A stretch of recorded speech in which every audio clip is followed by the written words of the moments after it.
everybody, and welcome back. It's me, Jeff, right here, and today we're gonna go and play with Resident. No, I'm sorry, Black Desert. That's what we're gonna play. Something's wrong with my mind. I don't know why I'm thinking about Black Resident. Okay, that's what it is. Okay, that's just what it is. So yeah, so here we are. We're gonna go and play with the game. That's just that. So let's go. What is happening?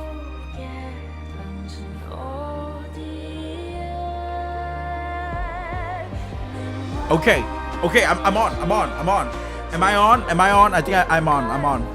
Right, I'm on. I am on. Okay, I'm sorry. Something is weird with my stream settings and shit, so I'm just trying to figure shit out. But yeah, here we are. We got our Ayla the Strong. Okay, so we're gonna go and play with the game. Just gonna just enjoy ourselves, I guess. I'm so clueless with this game, so I need to figure shit out, a lot of shit out in this game, and it's actually really fun to figure it out as well. And I'm not pretty sure am I using the best character, but it's definitely one of those nice character. So the last time when I played this game, we got into this. What the hell is this? Let's check new events. No, not really. I don't really need to. Press R right for navigation on a NPC. Where am I going? Vigilantes. So the last time when I played this game, I am so clueless. I don't think I did any mission that much. I mean, I did a lot of main quests and stuff, but yeah. So here I am. I try to figure out how to play the game on my ROG Ally. Yes, you can play it on ROG Ally, but then I'm not sure how you can actually do it with the controller. So I couldn't figure that out. So I didn't actually play it. I was like, I feel like the game needs to be like synchronized to like keyboard and mouse. And I really don't have any idea how I can actually do this properly. What the hell is this horse? Holy shit!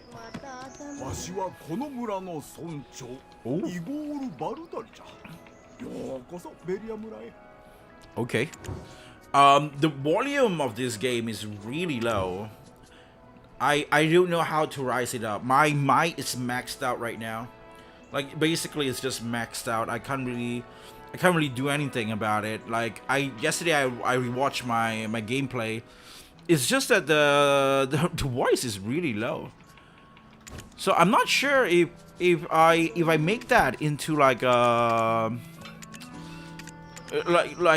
don't really like, you see everything is kind of it's the max. Fairy voice 50. This is gonna be super low as well. I don't know. I did try, but I couldn't figure it out. Maybe the other language would be better, but I really don't know. Like, so far I'm playing the game in Japanese voice, and it's actually great. I like it. I like it a lot, but it's really low. Like the volume, the sound. But when you play some other voices, the sound get like a bit louder and shit.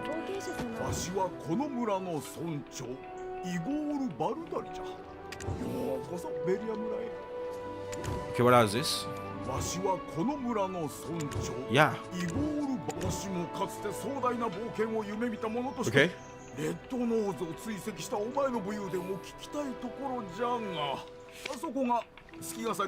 My wife is Lynn. Okay, what is this? Fluffy. Okay, I can get some food. So I just need to get in and get some food. Islin, is this the? Oh, this is it. Oh, that's the wife.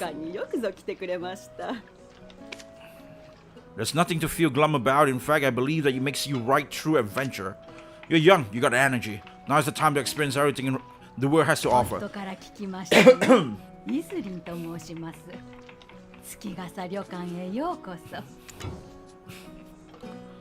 Iselin Luna Hallow Inn in Velia. Okay, they were breaking a dish or two. I'm sure everyone pays, but I'm still okay. Okay, David. But the patrons love him. He pays a little heat to the cost of ingredient. Why is there so many weird shit happening in this tavern or inn?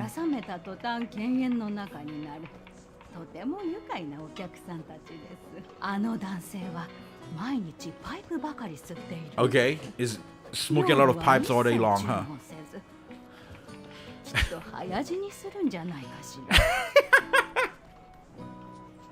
Is there any like different dialogue after this? Because the Japanese dialogue said he's just been smoking his pipe all day long. It's like what he does every day. He probably would die early. Hayajini surun janai desu ka ne? It's like isn't he's gonna die early? Okay, I have to order something before I sit.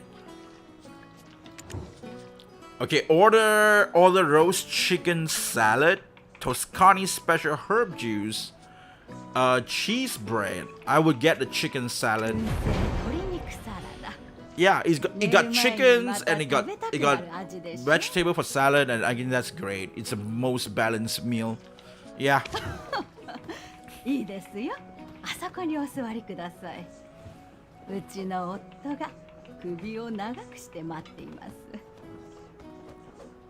Okay.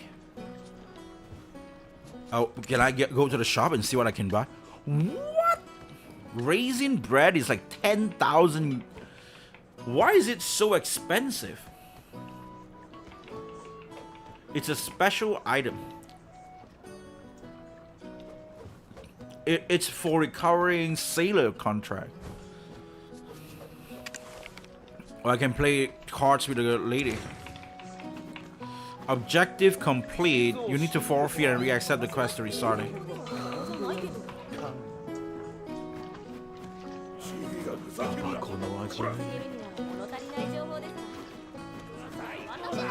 Open your inventory and use the value pack.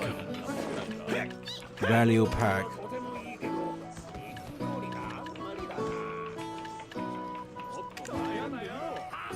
Value pack one day. I'm gonna use this. Since I'm playing it today, right? I'm gonna use that. So now I have like some sort of buff, I guess.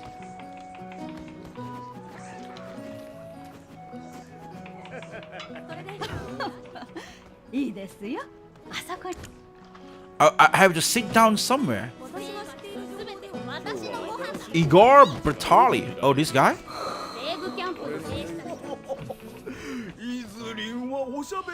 Well, she's a lady. Of course she's talkative, I guess. Sometimes she keeps... Wait, what?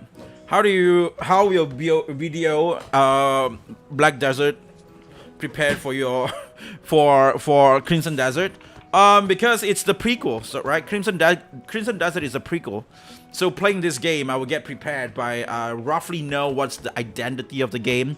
So when the game comes out and they throw away all what makes Black Desert in the first place, or what make Per Abyss famous or popular in the first place, if they take that away, just like how Ninja Gaiden did for Ninja Gaiden 4, Ninja Gaiden 1, 2, 3 was perfect. I mean, like 3 was like debatable, but then they made 4, and then now you can complain about 4 because 4 is exactly the worst Ninja Gaiden game ever made. They throw away all the identity of what made Ninja Gaiden is.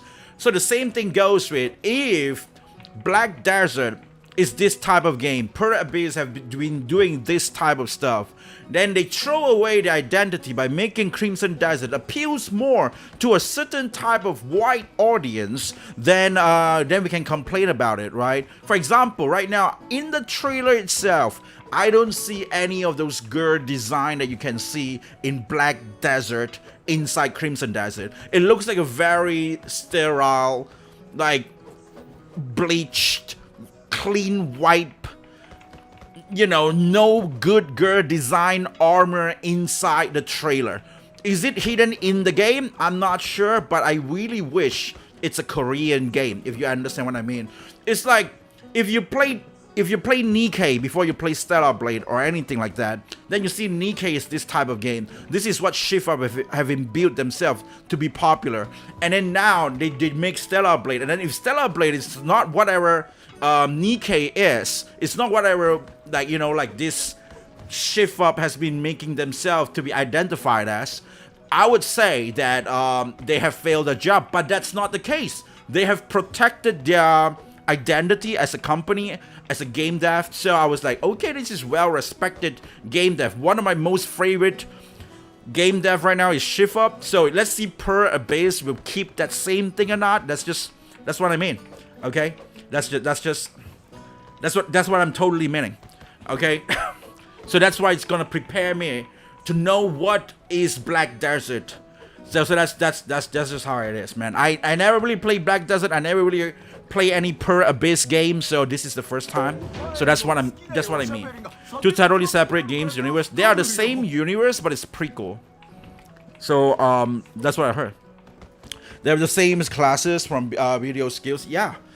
Crimson Desert is the prequel of Black Desert, right? You know, that's what I heard.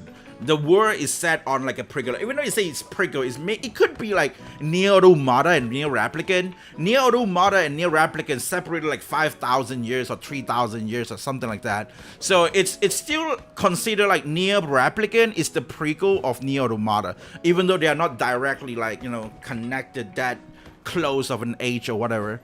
But that's exactly what I heard about the game.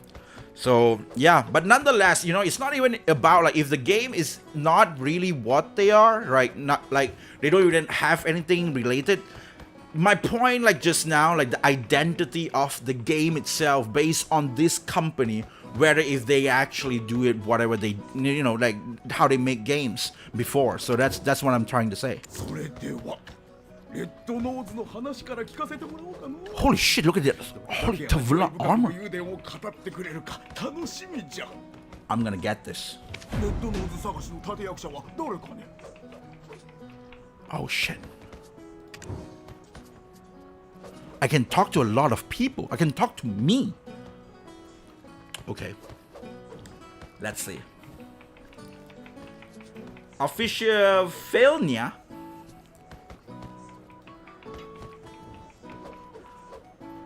Can I talk to everybody? I think I can, right? Oh no, you can talk about them. I think like this is like more talk about their info or something. You are trying to make a rumors out of somebody. This is like gossiping or something like that, I think.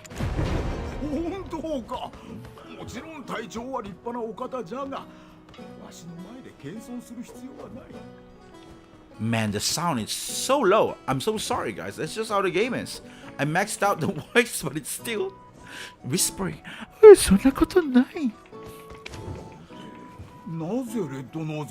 However, the Red Nose becomes the leader of the imps. As I recall, he was never so tiny and timid. Okay. It was the man clad in black and the black stone.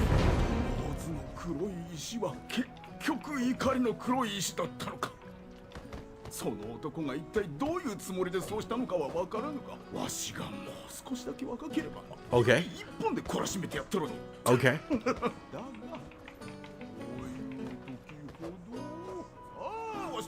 Kikoende. I can't hear anything.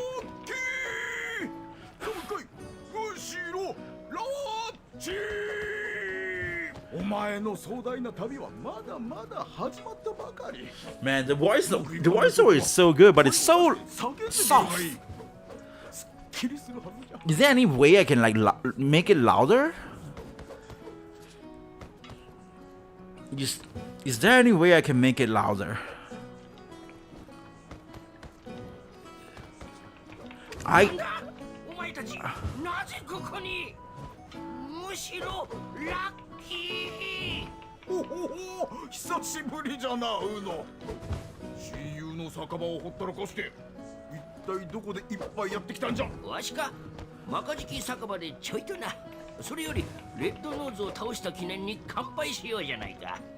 Am I getting the armor just like this? Am I getting the armor just like this?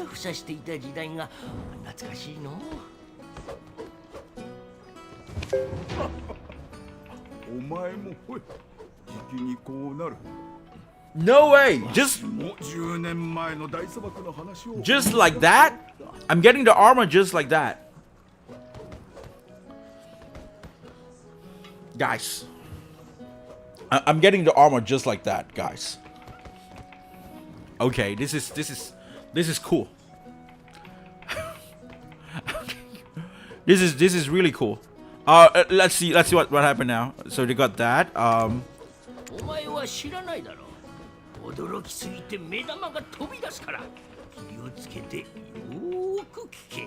Okay.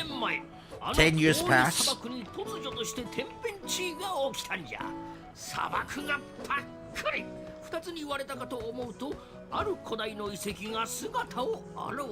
we're gonna get to the ancient ruin now, I guess. Listen to Igor Bartoli and Dr. Uno talk about the extraordinary event from 10 years ago. I get a knowledge of this. Okay, that's good.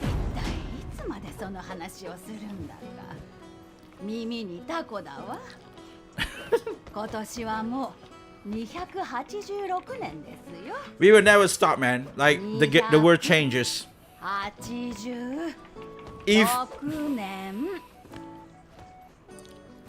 If we fail as a gamer to fight for our own hobby and our own passion, we will still be yapping and complaining about video games, even though like I turn into like a 50 years old man. I will be like, that's not, video game has been tainted by a bunch of feminists. They're trying to destroy and take away what we like. And then somehow you will see more girls that is like this auntie right here that is just like, you know, like going around being a protagonist instead. And I'm like, oh shit. No. What happened 10 years ago? We will get a lot of Abby. That's what I'm trying to say. But we will stop that by not buying those games.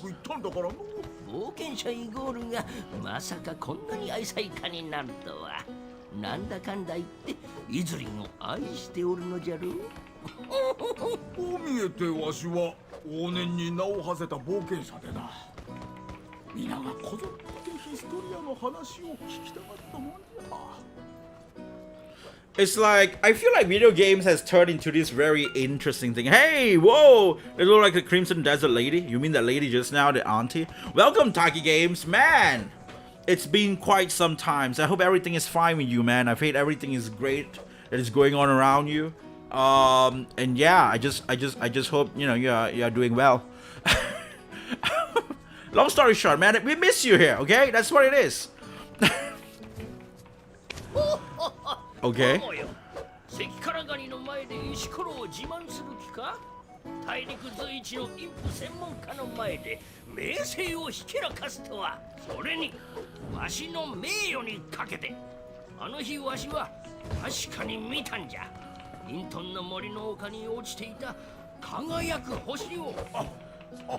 Okay.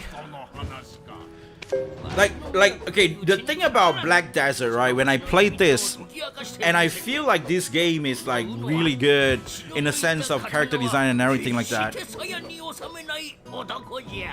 I feel like if a lot of people didn't actually like try to infiltrate gaming in like, okay, I'm just gonna say it, right? I'm not pretty sure why I'm trying to like twist around words and shit. If there's not bunch of like feminists or like weird like weird gay shit inside of video game, and people will not like talk about it that much. Actually, games with sexy characters, has always been mediocre. Has always been that niche where nobody actually cares. To be honest, that's what it is. Like back in the day, we have so many good games that we have like a moderate, nice looking characters. Like even in Final Fantasy or whatnot, you got like lightning and stuff. They are not overly sexual. They are not like, you know, like crazy in a sort of sense. They look very nice. That's just what it is, right? Or like a lot of other games as well. You just look at them during back in the day, like they are okay. But then games like Bayonetta, games like Heavenly Sword, like all these like female protagonist games, they were considered as like a very niche, like on the side type of game, right? You know, that's not really like a huge thing that there are their audience there, but it's not like a mainstream thing. But nowadays, because of those weird shit that keep trying to push away like even beautiful characters in regular video games, and now the side effect of it is that they drag back all those overly like exaggerated like super hot characters out, like because it got pushed back so hard that even games like Stellar Blade now is like mainstream, right? But if Stellar Blade is like really like if Stellar Blade released like 10 years ago, it would just be like Bayonetta or anything like that. It's just like on the side, but people would talk more about like Devil May Cry or like, you know, like that type of like, those would be the mainstream instead of like Bayonetta. But nowadays Bayonetta becomes like a huge talk of people. Nier Automata is like a huge talk of people. Like it's so interesting to see that the more you try to push things away, they just get back to you. Like that's like very very weird side effect. So let's just see what's gonna happen. Like, but at the end of the day, it's like in the video game industry, it's like it's all about the audience, right? Like the gamers or whatnot. Like if there's a lot of people who play your games that as gamers and they value this kind of point, that, oh man, I've been looking at attractive character. They didn't look at like attractive character as in like you know, Bayonetta or anything like that. They've been looking at attractive characters like Alina from Uncharted, or I don't know, like Rinoa from Final Fantasy VIII, or like, I don't know, Luna Freya, you know, or like any attractive character. Like normally they just look at them, they're attractive, right? But then they try to push that away, and now it just get more extreme into the other side. Even the regular people now, they would become like, no. I don't want to see weird auntie in my games. So it's a very interesting thing to see. I just feel like now you think about it, it's like, wait, what? Yeah, if you push it back, that's what's gonna happen. Yeah, done with the funeral, got injured, so game dev paused again. Got injured? What the hell, dude? Are we doing well? Why is game dev paused again, dude? You shared some very nice stuff, man. The controller shit, that was good. Like, holy shit, I'm gonna use my PS5 controller to play your game, by the way.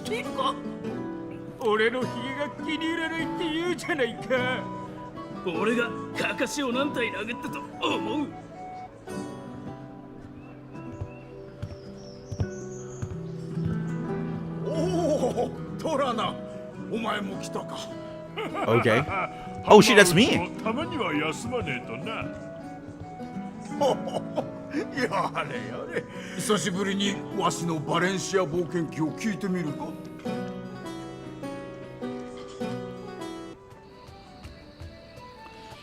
Holy shit, look at that panty. What the fuck?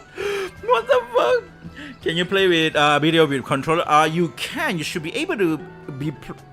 From what I checked, you can play it if you play it with from client. If you didn't buy the game from Steam, you can actually play it with a controller. I don't know. That's just what I read. But because the game exists in PlayStation 5 and even Xbox, or you can play it on PS5, so you don't really actually have to care about the PC version of it. But I really wanted to play like controls and fighting and shit with controller. But then, you know, like stuff like this, when I try to move this kind of stuff, I want to play with mouse. But apparently I can't do that. Like there's no controls thingy going on around here. So I'm not sure. Gamepad? Oh shit, wait, you can play with this. Let me see.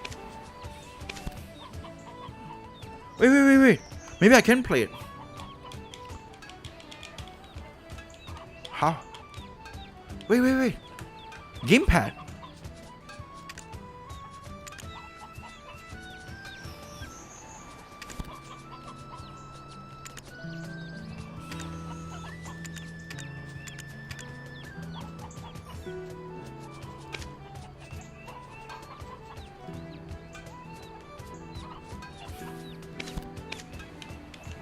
No, I can't use my gamepad. I'm not sure. I don't know. What does a gamepad mean? I don't know how to use a gamepad. Oh, toggle to use gamepad.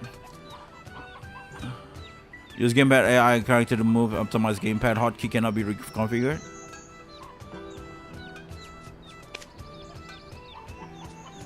Toggle gamepad use. Oh shit! I can use gamepad. I can use gamepad. No way. Oh damn! This is cool. Oh shit! So I can use gamepad. You look like you can bind keys to gamepad. I can use gamepad, but I'm not sure how to. Oh yeah, I can equip some stuff now, I guess. Let me go to inventory. Let me see. I'm not sure how do you fight though. Like how do you? Okay, square is fight. Square is fight. What the hell is that?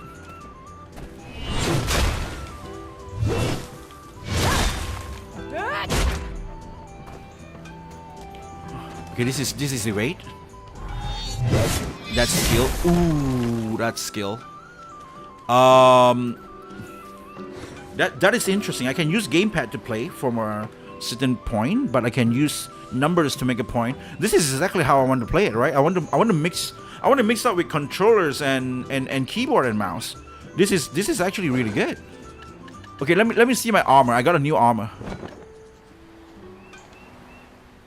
Oh shit! They changed the whole thing. How can I look at my characters? Characters, information. Take portrait. Can I see my whole body? There's no way to see a whole body. Oh, like this.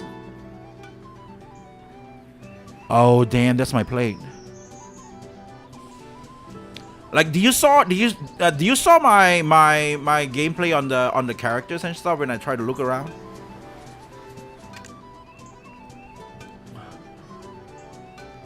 I don't even know where I went. Like, there is like a character thing that you can actually look around.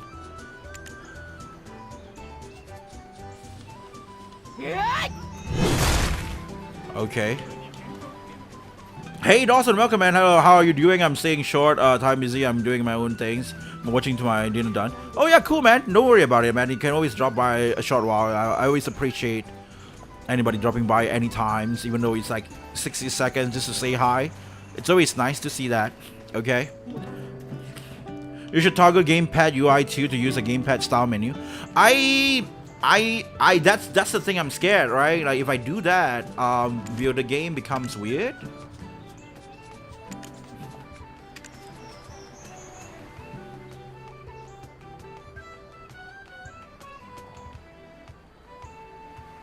I destroy the game. By the way, do you know that you can get married in this game? I choose the guy, so now it's weird. Yeah, it's too much. It's too much, guys. LT. You look at that. Like that's too many things. LT. You cannot force PvP on this server. Okay. Like, I feel like, nah, I don't really need this UI thing because since I already played it on a PC, like, some stuff just keep it on, like, PC version of it. Just the controls and the play is, like, with the keyboard. I mean, like, if you play it on PlayStation 5 or anything like that, I can see why you want to do that. But other than that, I feel like you don't really need that UI thing. I mean, that's just how I feel because, like, you know, like there's like crazy stuff I can just click on the keyboard just to spam it. So it's like a hybrid gameplay where you can play with your keyboard, mouse, and controller. Like how I see a lot of players play them with like wait, what the hell is this? Like how I see a lot of people play that with the with the Final Fantasy 14.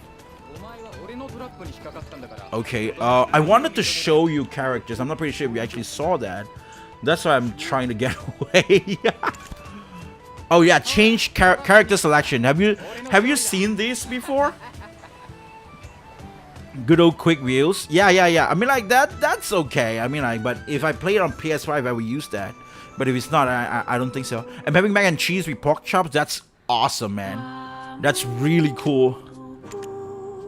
Did you see this Taki games, by the way? Like the characters, like this is the latest character, Seraph,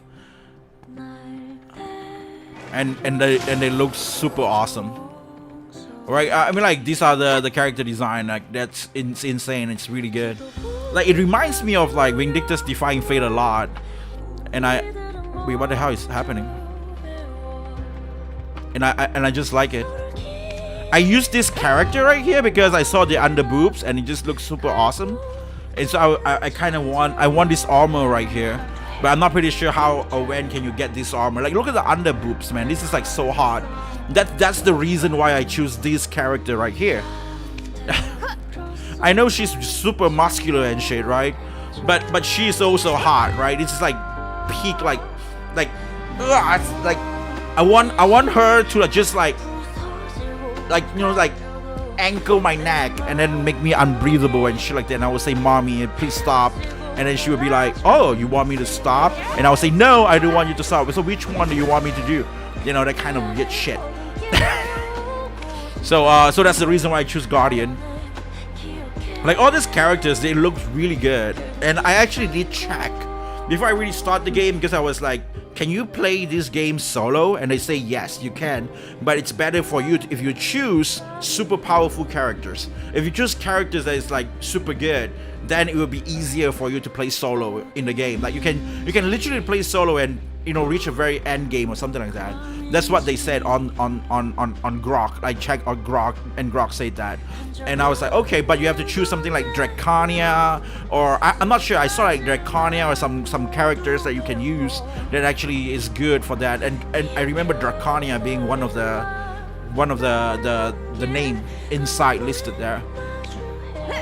I'm sorry. No, I think I probably can see that right here, right?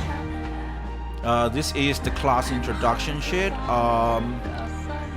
This is the Japanese game stuff. This one right here. Wait, hold on. Let's put a Grok again. Let's put history and see if I can see something good. Solo. Like this is what I checked. Can you play Black Desert solo and stuff like that? Yes, you can play Black Desert solo and go very far. And they actually said that you can use characters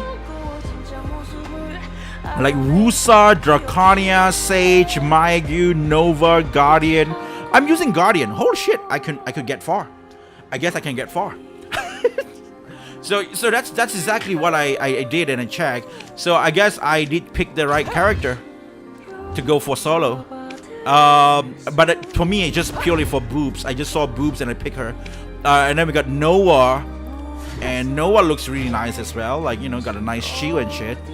And yeah, I did this. I checked all the characters and stuff back and forth. So yeah, I really glad to see this game. It really makes me like, man, why did I miss all these games? Like now it makes me want to try out Naraka as well, right? Like all the multiplayer games and shit. Like, I want to try them out and see and play them. Like this is more my taste than I'm not talking about that good. This is Epstein shit. I'm talking about, like, you know, I'm talking about the static of the game. Okay, chill, calm down. I'm talking about the static of the game. Like this is more my type of game, more than like Genshin Impact or anything like that. Like all these games interest me. All this aesthetic interests me. I just like this type. I think like I can really commit and play this type of game instead of, like, you know, coming into like a Wuthering Wave or anything like that. But that's just me though. Like the Kunoichi looks really good as well, and we got like Shiranui Mai and shit. And this might be one of the characters I want to try out next and stuff, because I really like this character. She looks really good. So I'm just saying, right? Like that, those are nice. Those are really good characters. I love these characters, design-based characters. Yeah, they look really good. I've seen those, but some of them have different presets now. Really? Like that's the thing. I'm not pretty sure what do they really have. Dark Knight is my favorite. Yeah. She looks hot as well. Dark Knight looks good as well. So what should I do right now? I should try to. How do I summon the thing again? Is it T? Oh, no, T is ongoing. M? No, M is map. Holy shit! I forgot how to like summon that shit. How do you summon Shining Places? Season Pass? No, I don't want Season Pass. Get away from me. How do I summon shit? I forgot how to summon the horse. Okay, use the horse emblem to register at the stable. That's how you get a horse. With the horse emblem in the inventory, talk to the nearest. Okay. The horse has already learned instant, axle, and sprint. Take advantage of these skills and travel world fast. Ooh, okay, nice. I already have a horse though. My horse is super nice. I don't know why I need all this shit.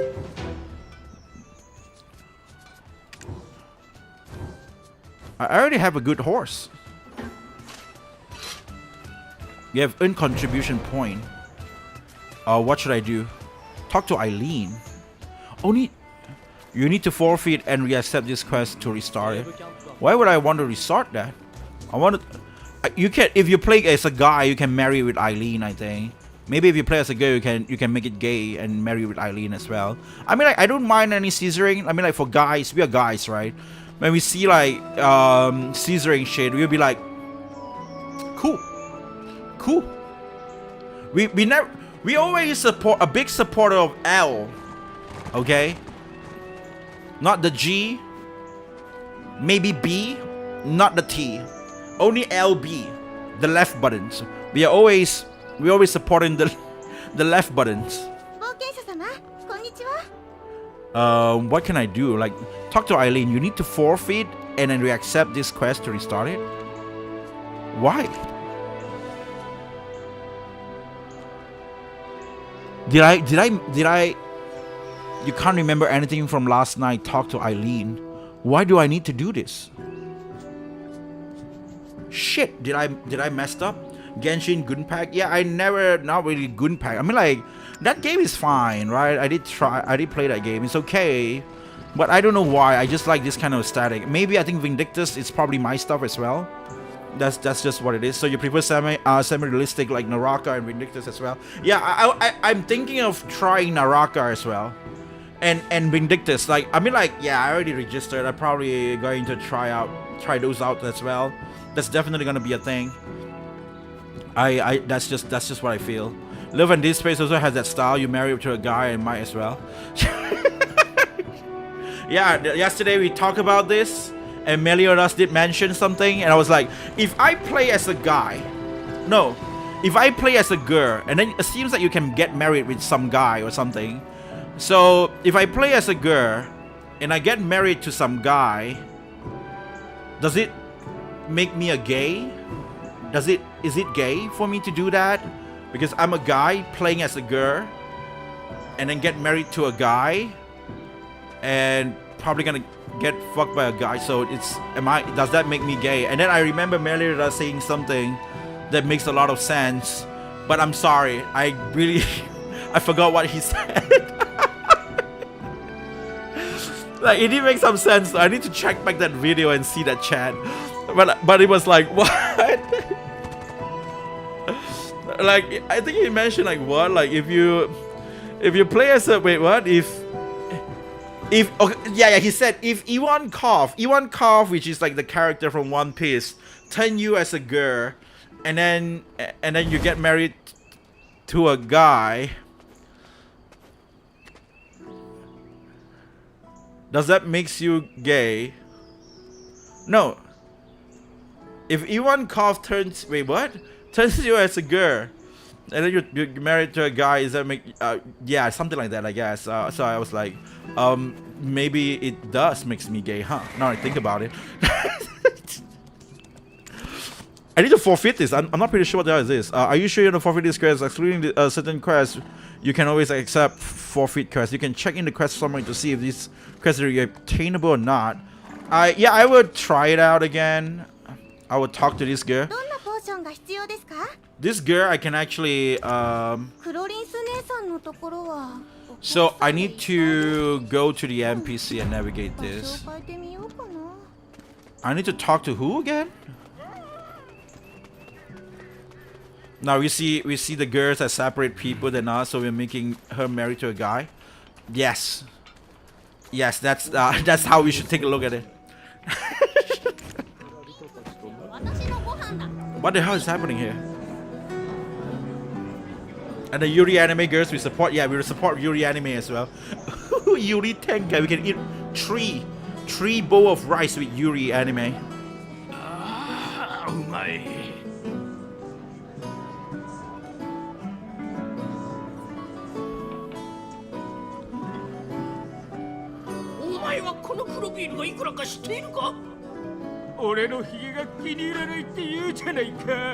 Inflation, man.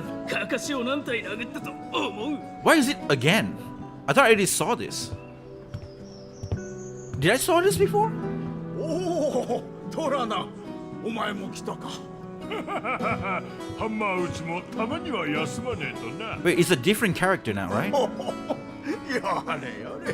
久しぶりにわしのバレンシア冒険記を聞いてみ Wait, る。 did I see this before? We just ate here just now.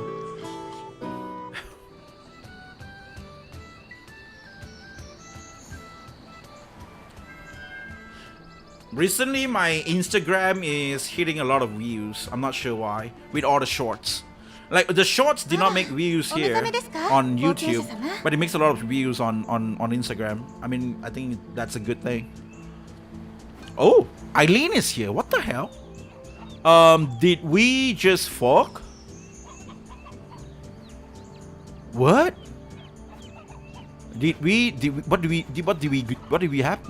What happened?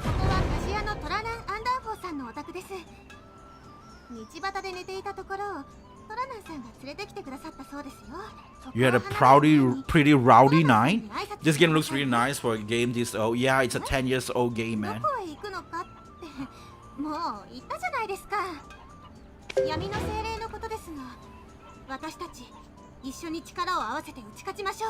I really hope Crimson Desert will look as good as this.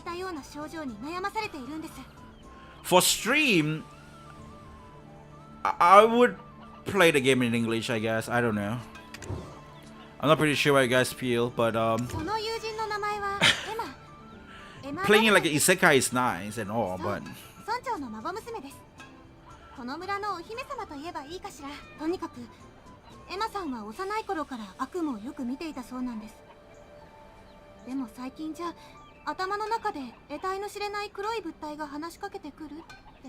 a dog figure? She more of a house brutality from Ellie?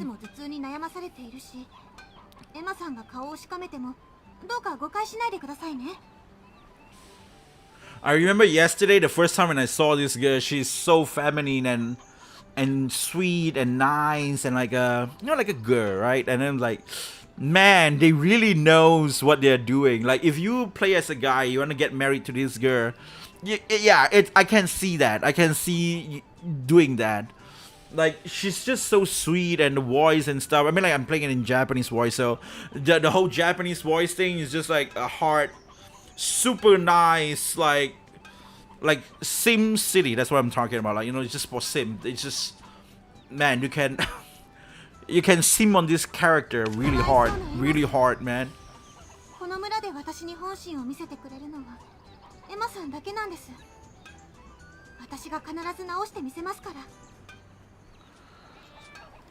Ask about Edmund Knights, man. I heard there's goblin in Crimson Desert. There is goblin in this game as well. I kill a lot of them. I think I did. So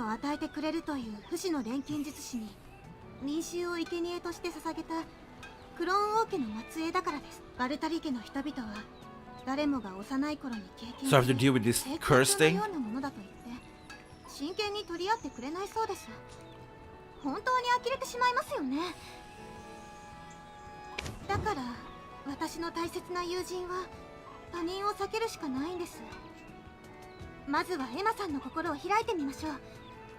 We're gonna get close to her heart.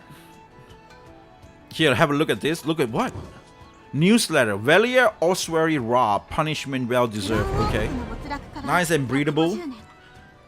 for guys and make their wife nice and breathable. I mean, she's just cute. That's just what it is. They really know how to hit on that. It's like a rural village on the side of like a shore, one small little village that have one nice little girl there that is super cute like this. 私のようなものでも商売ができるように席を開けてくださいましたし、何より昔バルタリ家が犯した罪を償おうと一生懸命なんです。村の北側にバルタリ家の遺骨が埋められた納骨堂があります。 So I can learn the infected punishment. Okay, so I got all this info. Okay, nice.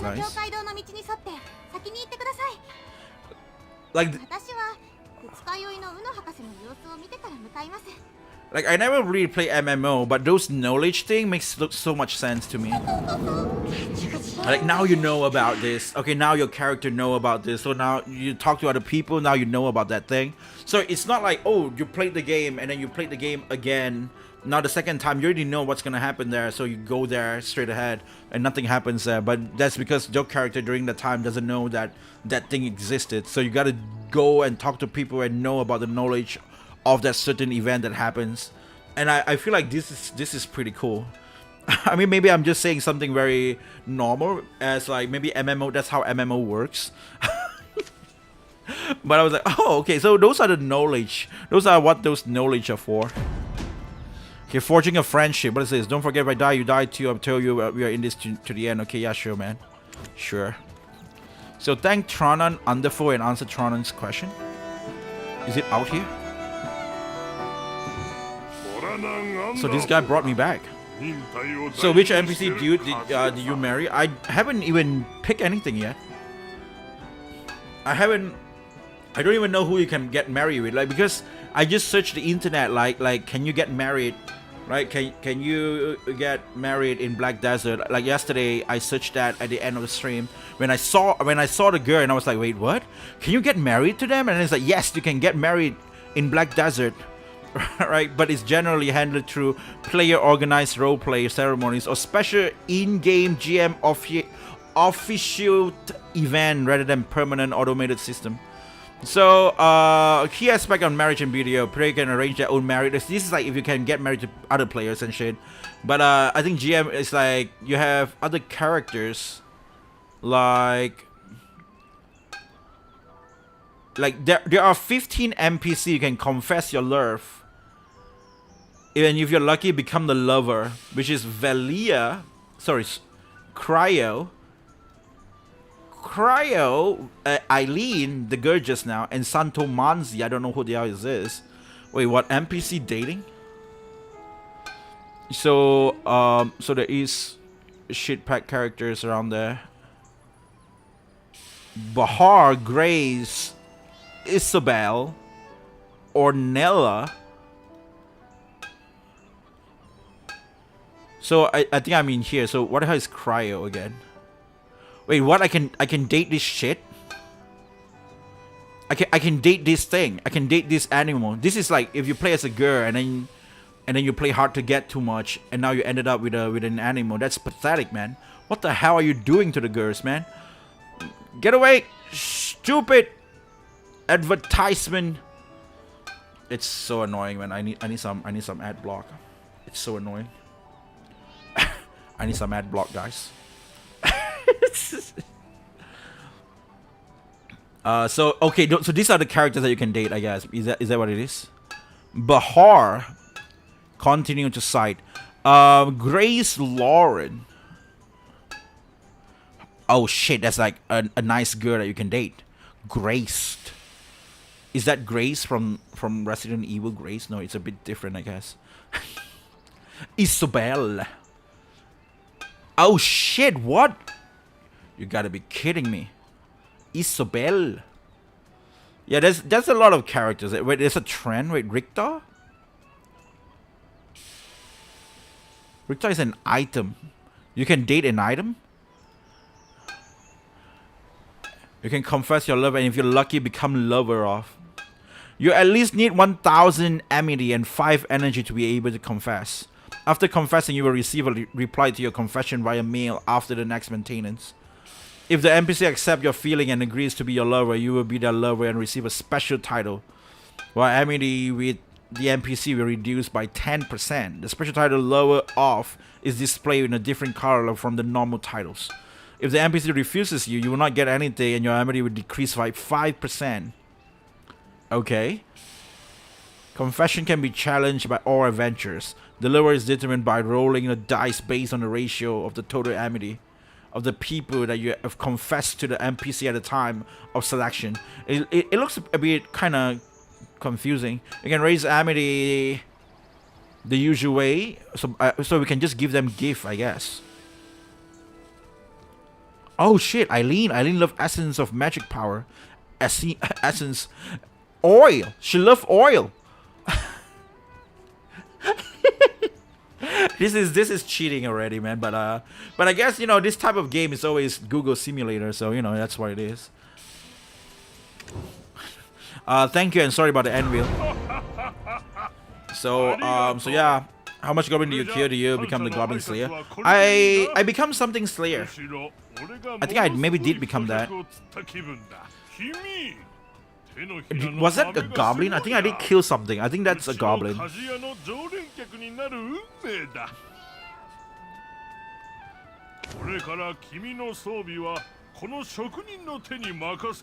Okay. Where are you off to with Aileen? Say that you are headed to Velia elsewhere.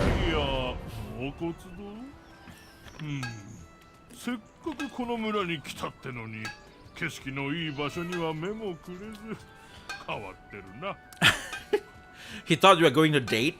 Is it gonna be Yuri? よろしく伝えてくれ Are we doing a Yuri around here? 俺の友達がいるんだ村に住み着いてからまだ日が浅いから友達は俺しかいなくてね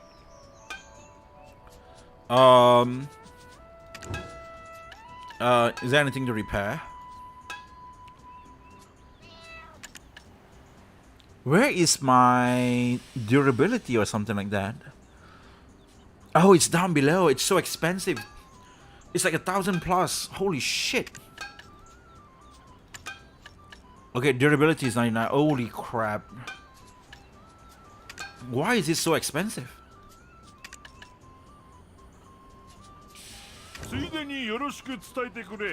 Okay. Completion target Hoodman. What the hell?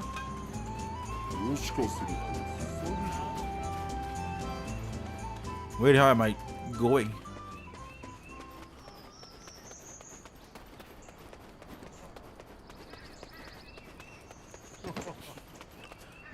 Let me see my information, right? If I check my information, they should have a title and shit.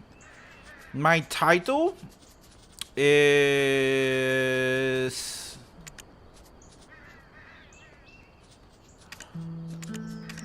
Wait, I did have some other title. Why is it gone?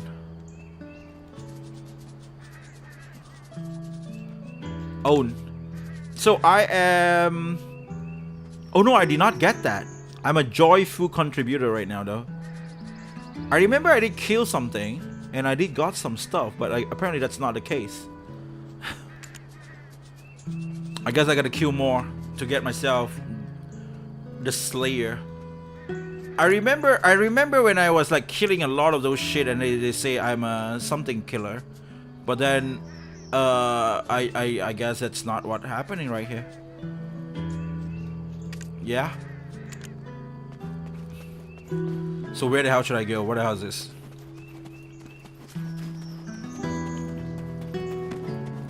Okay, let me play with the controller. Holy shit. How do you run?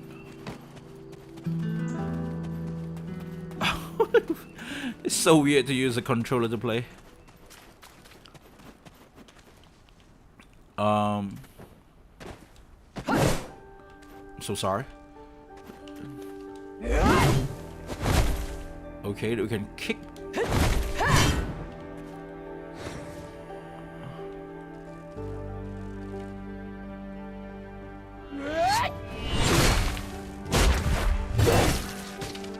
No. How do you... Okay. How do you talk to people? I guess I just press R on here.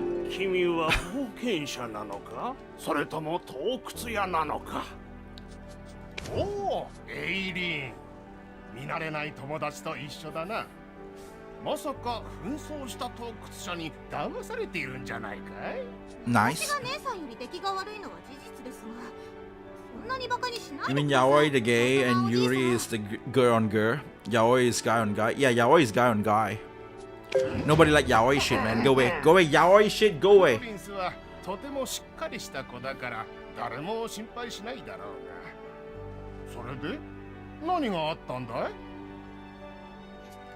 Grave mistake. リッチ奴に安否を伝える友達がどこにいる Oh shit, go bar. ほらなリッチのやつやれと言ったことはやらないで What's that? 中で掃除をしているはずだ何度も言うが他の者には触ってはならんからな Okay. Take a look. You will need to forfeit and reset. 中で掃除をしているはずだ So I need to go in now.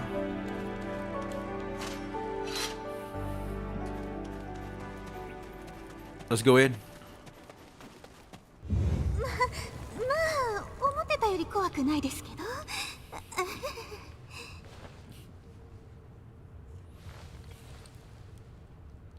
何かないかしらあれ幽だよ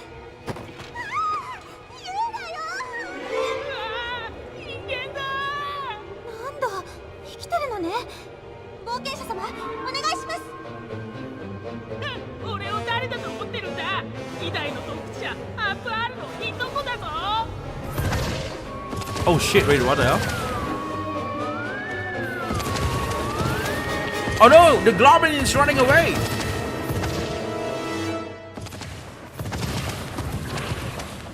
We do not need dwarf and a human to touch PP sound like a nightmare. What? I'm gonna chase that dude, right? Did he die? Did he just die? What the hell? Should I get that? This bag is therefore by the Velia Oswald grave robber, who is far less famed cousins of the notorious grave robber Afuaru. 驚いたこんな寂れた墓地から何を盗もうっていうのよこの村でハウトマンおじいさんが一番楽な身分だと思っていましたが誤解でしたあこれは何ですかさっ I きの gotta 盗 go. 賊者が落としていったみたいです I gotta go. 鍵だわバルタリの模様が彫られているということはこれで納骨堂のどこかを開けることができると思いますリッこ No! れは何ですか鍵だわリッチに聞けばあれ早くリッチを探してくださいエリア様アール様シルビア様イバル様リッチが無事でありますように So many god, what the hell?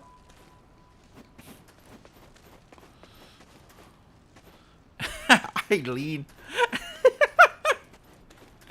Oh shit. Did I talk to this guy? ここには宝物などはない No, I did not talk to this guy. Who did I talk to? の遺骨だけだ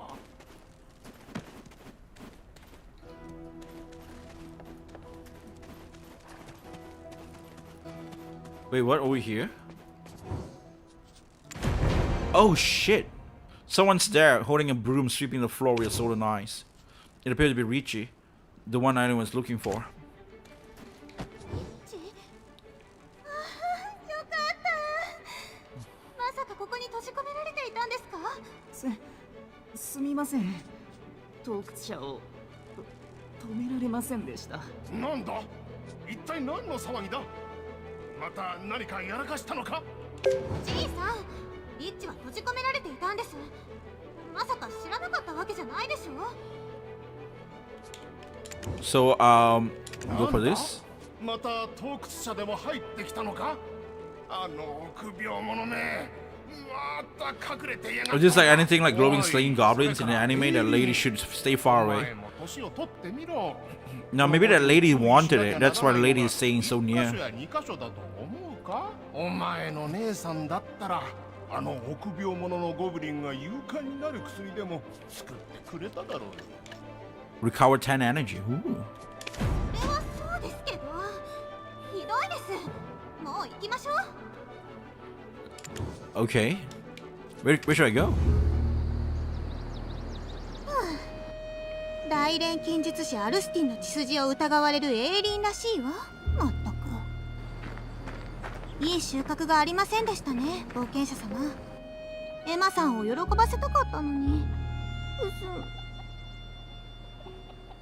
Why is there a goblin being friendly and shit? Richie the Nimble Pong. Oh, sorry, Chipmunk.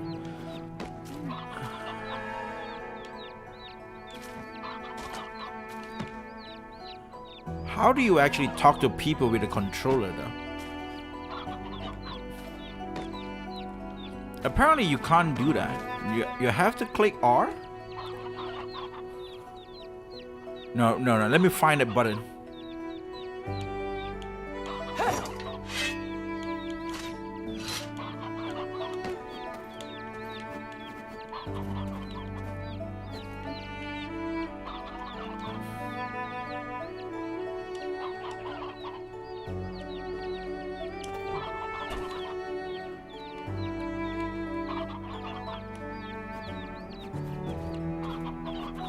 There's no button that do that. Oh no, you have to click. Okay. You have to click L3. お願いついてこないでダメ What the hell was that? どなたですか Interest, farm folk of Velia, knowledge. I only have 2 out of 5. いつまで続くのでしょうか I need more knowledge to do なん this. てこと？エイリーン、洞窟者に何かされたらどうするつもりだったの？だけど今回もエマさんが見る悪夢の手がかりはつかめなかったの。 Maybe that goblin's tame? I guess so. Maybe that is. エマさんと似た症状を患っているんですって。だからきっと。いいえ、こうして苦労してくれただけでも十分ありがたいわ。こんにちは。私はジャスティン・バルタリの娘、エマです。おじいさんのお客様ですね。それでは、さようなら。Have you met my grandparents in town? They're always worrying about me. Oh, sorry, you might not know their names. The Chief Igor and Grandma Islin. Oh shit, wait, what? She's the granddaughter? こんにちは。私はジャスティン・バルタリの娘、エマです。おじいさんのお客様ですね。それでは、さようなら。お待ちください。エマお嬢さん。 Wait, what? すみません。 That's how the goblin sounds like? ですが、これを見てください。 Emma Bertali, Emily 10. やつと戦っていたら。 Wait, I can get married with Emma. これくらいは勉強 Yuri with Emma is good. 読めます。クローン王国時代に書かれた誰かの日記みたいですね。 Remembering Hana? かわいそうで寂しい私のハンナ。最後まで愛らしく美しかった名誉。春のように訪れた男と夏のように愛を分かち合い、秋のように実を結ぶと男は冬のように去っていった。こうして一人苦労して育てた子供は王に奪われてしまった。世界は崩れ落ちたが、私はハンナを永遠に忘れることはないだろう。温めきれずに抱きしめていった哺乳瓶の焼け跡を磨きながら、またしても先祖が流した罪悪の痕跡ね。 The female fans are asking if we will start OnlyFans on the 罪を side. 償うことができるのかしら。 We should. I wanted to start OnlyFans so that I can play hentai games. Like, just playing hentai games on OnlyFans. そうだわ。 Like, I would do a let's play, but it's all of them. It's like hentai games. エイリーン、そして冒険者様、私の話を聞いてください。 Heard about Emma's nightmare. Okay. What the hell is happening? Oh shit. Oh shit, PG-18. PG-18.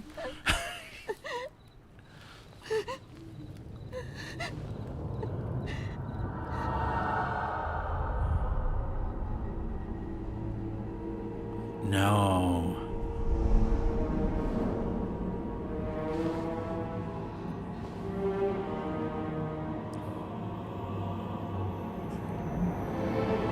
It's weird today, I dreamt about zombie apocalypse. And I survived the whole place. そこで小さな魂たちが息を殺して泣いています。慰めようとして近づくと、いつも何かに邪魔され、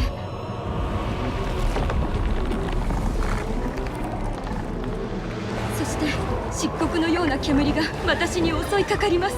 Oh shit, the black! 私はひたすら逃げて Run! 結 The 局 black その thing is trying to 赤い attack 人が you! 立ち上がり Typicals, man. 悲鳴を上げて眠りから目覚めるのです。 I wait till the day when we got Yellow Desert. I think Yellow Desert should be very fun to play with. Let's hear more details about Emma's nightmare. そして最近では普段もささやきが聞こえるようになりました。ですが誰かが私をクロン城へ引きずり込もうとするのです。 A man wearing a sheep's ヤギ skull? の頭蓋骨をかぶった男は You remember that would actually be a good idea. その周辺を取り囲む playing hentai games in OnlyFans. Make an OnlyFans 精 account. 霊の侵食が進んでいるみたい。どうしよう。早くクロン城に行って I can just do that with like Patreon or something like that. 私たちが動けばおじいさんが混乱するわ。この前ジョルダイン侍従長から送られてきた表紙を見たの。アグリス平原からインプたちに追い出されてきたゴブリンたちが次第に乱暴に Like a lot of the games that I played and then I censored them out for YouTube, right? I feel like all those games we can just play the uncensored version on Patreon. Just make a Patreon and just upload those uncensored version there. そのせいか侍従長は相当怒っていらっしゃるそうよ。 Okay, you can learn about remembering Hana. 何ゴブリンと反乱軍を刺激する必要は。エマさん、村長は何よりもエマさんを大切に思っているのよ。 So which means Emma, we can actually date with Emma as well. エマさんは私の親友だから。 Okay. But it's hardly from an Emma. エマさん、村長は何よりもエマさん Grusha を大切に思っている and Scout. エイリン、やっぱりあなたしかいないわ。 I had a nightmare of lickers trying to put babies lickers inside me. That's a scary one. グリシャさんはバルタリ家の忠実な家臣で、長い間ゴブリンの森で偵察任務についているんです。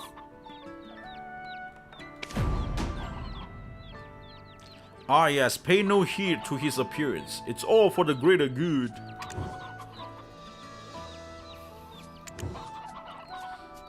Why can't I do this? I guess it's just what it is.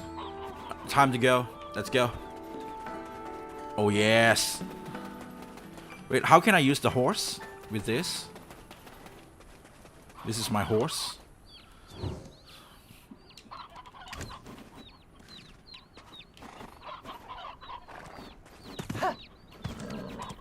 How do you dismount the horse? Oh shit, you can just dismount like that. Okay, pretty cool.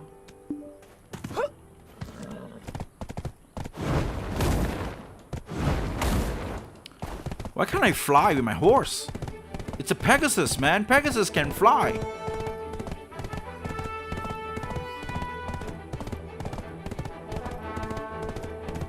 Let's just keep going. Wait, wrong way. I can drift. I can drift with a horse.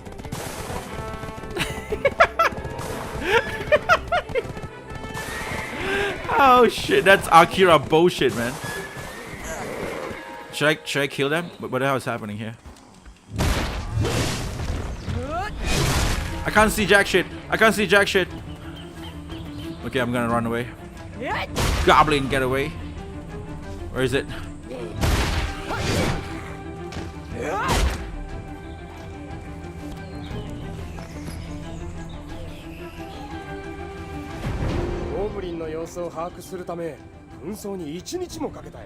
I find no reason for me to actually play with the controller.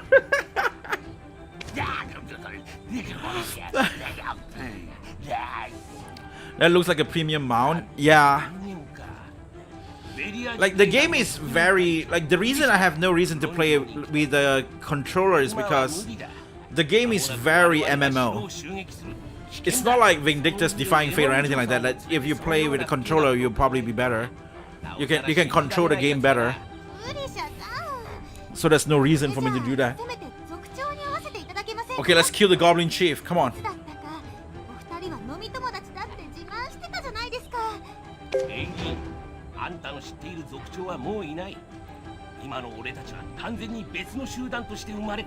Oh shit, our race have been reborn entirely. What are they now?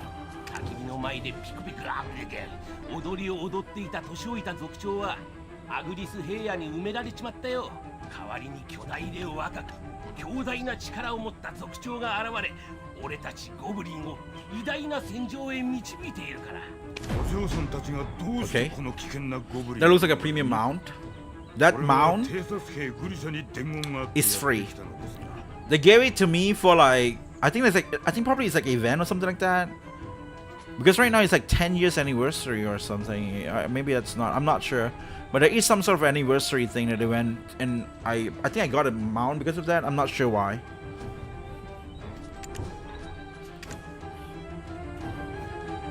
There is more stuff actually that I can get. Like this is a season pass. This is the daily login, right? Traveler map and loyal. Have I got that?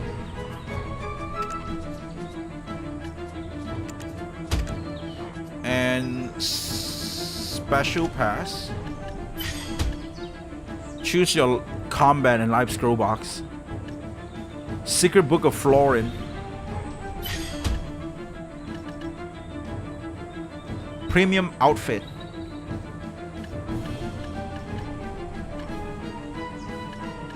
So there's no outfit at all in the free. I mean, I'm just wondering, right? I'm just wondering. Of course, you gotta buy. But I want to see what can you get if you play the game for free. I mean, like, if you play Nikkei for free, you can actually get a lot of stuff. Oh shit! Talking about that, Nikkei new events. Probably I will play tomorrow or the day after tomorrow. It's going to be over very soon.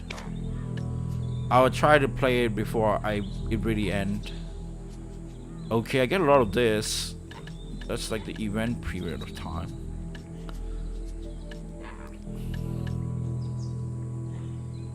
What did I get? Defeat 500 monsters. I think like maybe I can just get it like roughly. I don't know. Rather than just do it, then I'm not doing anything. And what do I get? Down below here, let's see. Titles. I got 2 more new titles. Recognized by horse, still difficult. Okay. Black Spirit Sales.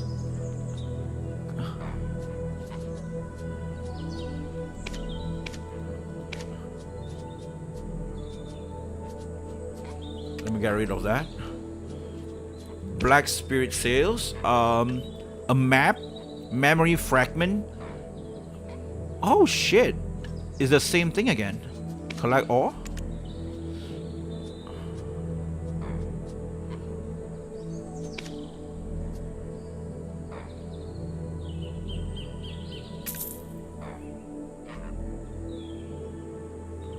Collectibles. Wait, what is that? 6 million silver? Wait, hold on.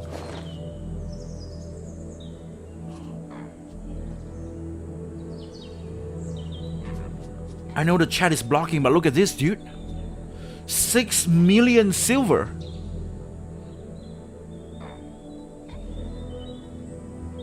Yeah, you're running out of time in Nikkei UN. It is kind of canon, right, with the story, from what I know. It's not like, you know, stupid licorice. Like I saw that news on like everybody like shitting around that every other gacha game is doing money, like making money, but but Nikkei is losing money because of licorice event. Nobody cares about licorice event. Shit. That's a lot of money. Okay, challenge. I get this. I get this. Mercenary life. I have to choose.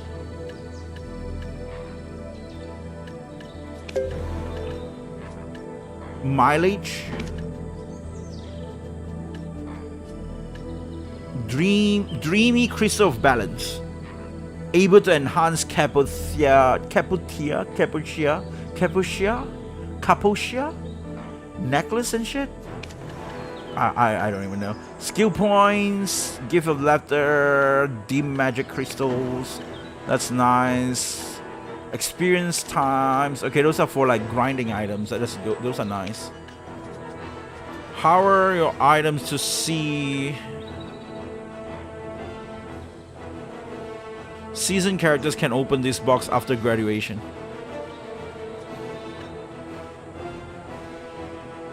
How do you actually get this? Congratulations on reaching on the total of 50 hours of gameplay. Here's some fun. Okay, that's what I need to do. Oh, these are what I need to do. Oh, I need to do all this and I can get all this stuff.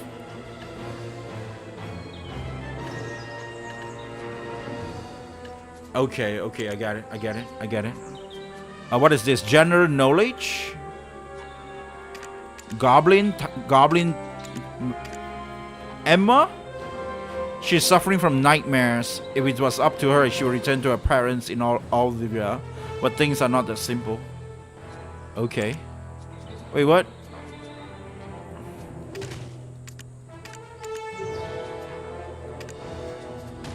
Use coupon.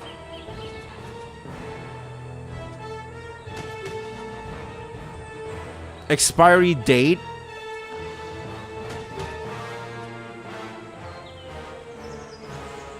What the hell? Is that something that I use?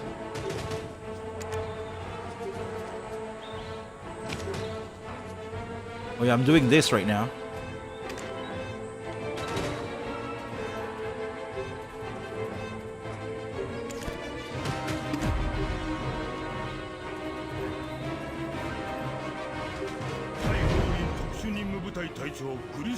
Okay.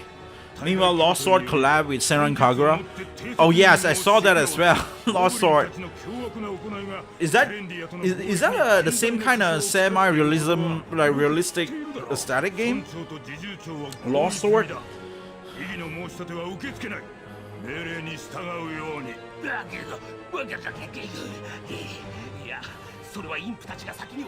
was that? 相変わらずゴブリンの立場で発言するんだな。ベリアはもうゴブリンとの共存を諦めるだろう。俺たち、いや、ゴブリンに罪はありません。どうか一度だけチャンスをくれませんか。話し合いで解決できるはずです。チャンス？機関はベリアとゴブリンどちらを優先するのだ。機関はお役御免だ。自宅でおとなしく謹慎するように。 Oh shit. Why is it so weird the way that they put it on left and right? Like left is like more peacefully and right is like you just get shit done. Just get shit done, man. Okay, let's see. The goblins were originally quite nice. This is all because of the darn imps. Oh yeah, I kill a bunch of imps, not goblin. And yet there are those among them that wish for the peaceful old days. They probably help locate Chief Gyath. You can trust in these goblins. Grusha, okay. The rampant actions of the goblin caused much losses in our trade with Serendia. They already proven that words can't enough to solve this matter. We are out of time. We need to hurry and extract as much information on Gyath as quickly as possible. That means is to spread fears in the world who can't bear to see their own suffer. You soon come to talk to us. I would choose this, I guess. You know, the goblin. I would talk to the goblin. What's happening? Holy shit! I shouldn't have picked the goblin. Why are you attacking my horse? Dude, I should have just killed them all. Stupid goblin. Huh? Huh? Oh, very much of a fighter, huh? Are you killing my horse? You too. I will keep you alive so that you can see how shitty it is to attack my horse. I lead soldier my ass. The Sparta kick your... You too. Get away. Okay, now I feel good. Now I can go.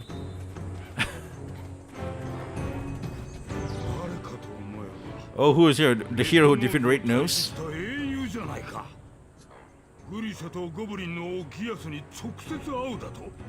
Let's talk.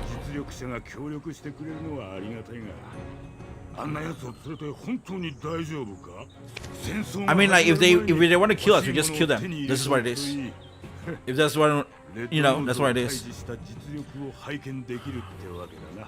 You just want something better in the Black Lagoon event. No anime, of course. You know, it depends on what anime. I feel like if they actually collab with DxD, High School DxD, a lot of people will be happy about it. But it's like the worst kind of collab. Like, dude, Licorice is not known for fan service. Licorice is known for evading bullets and their shitty, stupid pants in their skirt thingy.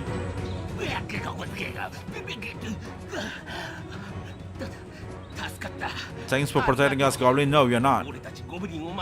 I killed a bunch of goblins just now. I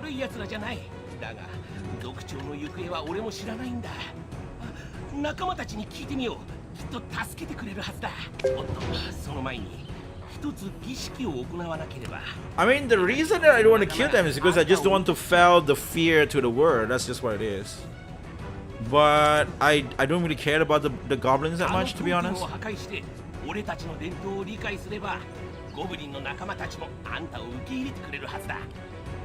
It's like I just have a personal vendetta with goblins and slime, just because I didn't like the anime reincarnate into a slime. There's a goblin in there that is like super overpowered and shit, but I don't agree. So I think like goblins is just like shitty thing. They just want to take like all these weak ass monsters and make them into like something strong. But you're just a slime. But you're just a goblin. So there is this one anime that is like the guy reincarnated into a goblin, and there's one anime that reincarnate into a slime. And what I wanted to happen with them is that this anime to meet that guy, right? So there's this anime, and there's this anime, right? So there's this anime where this girl kill like 300 slime and become level max and now super strong and shit. And there's this anime which is a slime guy become a slime. I just want this girl go and kill Rimuru because I don't like this anime so much. Like stop meeting, okay? You have too much meeting in your anime. Too much meeting. And there is this one anime which is like reincarnate as a goblin, and I want Goblin Slayer to go and find him. All right, that's just what it is. I want Goblin Slayer, this guy over here, this very cool guy over here, to go and find this dude right here. This guy reincarnated into a goblin and becomes super overpowered, re-monster by the way. And you know what? Just pick these guys, go there and kill them. You know why I didn't like this kind of show a lot? Is because somehow they are human, but they reincarnate into that, and they just like, you know, they just kill humans like humans means nothing. It's like I don't know. It's like a very weird shit. It's the same thing with like Overlord. Like I just don't like that kind of like anime. Like it's like a betrayal on humanity. It will feel more interesting to me though, that oh shit, they are slime but they are on the side of human, you know. And then it's like they will have like super nice bunch of human friends, but they are a slime and they try to fit in and all of that. But this is not. This is like they're just trying to make other monsters become strong and then infiltrate the human empire and kingdom. And I just like, nah, that's not what I like. Get away from me, man. So as a human being watching anime about human getting killed, it's just weird. I don't know what kind of like self suicidal empathy shit that is.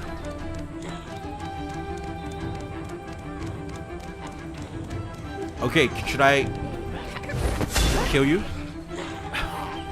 What is this? What should I do?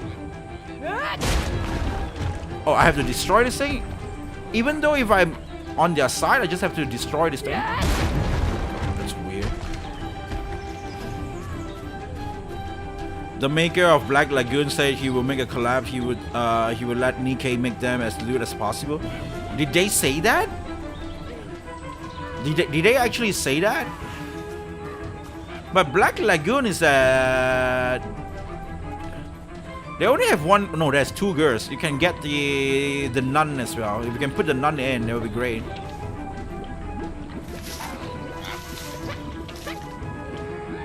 Destroy Goblin Watchtower. Destroy Goblin Cauldron. What the hell? So I still have to kill goblins. I thought the goblins are good people. What happened to that shit? Why am I so strong? Aloy is strong, man. Like seriously. Why am I just one-shotting everybody?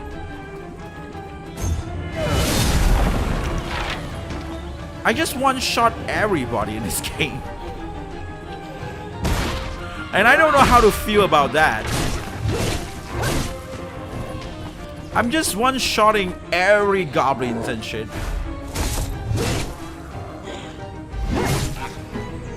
This is what it feels like to be. This is isekai. I said it, man. I'm playing in Japanese because I don't play an isekai game. And in an isekai game, you are super powerful. Get down.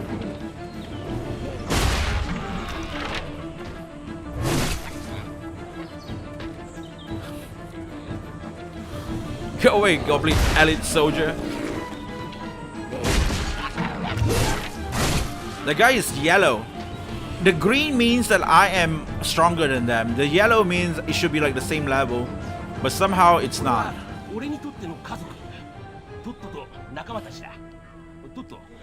I'm killing all your friends! What is happening here, dude?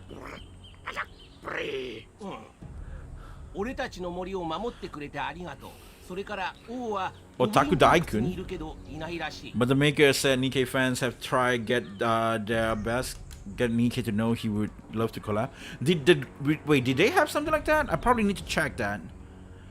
You can probably join my Discord and just share it in Discord, and you know, share the news, the source there, so that I can take a look at that and read that. I mean, I never really saw the maker of like, you know, say that about Nikkei. What, Black Lagoon? 同族を守り抜く強大な力と若さをお許しくださいと。するとある日、黒いローブの男が彼の元を訪れた。男が去ると族長の手には黒い石ころが握られていた。 Goblin しばら stone? くすると年老いた族長は亡くなり、若い王が新たに誕生した。 Okay. 石は年老いた族長の自害を促す毒薬だったのではないだろうか。あ、おい、ついてこいって。 Where should I go now? Destroy! Woo! Shit! Get away! None of them attacking me.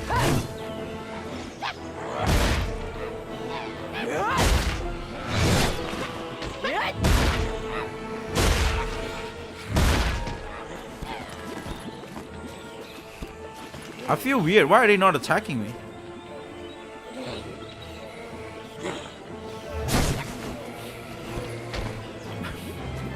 I mean,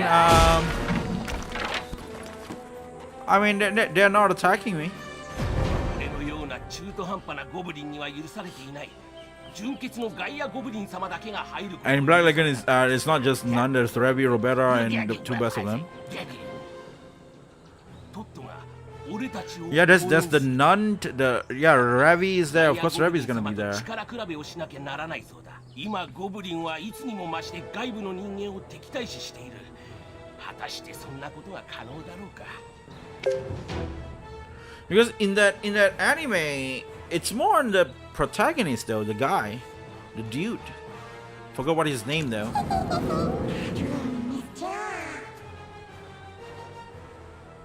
Since you know this by now, I tell you the black stones contain the power to fulfill your desires.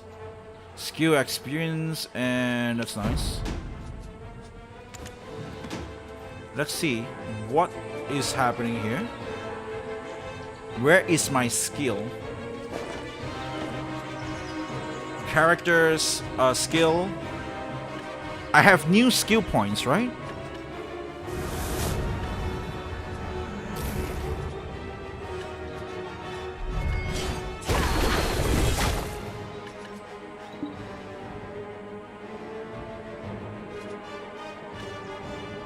Level 55, level 56.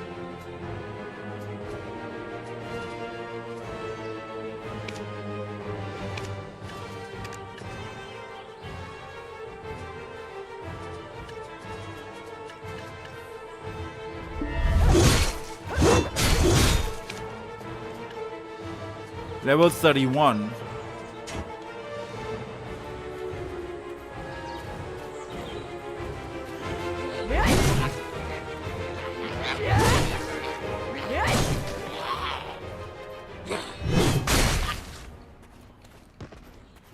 I feel weird about this game that the enemy never attacks me. Is that how the game really is? Like the only thing that attacks me, like deal damage and shit, was the boss. Like all these other stuff, they never try to attempt to deal damage to me. And?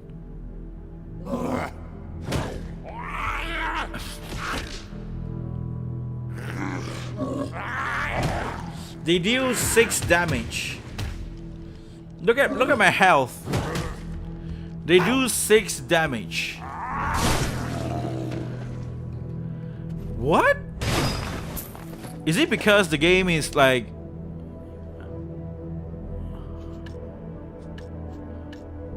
I don't even have crazy armor and shit.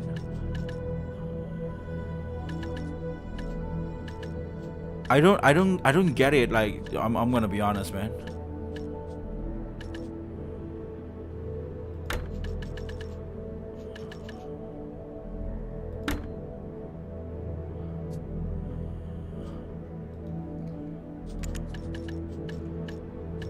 Find steed and horses and shit. I got an axe. I'm not sure about the axe, but yeah. This is not where I need to go. So I got the monster, so now I complete. I can get out again.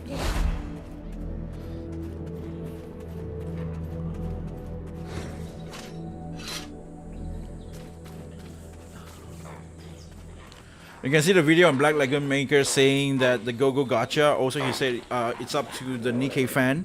That Nikkei knows the maker of the Black Lagoon loves to collab with them. Really? That is actually pretty cool.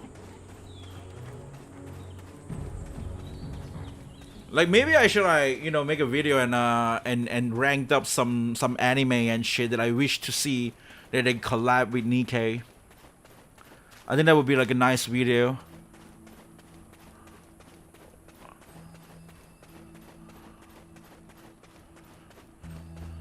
It's like I can see if they do like again like just not like High School DxD would be really good. But then again, it's very hard to make the characters because those characters they kind of uses like physical attack more. But then it never really stop Nikkei because you can just use like a weird. Like sword fight, you can still be shooting out things. So they never really make that much different. I think Final Fantasy could be one of them as well that I really wanted to see. ロバや馬を預けたいのですか。よくぞいらしてくださいました。乗り物は1頭しか利用できませんので注意してください。Okay.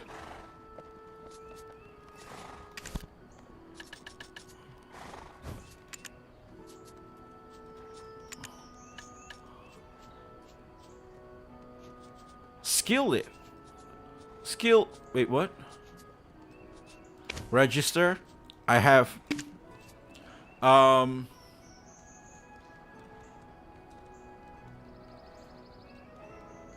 Koke Koko.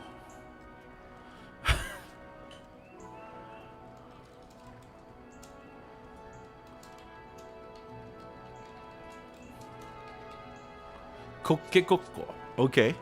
You get one Koke Koko.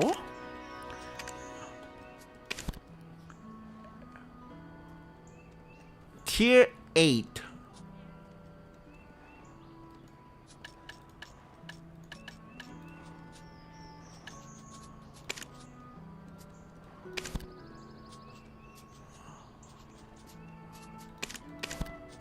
It's a female. What's the difference between that?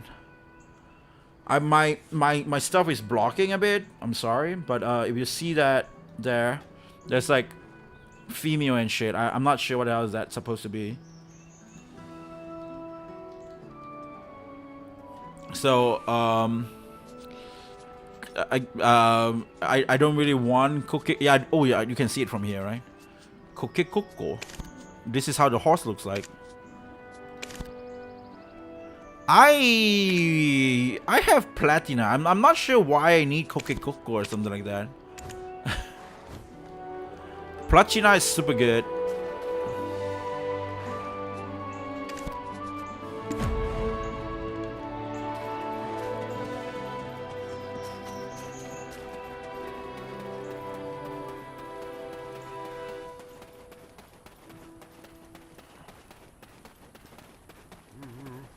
Where the hell am I going?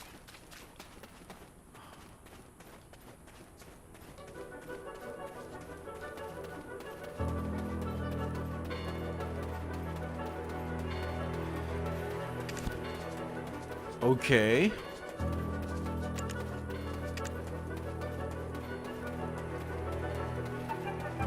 His video called "It's a Dream Collab" might be just more real. It depends on whether if Kim Hyung-tae liked the series or not, or the people in Shift-Up. Right? If both of them align together, then it could happen. But it's always business in that kind of like collab and stuff, I guess. But it is cool. Like if you can use something like that, you can do that and stuff.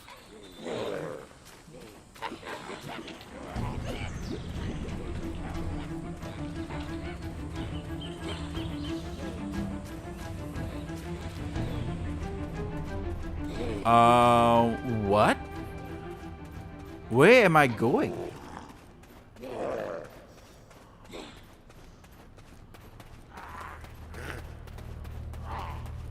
I'm letting it auto so that, you know, we don't really have to look at a character that much. And learn how to play learn how to play MMO, just like that's how MMO is. Grusha is in here. Holy crap. You only see a giant ram skull hanging and it's not even a glimpse of the king. A human commander body has become the vessel of the host of our king.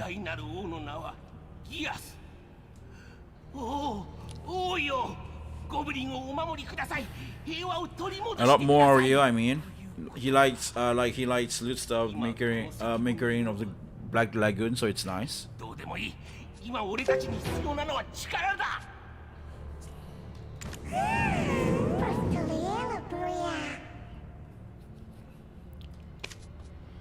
I feel like the most best way to, like, the most balance of like a nice fan service and a game being like still, you know, like still hold like a moderate kind of like, you know, moderation or something like that is Nikkei. I think Nikkei is doing that really well. Like Nikkei is not like, it's not like crazy loot like Brown Dust or whatnot. Brown Dust is just literally hitting that line. But in Nikkei, that's not what happening there in that game. So, you know, Nikkei is actually pretty safe. You can say, yeah, the 12 years old thing really makes a lot of sense.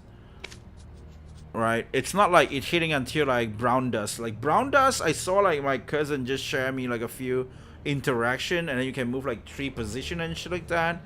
And then the way that the hand gesture and whatnot, it's just we know what happening there. You know.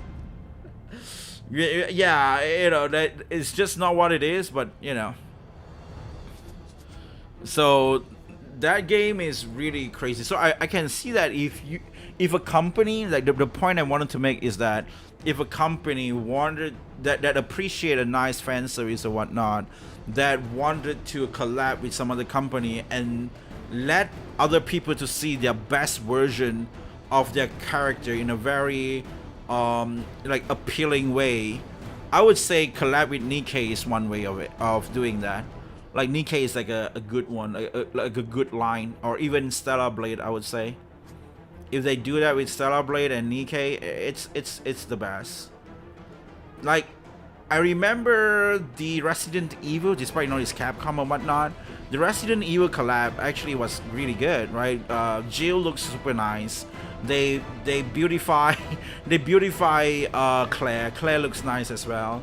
But Claire is like, you know, kind of on that lower end where she's just an SR. And then we got like Ada Wong. Ada Wong is super hot as well there, so that's actually really good. But of course they can still do more if they wanted. But that's what I mean, right? If a company wanted to have like a different version, like they appreciate fan service and they wanted to see like a different side of their character in a more appealing way, like Nikkei, like moderation, Nikkei level of like fan service is like the most balanced in my opinion.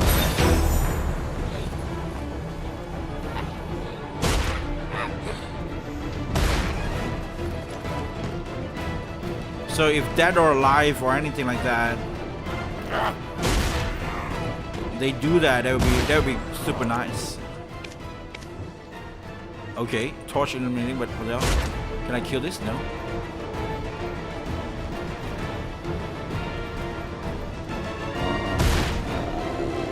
But I feel like if they collab with Brown Dust, then I'm not saying like a very weird, like, you know, lip top take, like trying to say, oh, it's just gonna taint their name on their game or whatever that is.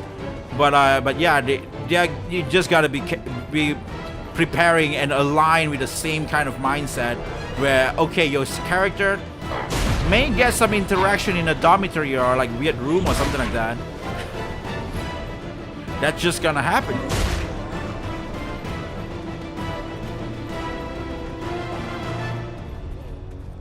So I'm gonna talk to Eileen now.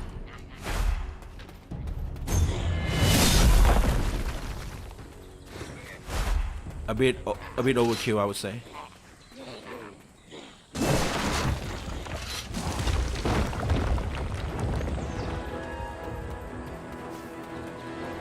Does it let them run automatically? Well, I'm going to finish dinner and going to do my thing. Bye. Yeah, thank you so much for dropping by, man. Hope you had a great time. And good luck in whatever you're doing.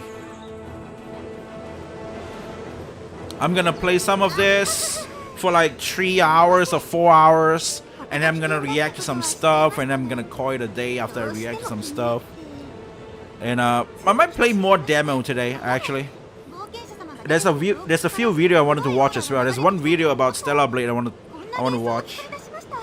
この標識、父の本で見たことがあります。これはゴブリンの王が闇の狭間に隠れているという意味です。Okay.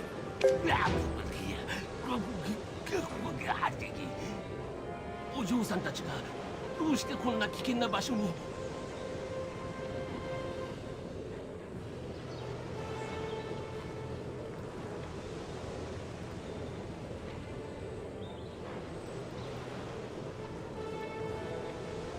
Like these are the videos I wanted to watch a bit later on. Like there is this video that I didn't really watch. Big Stellar Blade update like 10 days ago. Like it's a bit like kind of late now, so I kind of want to watch this video later on. Sony had a gold mine, a record. Sorry about that. But yeah, that's like one of the video I wanted to watch later on and just talk about the Stellar Blade update. I want to see what the hell this guy talk about. So, you know, I wanted to react to that videos and see what it's about. And there are a lot of things that going on. Like I got a lot of opinion on that as well. I think it's about that thing where shift up leave PlayStation after PlayStation was like doing some weird ass shit. And yeah, I don't really quite remember what they did because it was like a few days ago, and last week or something like that I saw that oh yeah, PlayStation Women's Day.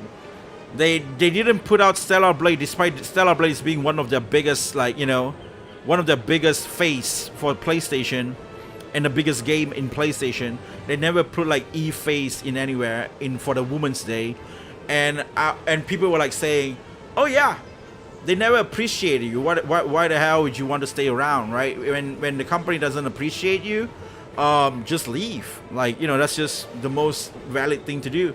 And that's literally what everybody's saying, that base shift up, leaving Sony because Sony doesn't appreciate you. They put in grace for the face of PlayStation, and Capcom never once were a PlayStation exclusive in their whole life. ゴブリンの間に伝わる伝説が一つあります。釜で文字を煮て食べれば賢くなるという。Like Resident Evil 1 was a game that was able to play on Sega Saturn and PlayStation 1 multi-platform. It was never just on PlayStation or anything like that. You can play the game on Sega Saturn and Dreamcast and PlayStation 1.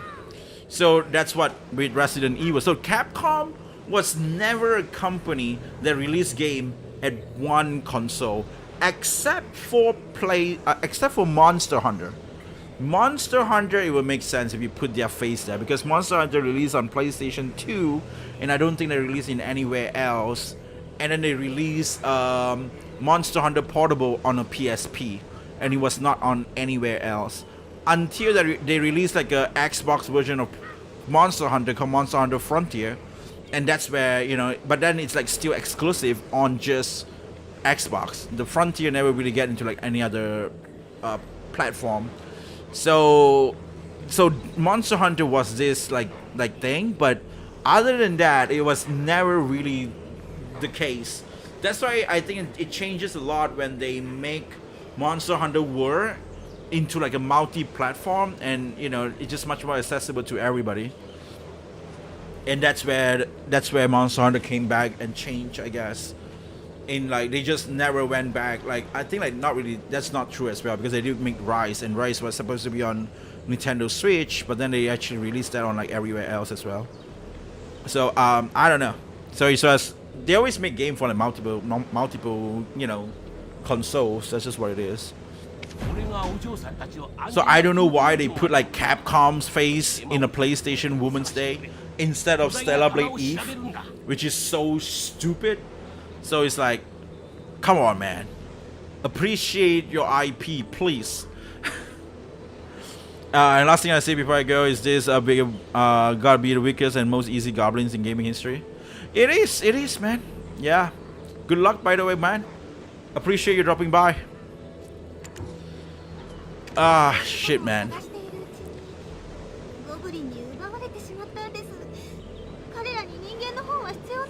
So that's why I wanted to watch that video.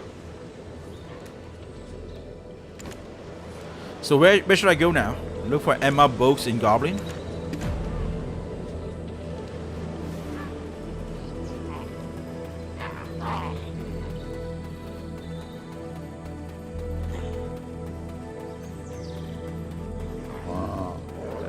MMO is weird. Like it's really weird for me. Like you can just ignore these characters and shit now. The logic is weird for me.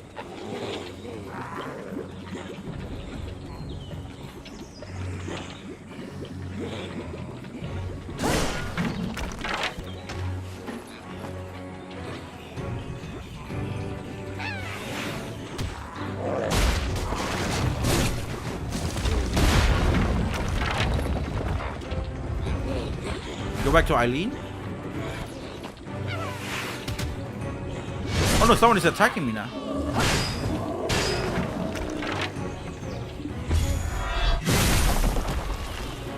Everybody died.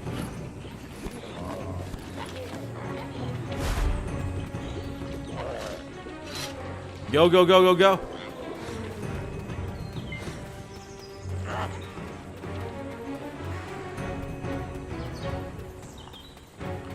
Ayla the Strong.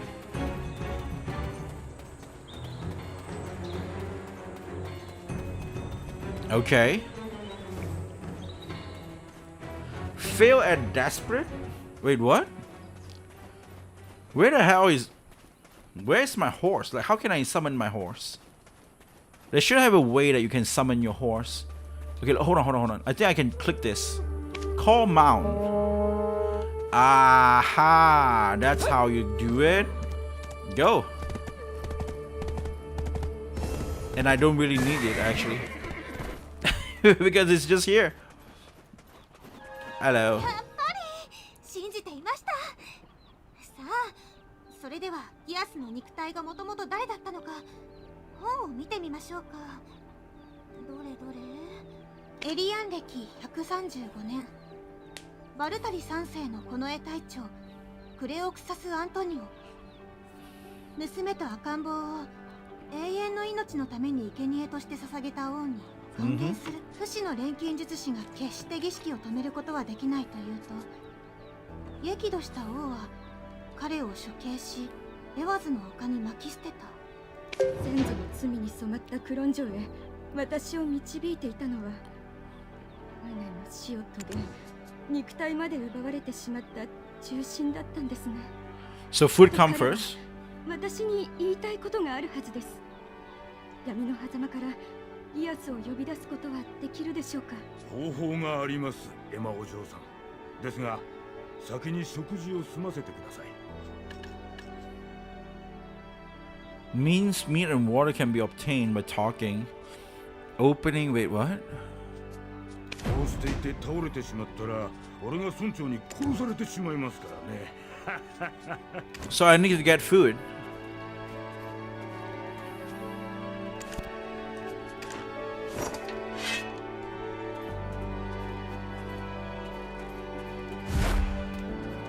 Get potatoes from the potatoes field. Martina Finto.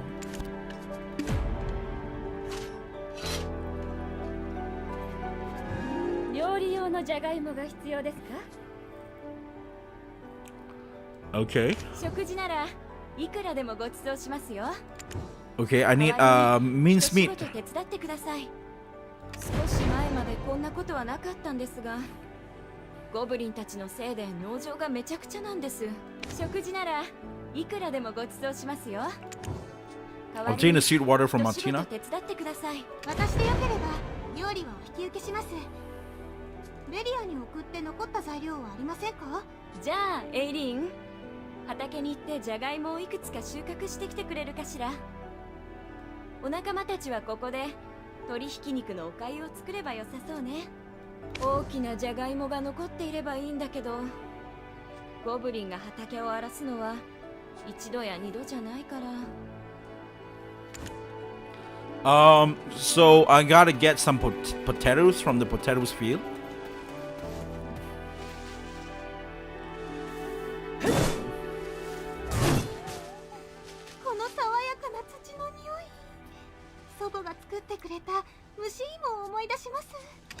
Steamed potatoes.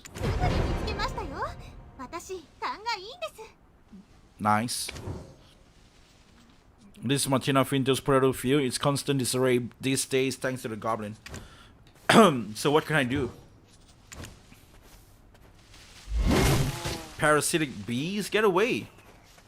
Where's the goblin? I want to kill the goblin.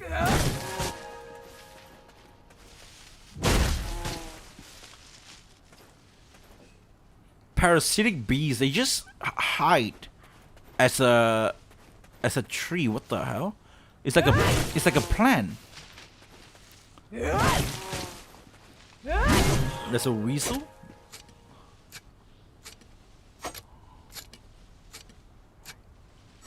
Open processing. L. Select simple cooking. Cook 3 ingredients. Okay. Select cooking.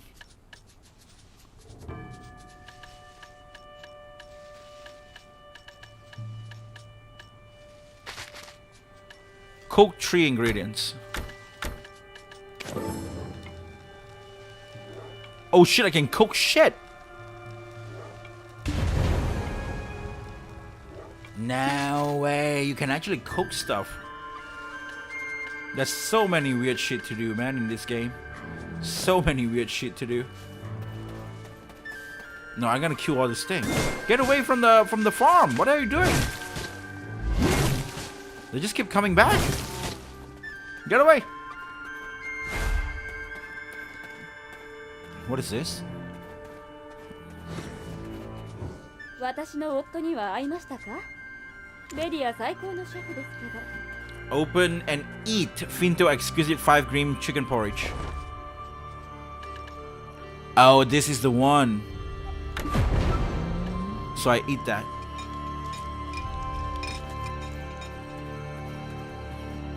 Yosh, 腹ごしらえも終わったことだし、話し合いを始めるか。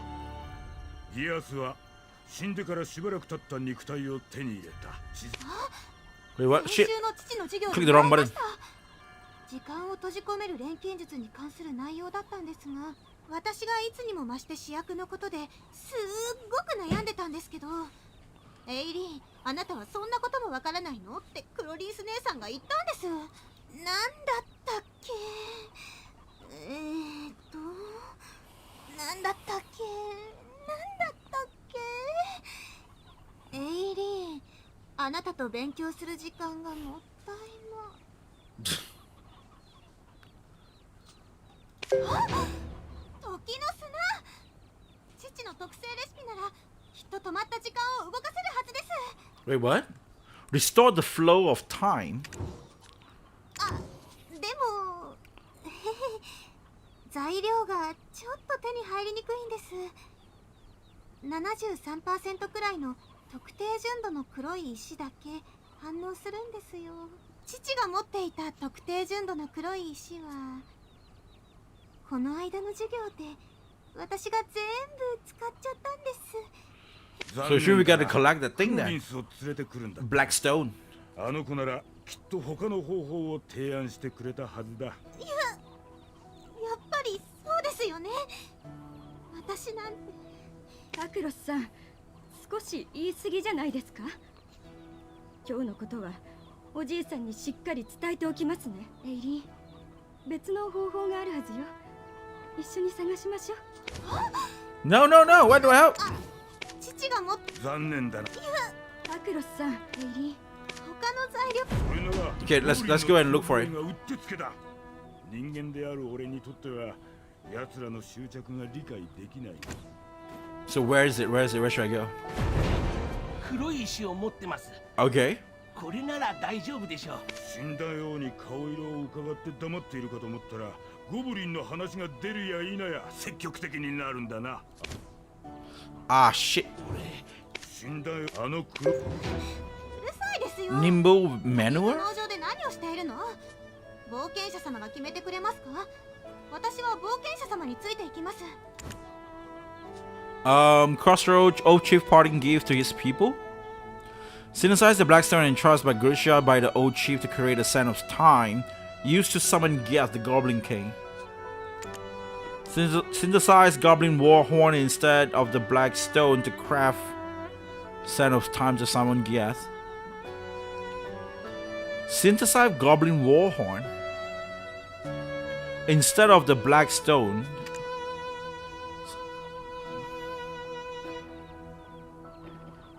I wanted the old chief, now goblin king, left his black stone behind for a time like this. The goblin would rather seek death than lose their war horn. They are dear to them as their very life. Please use this black stone. Let's parting gift of an old chief of his people. What else does it mean? Black stone have the time and place. Old chief parting gift to his people. Why use a black stone when there's own replacement? When there's a known replacement, do you not understand how valuable these stones are? Why else would everyone be talking about blackstone this and blackstone that? We should never treat these stones lightly. Those sitting in lofty chairs will know how to put them in good use.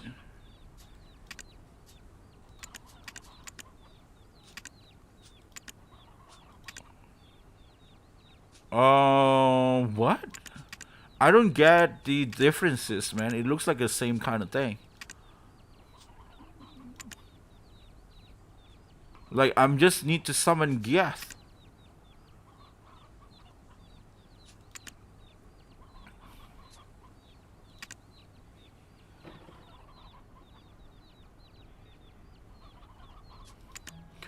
Because despite whatever we choose, we still kill a bunch of goblins. I would choose this. I don't know. Whatever, man. 角笛を失ったゴブリンたちが死を選択するということを分かっているのか？ゴブリンと戦って怖くて村に逃げてきたなら臆病者らしく行動しろよ、この卑怯者。君がどう思おうと興味はない。結果的に私の立場の方が上ということだ。この作戦が終われば適切な処分が下されるだろう。偉大な王があんたたちよ。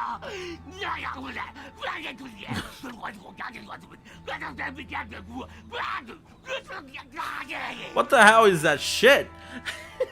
先祖の罪に染まったクロン城へ私を導いていたのは、無念の死を遂げ肉体まで奪われてしまった重臣だったんですね。さあ、最初の材料から探しましょう。まずは Why is it at the boobs? Why is it at the boobs? ちょうど農場の近くにイタチがたくさんいますね。 So we're gonna get some weasel. クロン城へ私を導いていたのは。 Okay, let's just kill some weasel then. Where the hell is it? Oh, out here, out here. Oh shit. I need the fluid, right? So I want the fluid. Change and get this.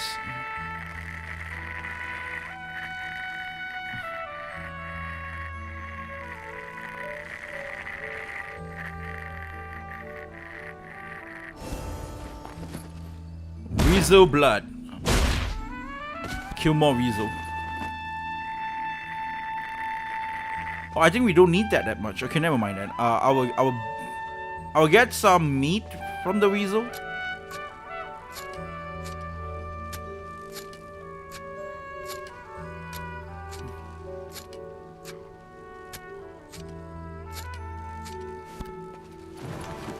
Weasel meat.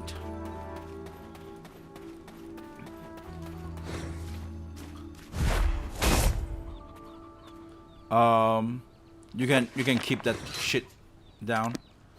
次に光を含んだ野花が必要です。時々あのエワズの丘に咲くと言われています。 Shimmering wildflower. ちょうどいい。花を摘みに行くついでにゴブリンの角笛を奪ってくるんだ。死んでも許さないからな。こいつはケプランに実験体として渡さなければ。まったくどうして人がこうも変わることができるのか。先祖の罪に染まったクロンジョへ私を導いていたのは、無念の死を遂げ肉体まで奪われてしまった重心だったんですね。私たちは時の砂を錬成する場所を探してみます。 Okay. タクロスさん、護衛をお願いします。ゴブリンをこれ以上刺激したらダメですよ。先祖の罪に染まったクロンジョへ私を導いていたのは。 So I will get to steal the horn. I need to steal the horn from the goblin. Oh hey, what the hell is this? Is this your first visit to the farm? This is Finto Farm. I'm here to work. Conversation. Knowledge of interest. Okay, never mind. I don't really care that much. I thought like we can actually buy stuff or whatnot because he looks like a merchant. General good vendor. ポーションが必要だろ。急げよ。君が私に出会ったのは幸運さ。救世主と呼んだらどうだ? Medical kit, potions. I have 6 million silver. That's crazy. Okay, I'm just gonna go up here. Shimmering wildflower. A flower bearing a tragic tales of the souls of children who sacrificed for the Kron King vain dreams of eternal life.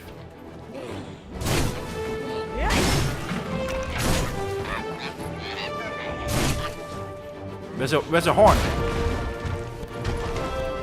Where's your horn? Give me a horn. Shit, there's a lot of money as well. That's nice.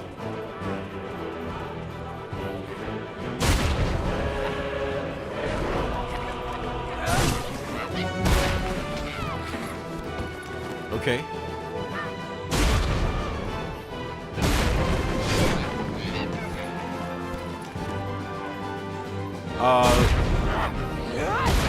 So I got everything now.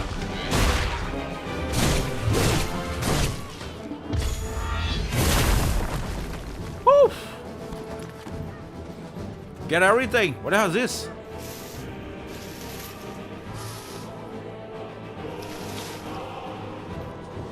Plain pot? Get away. Oh no, there's a boxes here. Bronze key.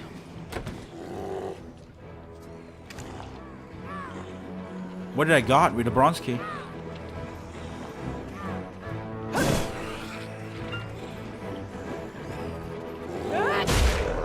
Okay. No, I think I can go back now. Oh shit, they're here as well. What are they doing here? 早かったですね。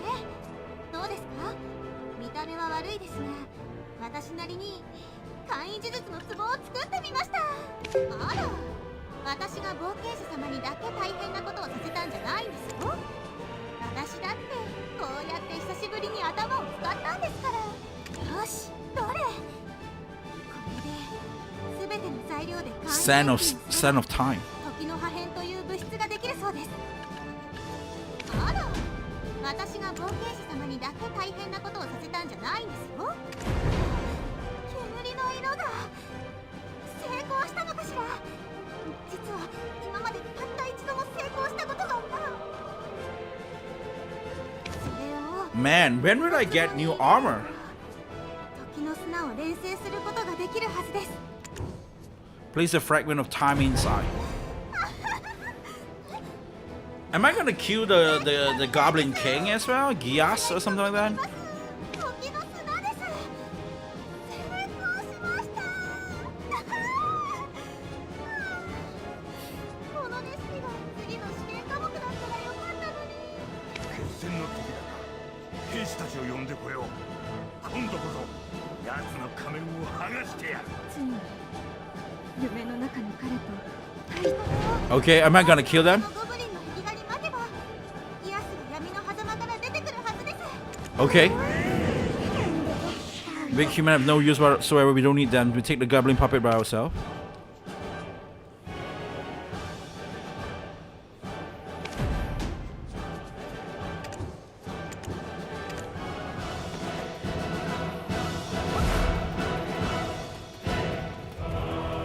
Oh, we're gonna go to this stone thing. Scatter this. Okay.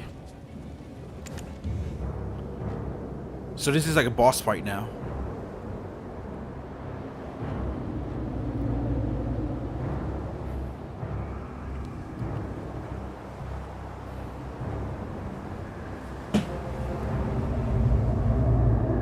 Oh shit, so big.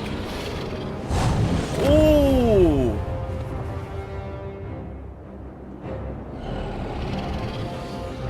Maybe now I can use the controller.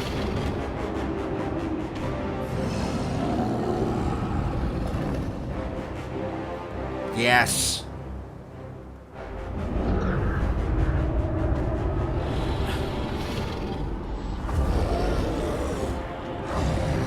How is that a goblin?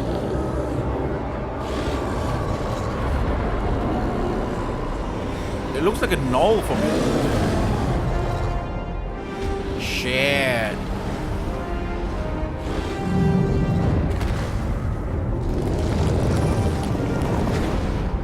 Okay. Come, let's fight. So finally I can find something that I need to fight properly. Holy crap. It didn't do damage to me. It did not do damage to me.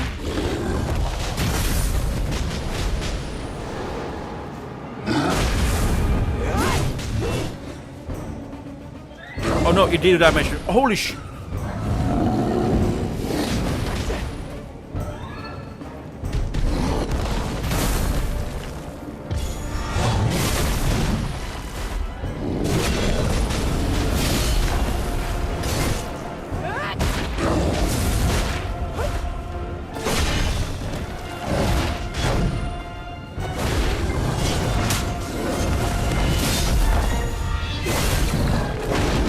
Whoa. Whoa.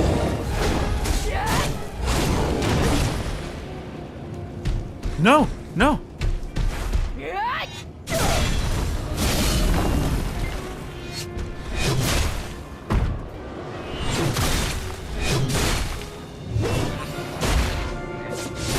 Okay, go back, go back, go back, go back. 3. Yes.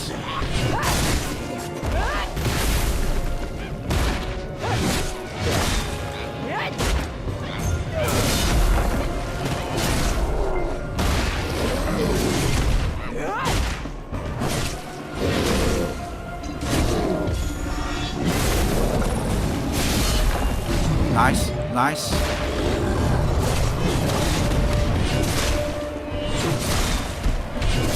Come on, spend 4. Shit, wrong skill. Wrong place.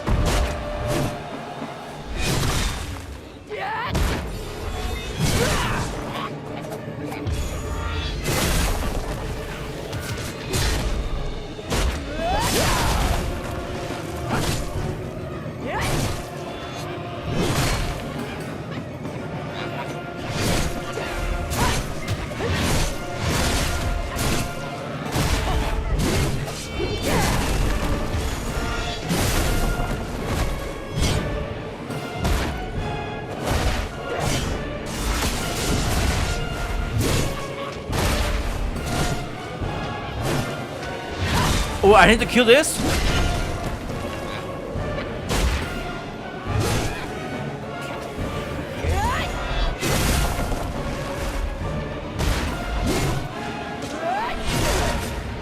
Okay. Got this guy.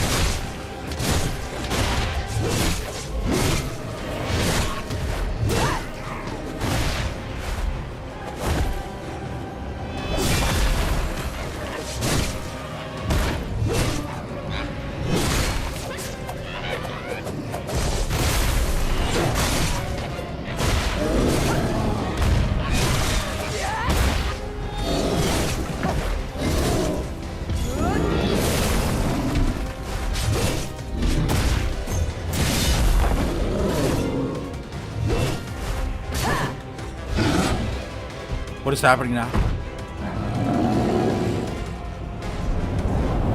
Oh shit. Oh shit. What the hell is this?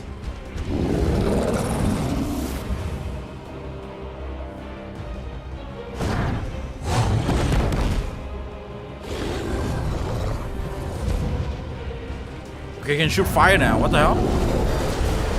Crazy how this game got like phase 2 and shit.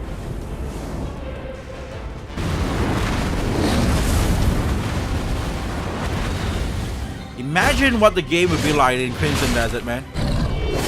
Holy shit.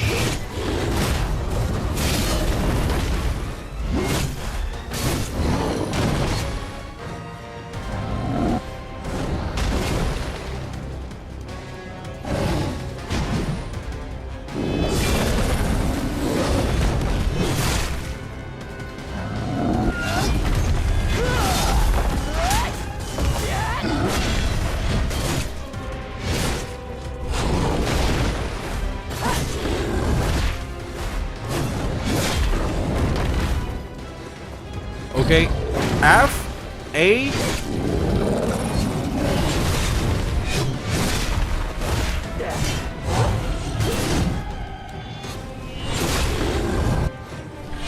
Die.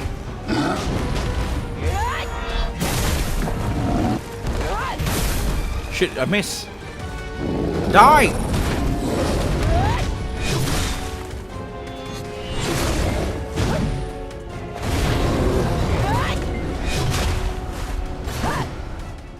Okay, got him. Okay. タクロスさんはもうベリアに到着されたはずなのに、なんてこと。一体何者なんですか？イエス、あなただったんですね。夢の中で私をクロン城へ引きずり込もうとしていたのは。エマさん、気をつけて。大丈夫ですよね？待って、何かを伝えようとしているわ。 What is it? イエスと話をさせてください。 I need the power of wisdom to protect my people. It seems that I lacked both. I need more black stones. The black stones granted me the gift of this flesh.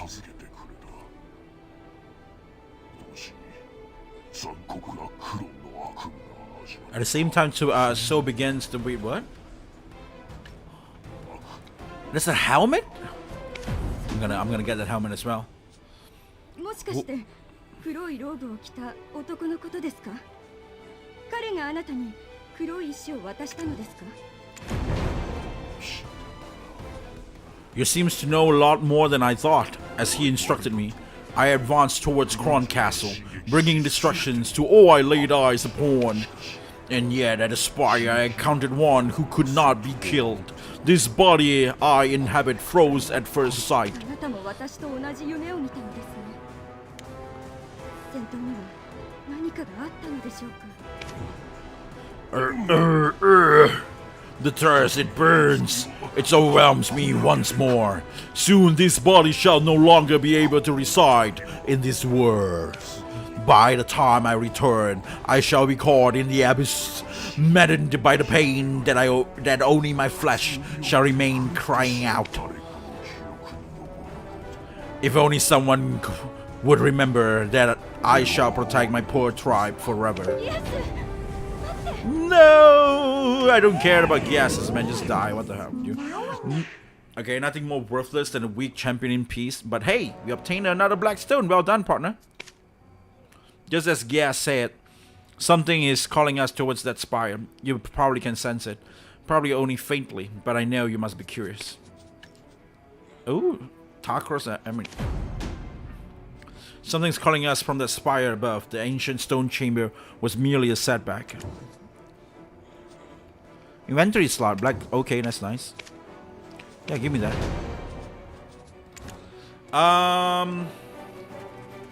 Wow. I get the helmet. Let's equip that and see. Oh, that doesn't really change much.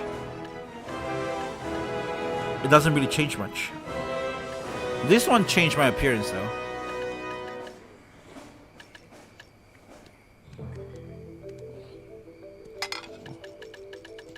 I'm just gonna eat the fluffy bread.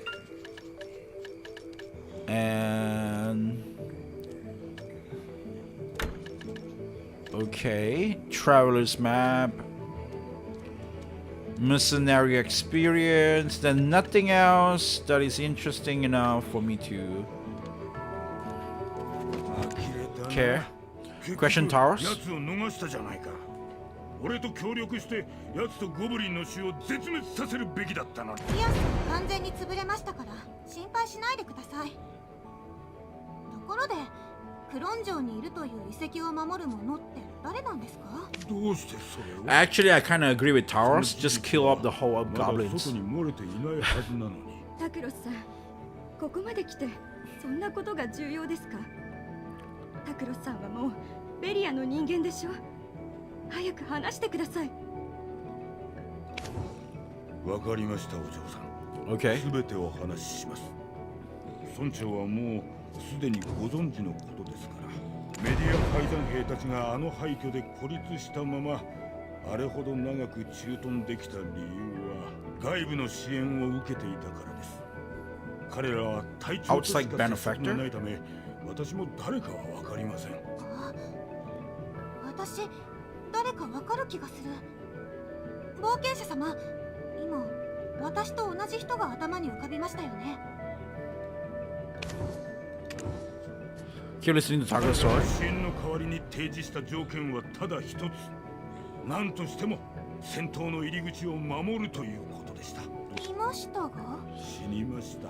お嬢さん、まさかそこに行くつもりじゃありませんよね。私たちはクロン城に行かなければなりません。冒険者様、あなたと一緒にいる今が唯一のチャンスなのです。Secrets of Crown Castle? 代わりにこの作戦が成功したら、このタクロスの功績を村長によーくお伝えください。城跡付近にビードルというものが潜んでいます。最近その扉を開けようとして追放されたそうです。ビードルもベリアに定着したがっているようでした。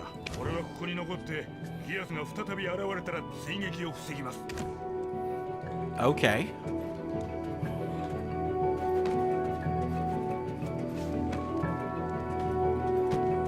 There's a server called Mommy Choke Me Please.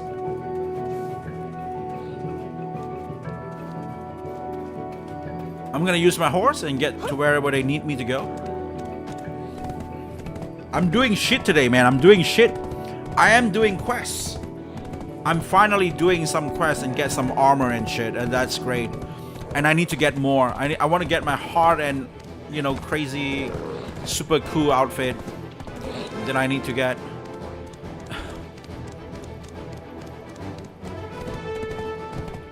Oh shit, what else is that? Bell? Beetle? You coming all the way from me? Did you become truly me? What? なんだよ、このビードルを驚かせるとは何者だ。なんだって？クロン城に潜入する手伝いをしたらベリアの住民として迎え入れてくれるって。君一人連れて行くのだって大変なのに。おまけに。こんにちは。 Beetle exile? 私たちを助けてくだされば必ずお礼をいたします。So she is the stone-faced wench of hers. あの有名な苦笑い姫。おっと、この口が悪い。 String attached. このことならお嬢さんたち。 Name's Peter. I'm happily to be your guide. I may not log at it, but I hear a long-time guild advisor. あのハイトにずっと駐屯できたのは当然どの商談にだからご急た。 This guy speaks so soft. Let's just keep going to the next one. Let's see. Why are they blocking me? Let me go. なんだ、黙っているからてっきり偵察かと思ったじゃないか。ああ、そそっかしい新入りなんだ。さっさと終わらせて勤務交代よ。しっかり教育しろよ。おってよし。 So we can go in. Let's go. 最近厳しすぎないか？一日に2度も点検に来る必要があるか？徹底した在庫管理は商人の基本です。待て。おい、追放されたビードルじゃないか。お前がなぜここにいる？おい、そこは誰もいない。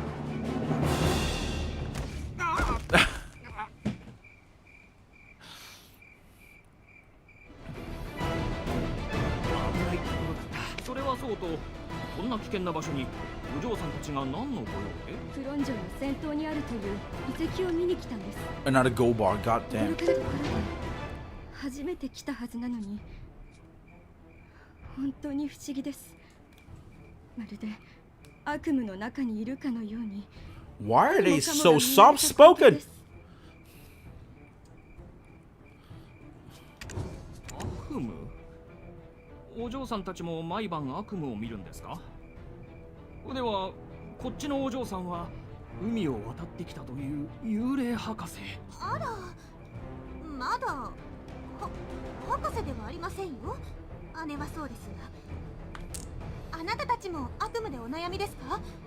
もっと詳しく聞かせてください。そうなんです。以前はこれほどじゃなかったんですが、最近になってだんだんひどくなっているんです。 Okay. 高齢たちが夢に出てきて苦しめてくる昔の。 So there's ghosts around here. なんだよ。まさか。 Just look, they're practically swarming in soldiers. Wait, what? Death well. 何をするってんだ。後継者様、これを見てください。 Remembering Hana? 思いながら。 Out of one's 覚えていま senses. すよね。バルタリー納骨堂でリッチが拾ってくれたクロン時代の日誌です。井戸に行ってこの試薬で日誌を燃やすんです。ああ、もう姉さんとこっそりハンサムな亡霊を呼び出そうと思って作っておいたのに、これをこんなところで使うことになるな。後継者様、これを見てください。 So, where should I go? I need to do that? Remembering Hana.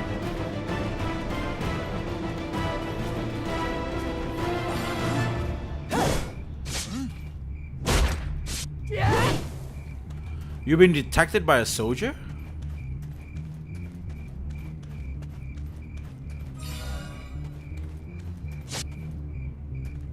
How the hell do you... Wait, what? I need to...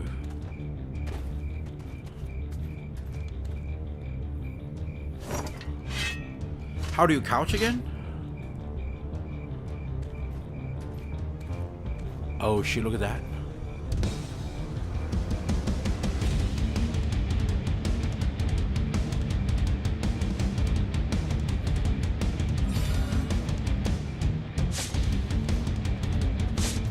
Why can't I just fight them?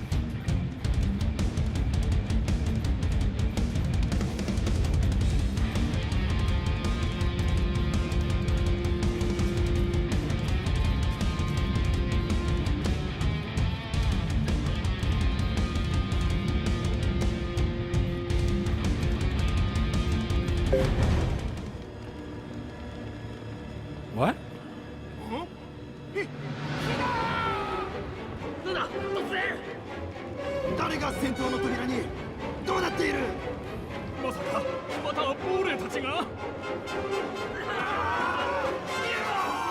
Oh, they're running away.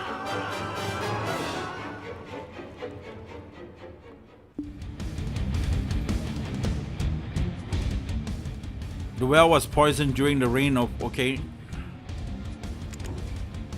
Burn the crown period journal with the was due to the vengeful aura which smoothed in this castle. The journal itself remains intact, but all the letters within were burned away. As a letter recording an erasable chapter of Chester history vanished into the flame, the vengeful souls of Kron Castle slowly manifest around the well. Oh shit, these are all the souls?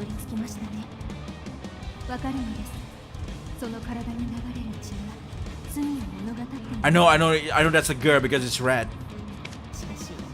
私たちは叫び続けるしかありませんでした。この切迫した叫び声が届いた人がその血筋だったというだけ。冷たい風が吹き去る静かな戦闘に子供たちが閉じ込められている。私たちがどうしてこの地を離れることか。その騎士は Okay. バルタリス結局その中この城にどうか Just show me where to go so that I can save them. What the hell? 君も幽霊になったんじゃないよな。 Beetle? そんな紙切れ、このビードル補佐官様がいちいち気にするはずないじゃないか。 Pinching personal files? Wait, there's another glove now. What the hell? 心配ご無用。まあ If I do that, I get a glove. Let's just do it right now.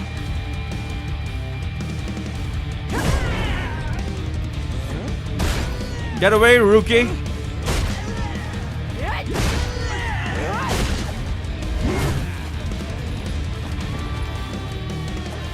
There's a sturdy shoes and shit. No!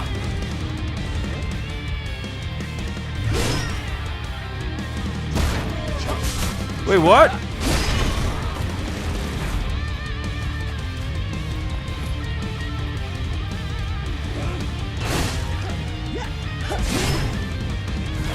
How do I go in?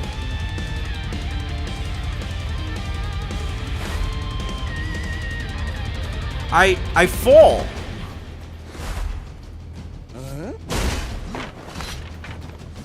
I can't believe I fall. How can I get back in? Shit, they actually do a lot of damage. These guys are no joke.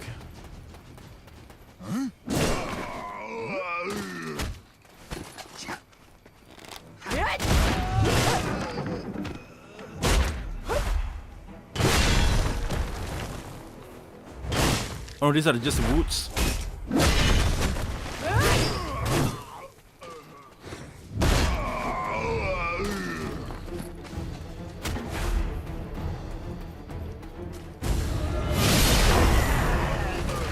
Okay, I level up, I think.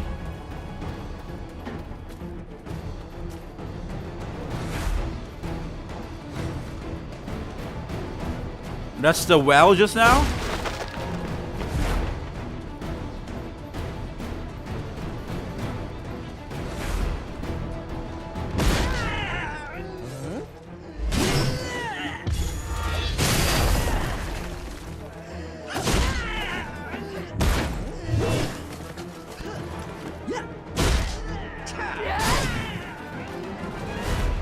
Okay.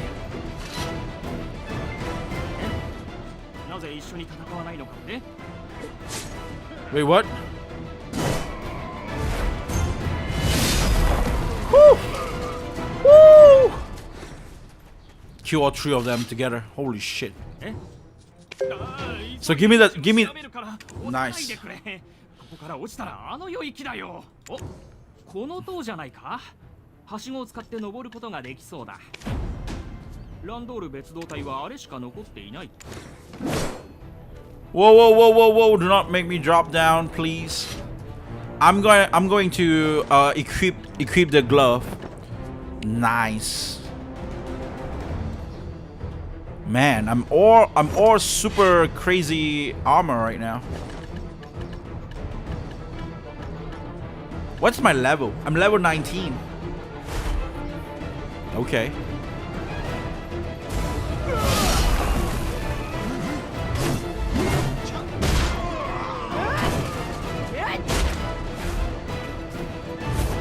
I feel like killing the people is actually good because I can get more levels. It's a very grindy game nonetheless, so you know. Oh damn, we can see the... There is a... Why is it so slow? Ouch.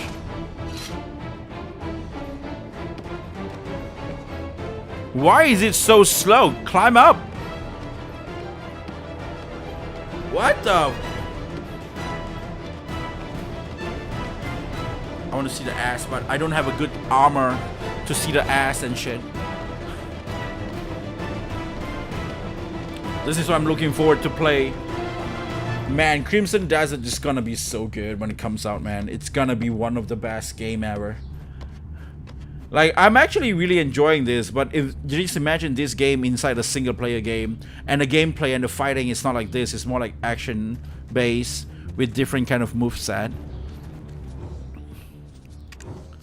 And that's just gonna be cool. So what was that?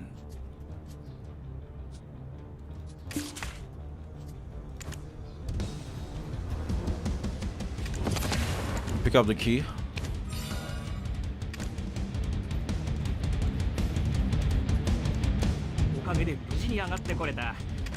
Suspicious flower. I never is looking probably dried out. Digging through the dirt of the flower pot, you discover a silver key.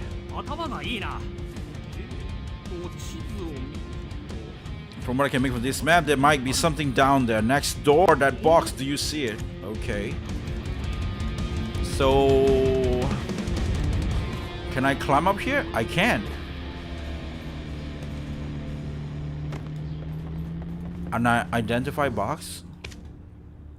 Despite the assuming exterior and overflowing with all sorts of things. Silver key.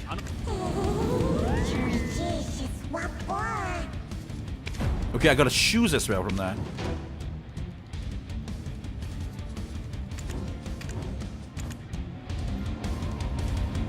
Inventory. More inventory slot would be great. That's nice.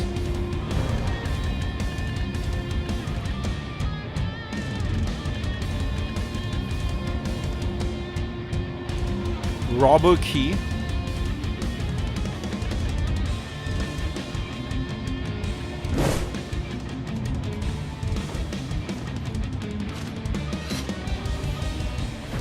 What the hell is this? Phantom?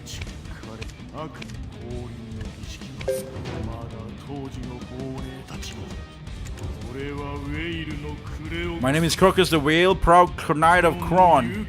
I dare speak out before the king, for what I was executed. Okay. So I have to go like down there or something. And I got a shoes as well. I'm fully upgraded into this thing.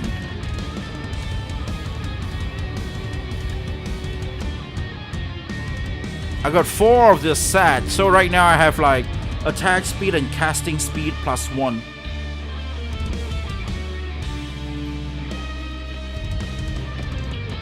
This is so slow, goddammit, I'm just gonna jump.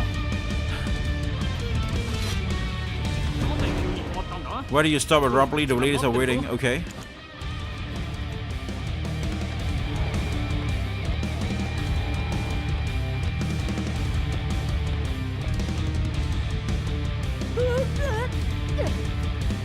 Wait, the guy name is Spider-Man Miles Morales too?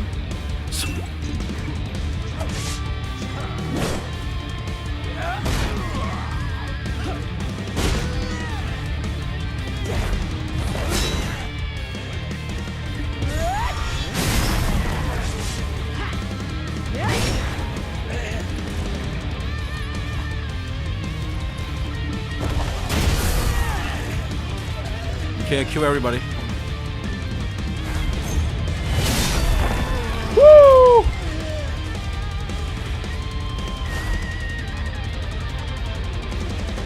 Eileen is here. What the hell is Eileen doing around here? I'm so nervous. 無事に戻られましたね。 Okay, you return adventure. I was so あった worried. のではないかと心配しましたよ。ここに来て大丈夫何年経ったと思ってるんだ。えへん。目をつぶってたって城くらい登れるさ。すごいですね。ところでどうして追い出されたんですか？まさかここに来てこの仕打ちとは。 After all I done, you didn't think of leaving me behind, are you? そんなのってあるかよ。 I mean, honestly speaking, our whole situation didn't sit right with me. Okay, to the 仲間 end. が毎晩命を危険にさらしてまでこんな崩れた廃墟にいる意味があるのか。だからせめて俺だけは何か持ち出して Call the king. Phantom, 部 okay. 屋を漁っこれでいいか。 He's good. He thinks about himself. That's always great. It's you always need to think about your own benefits. Like that's what I should. That's what if I do that earlier, I would be much bigger content creator, man. Like before this, I always play around with emotion. Like, oh man, what is the right thing to do? Ah shit, if I do this, it's a bit scummy. If I do this video, it's a bit scummy. You know, like what like you know that kind of like weird shit. But then when I care less about this kind of stuff, then my audience starts to grow because I just willing to do whatever it needs to take. And then my subscriber count just keep rising up. So at the end of the day, maybe you know what, just do whatever that is like, that is beneficial to you for your own sake. 緊張をほぐしてっと。この上がまさに戦闘だ。 Okay. 怨霊騎士の呪いが怖くてどうせ誰も来ないさ。これで怨霊騎士を呼び出 This す can summon the fourth, the Phantom Knight. You say? Let's see. ハドム、フラ、ヘリアク。 The scroll bears the order of 闇 Hadum. の神ハドムの指令が書かれた巻物です。とこ Hadum. ろで騎士は王の召集にしか答えないんですよね。でもクローン王国はとっくに崩壊してしまいましたし。今まで私が見た夢は偶然じゃないの。 These two girls are following us to like the whole story of it. I never really expected that we would have a journey and a whole like adventure with these girls.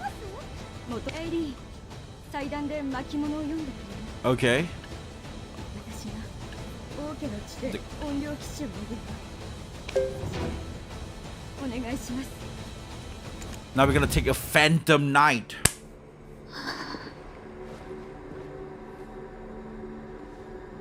父さん、私にもできますよね。 Okay. What should I do? 自らを捨て、大義のために剣となり盾となり、偉大な王国に融合と変身。 She's summoning the Dark Knight.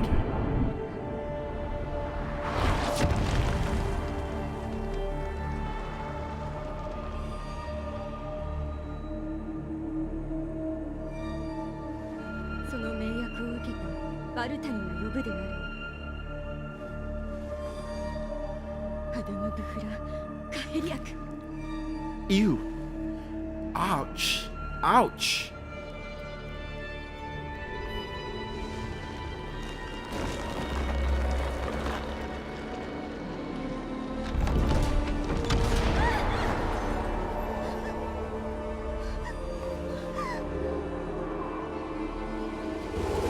Wait, holy crap, that is the Dark Knight. Phantom Knight. Wait, I need to fight this?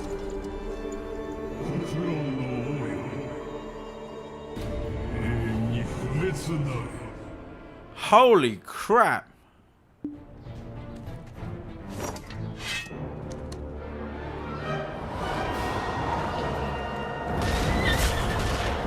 No!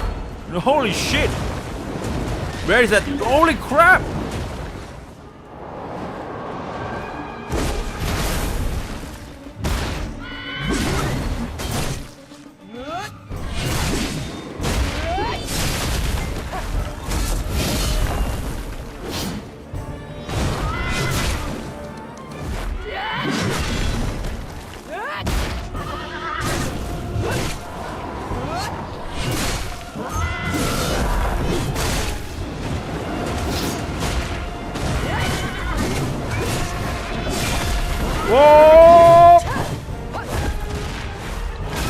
Get away, get away, get away. Woo! Get away, get away. Oh, shit. Okay, okay, we get.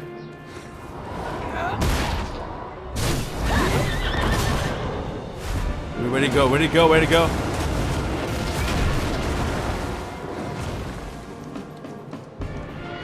Holy shit.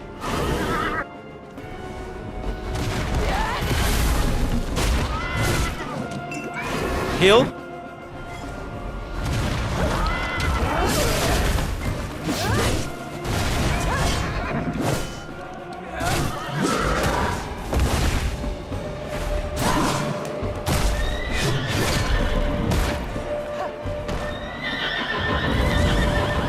He's gonna get to phase 2. I got a lot of healing, so it should be fine. Holy shit.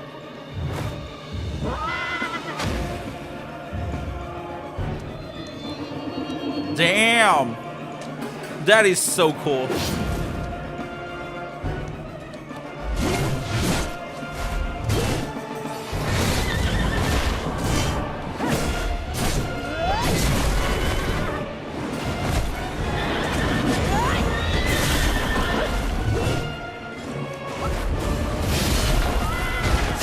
Oh, get away, get away, get away. Where'd he go?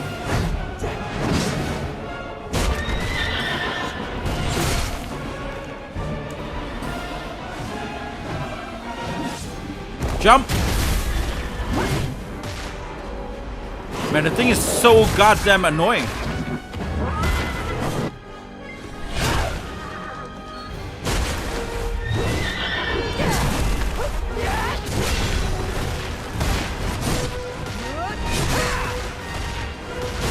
I'm slowly dying from this thing. Kill.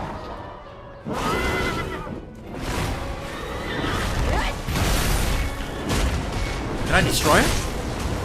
Okay, I can destroy. I should destroy.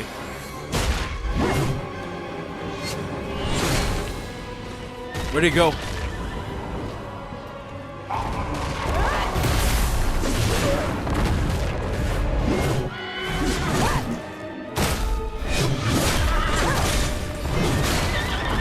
Holy shit, I should heal again. God damn it, that's crazy. Get away!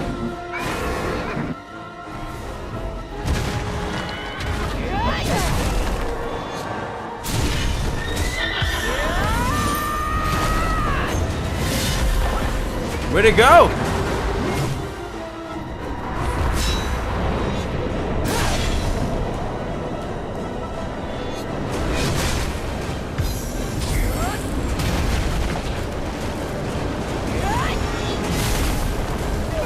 What the hell? Just keep sucking up. You just keep casting meteors. Holy shit! What a boss, man. What a boss. Holy, that was insane. Holy shit. Man.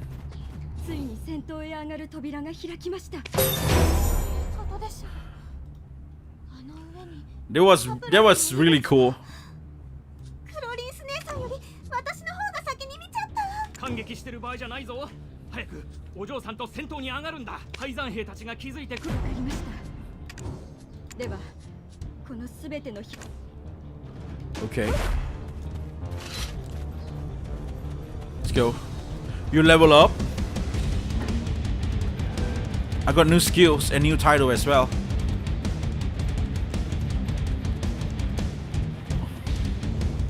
What is this place?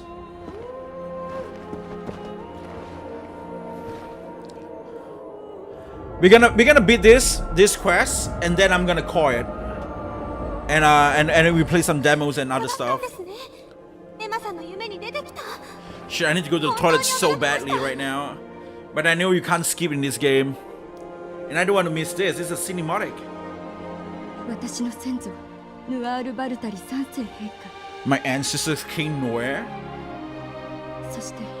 死の錬金術師カプラスが繰り広げた惨劇の犠牲となったその魂たちがここで私を呼んでいた。今こそ私たちがその痛ましい魂を慰めてあげましょう。 I'm sorry, man. I really need to go to the toilet. I'll be right back. Oh shit. Okay, that's me.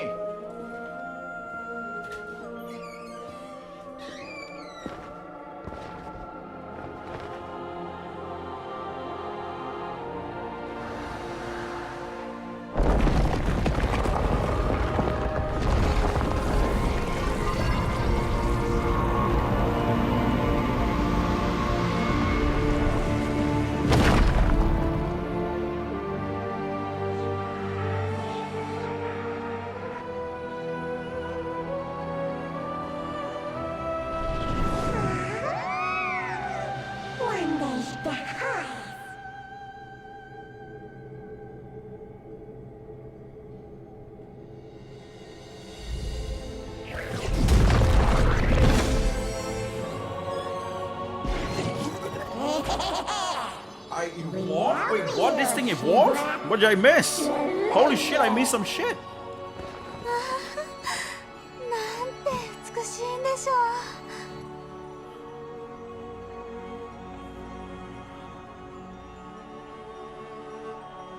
ごめんなさい。どうか安らかに。 Oh.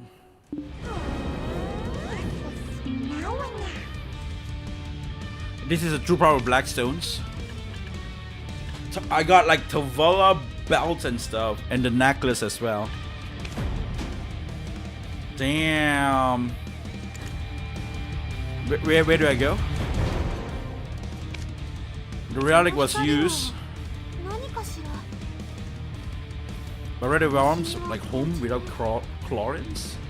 暖かくて解放された亡霊たちが残していったんじゃないかしら。この光は私たち全員に贈られたプレゼントみたいです。 Emma reached for like running together. Okay, nice. What happened? Why is that loading? Oh damn! Now we're going back. I'm not pretty sure where did I go. One thing leads to another, and we're just doing weird shit a lot.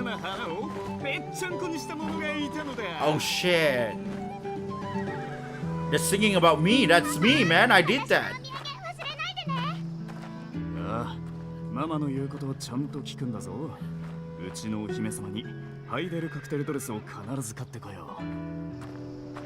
Man, やっと一息つけるな。 that's crazy. 行こう、ハイデルへ。ここでヤーラが揃えばまだ勝負はわからないんだよ。そりゃレッドノーズとギオスがキスするようなもんさ。Okay. Wait, is my camera weird now? 頼りがないのは無事と言うけど。I don't know. あなた Oh no, everybody went back. That's great. Look at that. We just kill the goblins, kill every enemy. You know, just help the humans. That's just what it is, right? I don't really need R to equip. So I'm equipping everything now. Oh shit! I got like the belts and everything. Now I just need some rings and stuff. Holy crap! I look like a warrior now, man.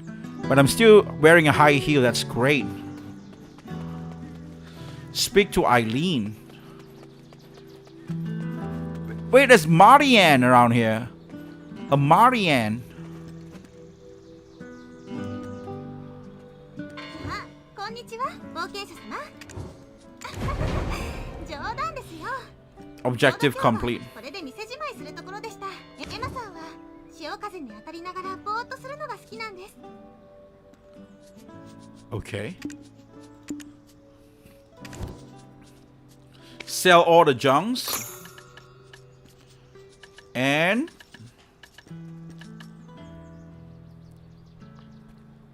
I need amity of like 500.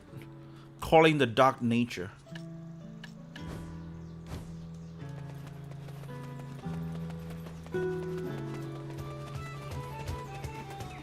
So now I have to talk to Emma? What is this? Oh, that's where Emma is. Oh shit. エマさんほら私の言った通りでしょ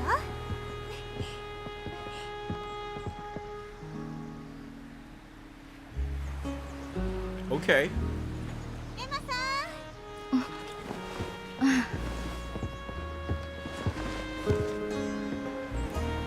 ここで何しているの？ちょっとね。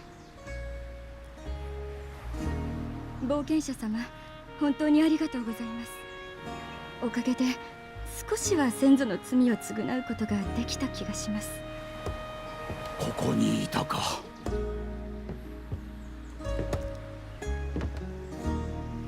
わしら一族はずっと待ち望んでいたんじゃ。怨念の鎖を断ち切る者を。初めは遊び好きなただの青二歳だとばかり思っていたよ。私もです。ついに私の仲間を見つけたかと思いましたよ。そんなお前がわしらの村を蘇らせてくれるとは。なあイゴール、お前は気にならんのか？ So I done everything of this ロ story? ーズとギアスに黒い石を渡した。もう博士、ベリア村に活気が戻ったんですよ。それに今冒険者様にはご飯の力が必要なんですよ。そうでしょエマさん。 Yep. そうね。冒険者様、よろしければお食事をご馳走させていただきたいのですが。Man, just imagine if you play as a guy. It's gonna be crazy good. I am so huge, man. Like now I see it. But then again, you know, we are wearing high heel, but all of us are wearing high heel. Holy shit, they are more smaller than I thought they are. Holy crap. いえいえ、今すぐじゃなくて、村長、冒険者様を引き止めておいてください。それでは私はエイリーンと一緒に準備をしに行ってきます。Holy shit. エマがあんなに笑う姿を見たが本当に久しぶりじゃ。 An バルタ invitation. リ家の一筋の光になってくれて本当にありがたい。あの子たちが食事の準備をしている間、村の南側の厩舎番ロレンツォ・マレーに会ってみるかね。ずいぶん長く足止めしてしまったな。そろそろ行きなさい。あの子たちと楽しい時間を過ごすのじゃ。 Have a lovely time with the girls. 最後に忘れないでおくれ。このベリアはいつでもお前を待っている。 Oh yeah. Man, this game, man. I saved the village, or I don't know, something. They welcome me here. Now I can enjoy the girls. Holy crap. What a great game. Okay, I want to go to the smith. Where is the smithy again? The smithy is here somewhere. No, this is not where the smithy is. This is where the smithy is. Okay. トラナン・アンダーフォーだ。忍耐を大事にしてる鍛冶屋さ。 Sell all the junks. Okay. And then purchase. I can't wear this? No, this sucks. This is Tuvala. I already got all the Tuvala stuff. And I don't really want it as well. There is no nice version of outfit.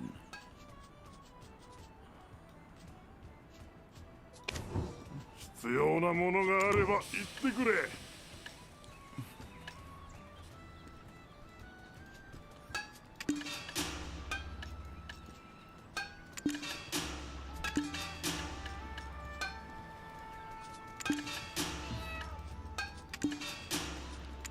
Nice. Repair, repair.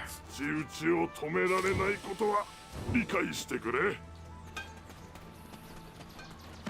The game is so strong. Like, you are so strong in the game that I don't feel like you need to make armor or whatnot. Like, it's just a weird thing. Because just how strong you are in the game.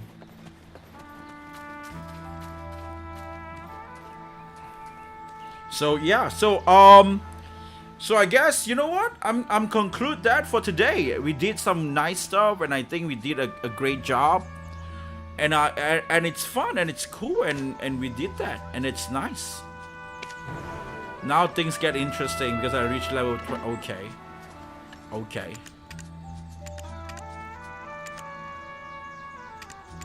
Play for 150 hours, 100 hours. Holy crap. Goal. Unleash your power event. Let's see my titles. What did I get? Good communicator, break of change, acknowledge, Lord trusted, officially good, goblin man. Now the man who is Grusha, the man who is now a goblin to his core. Okay. Look, don't touch.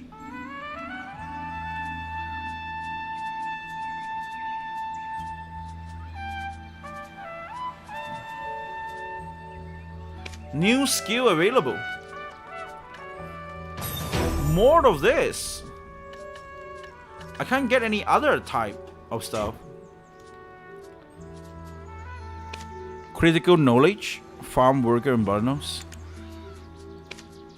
General knowledge.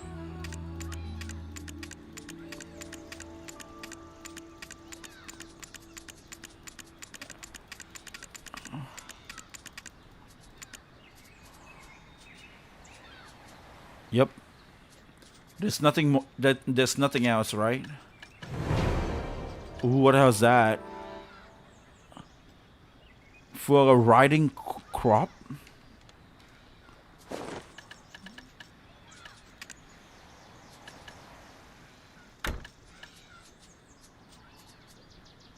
Lara's warm.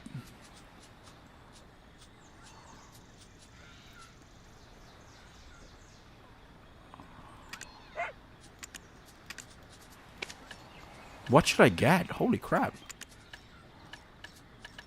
Blackstone.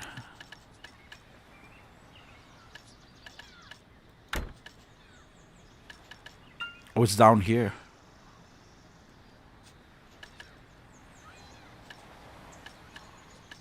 I'm gonna get rid of this stuff.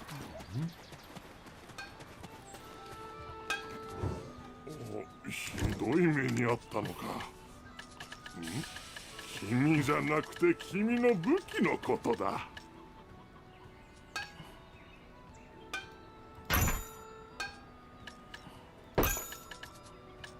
So I sold all those stuff, right? And the shoes, there's like shoes that I don't really need. Okay.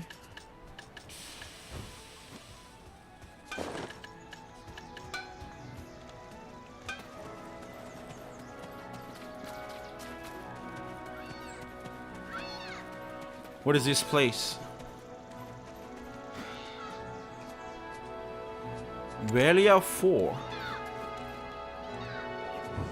戦争は悲劇だが、時によって喜劇にもなる。Darkross, that's my より name. 大きい世界が欲しいか。なら今すぐ。So I can learn skill from this guy.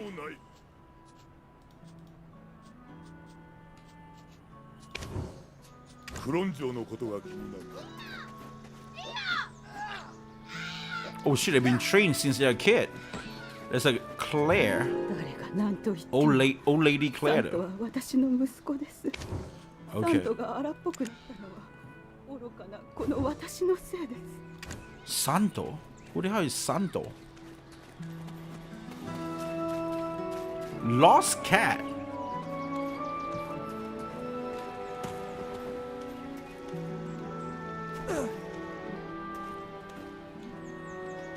There's probably a quest for me to look for a lost cat.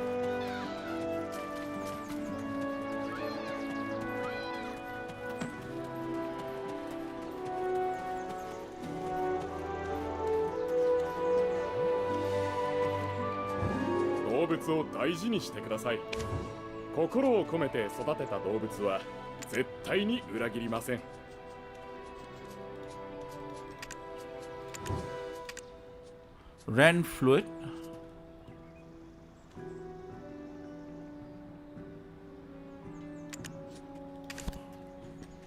What's the flute for? What's the flute for?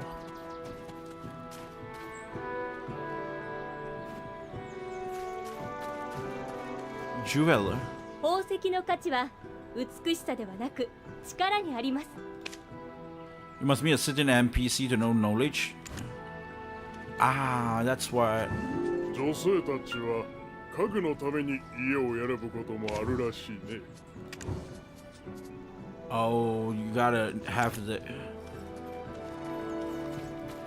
luxury vendor. 良い服の価値は特別な人のみわかります。 My stairs, but a fleeting one though. Should this place capture my heart? My intention as こ well. の服を着てみませんか？ Oh, there's a lot of clothes. Unequipable. I can't equip any of these clothes. Where can I buy a house? Didn't they say I can buy a house and shit? 住居地を持ったら家具を配置できるわ。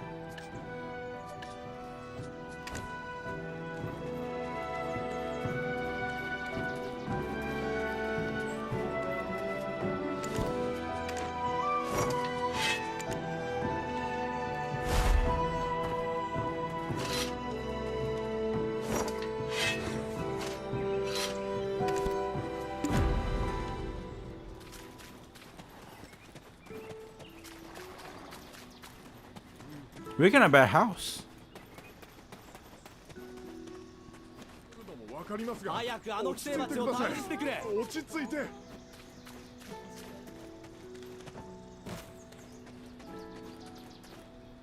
Rock Millis. Oh shit, the lady's here. クロンの怨念を断ち切った者としてすっかり有名になったな。偉大なるセレンディアのジャレット・ドモンガットお嬢様があなたをハイデルに招待するためはるばる自ら足を運ばれた。最初にエダンの部下だと言ったのは嘘だったんでしょ？あなたがあんな奴の部下だなんてありえないもの。とにかくおかげでゴブリンたちはおとなしくなったし、セレンディアとベリアの交易も再開したわ。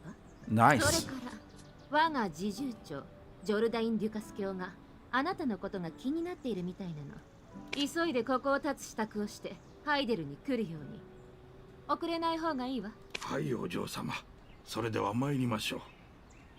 侍従長はお忙しいお方ですので。 Gold bar as well. What else is this? Horse emblem? Secret token guard? 肝に銘じておくように。少しでも遅れれば。 I don't really care that much, man. I want to have fun with my girls. What are you talking about? Get away, man.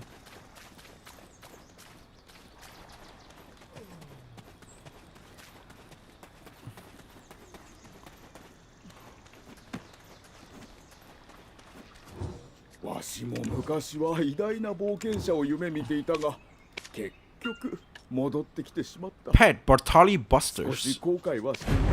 私が君に接するように村人にも接してくれ。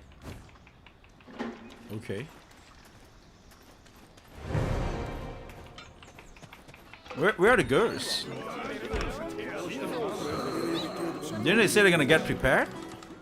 I thought we were gonna have some Yuri shit, man. Like nice Yuri stuff.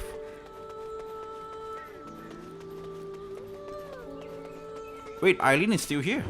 冒険者様、こんにちは。 No, I thought you guys are preparing. What happened? Quest. Ongoing. Main. Quest. The girls, man, the girls.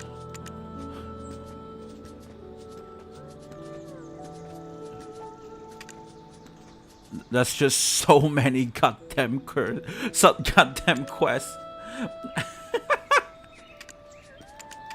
I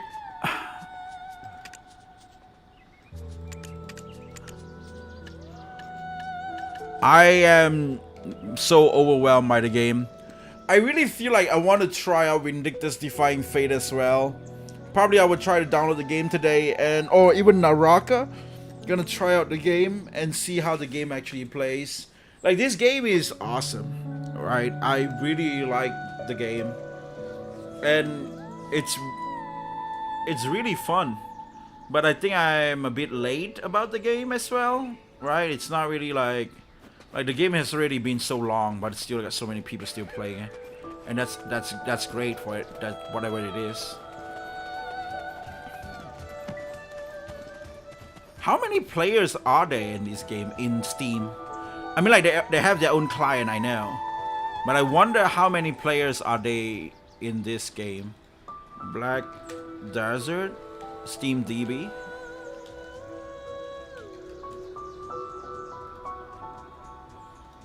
Holy shit, there's still a lot of people playing it.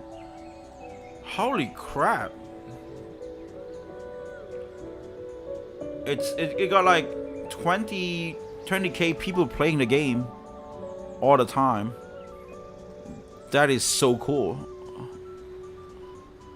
That's in 1 week, 1 month, 3 months. Yeah, it always has been so. Max, it hits it during 2019.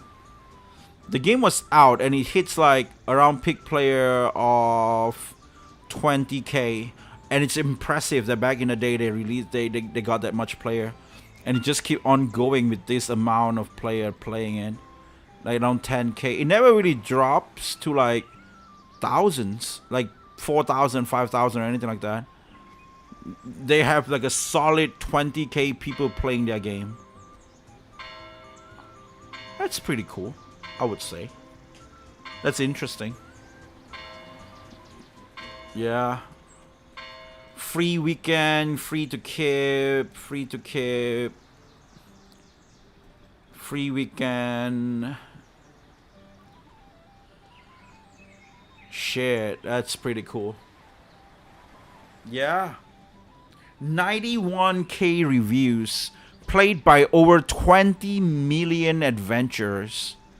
20 million people played this game. What the hell? I didn't even know that. Holy shit. It's a very popular game. Yeah. Let's see the map, right? Okay, the Kron Castle is there. There is Master Sanjos. What the hell? The Goblin side, and then you got a Finto. You got a few boss around Dusted Brack. That's pretty cool. Level 20 plus. Level 60. Holy shit, the game is so huge, man.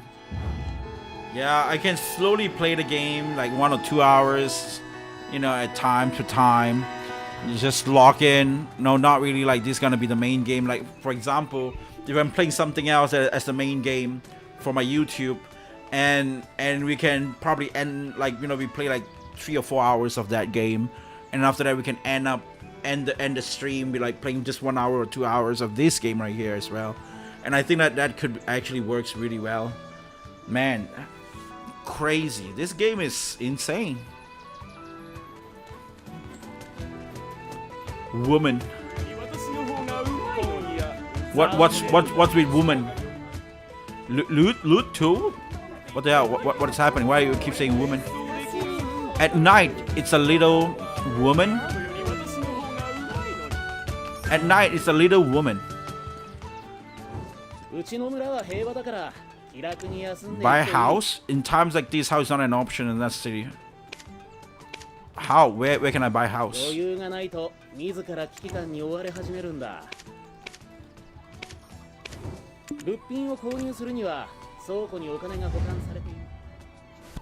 Where can I buy a house? How? How can I buy a house? Is this gonna be my house outside?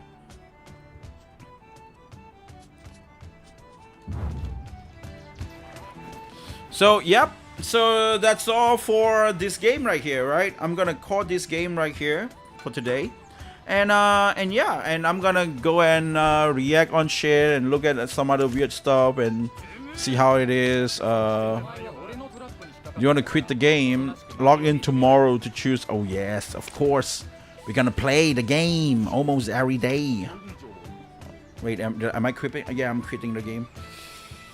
And yep, and that's what it is, guys. That's the game. That's that game, and it's awesome. And that game is great. That game is really great. I feel like, yeah, it's a really good game. I just enjoy it, man. That's just what it is. Okay, I'm gonna go and react to some stuff, and then we're gonna play some demos. I want to play this game right here for today. I did download 2 of the beauty games that we had before. That I feel like, you know, I can try them out. If you guys love 5 Hearts Under One Roof, these games are definitely something you should give a try as well. Let me just change the title on Twitch, right? I mean, I don't really need to do that, I guess. But games, just change this, I guess. Game plus demos. Yep. So yeah. Drama-wise, I'm not pretty sure what is happening. In this, there are, you know, the guy who made Dragon Quest, who actually being, I think like he's probably one of those just feel weird about all these weird Western things that is happening. Like back before he get this, right? In Dragon Quest, you used to be able to choose between male and female character, but now you can't choose between man and a woman anymore. We have to label them as Type 1 and Type 2. Is an absolute god, and even this guy is good. Like this was like a huge thing back before when in 2024 when they say this, and then I remember they need to take that down or something, that whole footage, and that was one thing, right? That was one thing during that, and that had that. Where was that picture again? Do I need to go back twice? Where was that picture again? Not really. Never mind. I think I have to get here. So that he mentioning that he feels like, you know, Japanese game when they localize it loses its flavor. I think that's a very valid point that he actually making, right, in this one right here. Yeah, Japanese game loses flavor when translated, says Dragon Quest creator. Like, that's definitely the case. I mean, like, I feel like this kind of thing, it's weird in, like, if you only speak English, you will not feel it as much as any other people. The same thing goes with if you only speak Japanese. But if you're the type of person like me who speak English, who speak Japanese, then you will tend to see what I see and a lot of other people sees as well. Like the thing that going on with One Piece right now, right? Like with One Piece live action, you can see a lot of positive feedback coming out from Japan, and you can see a lot of positive feedback coming out from the West as well. But all of this, and you can see a lot of people complaining about the game, or I mean, complaining about the show. And the thing about the people who are putting a positive thing is like Japanese who doesn't speak English. And then everybody who like saying it like super good is like the same thing goes on Westerners that doesn't speak Japanese. But all those like bilingual people, you can see them just being like complaining about the show being bad. So that's like they can see it, like, because you can see through both sides. You can see through the world more widely. That like if you only understand one languages, there is a thing that is hidden at the back. Like there's a shadow, right? There's a shadow, and the back of the shadow there's this thing that you couldn't see through it unless you can access to that, like through that shadow. So if you're able to speak, like for example, like for Japanese, they can't speak English, so they have this shadow thing that's just blocking them seeing through that other side. But you know, but in somehow, you know, they that's why they can just see them in like one dimensional, like like side on that media.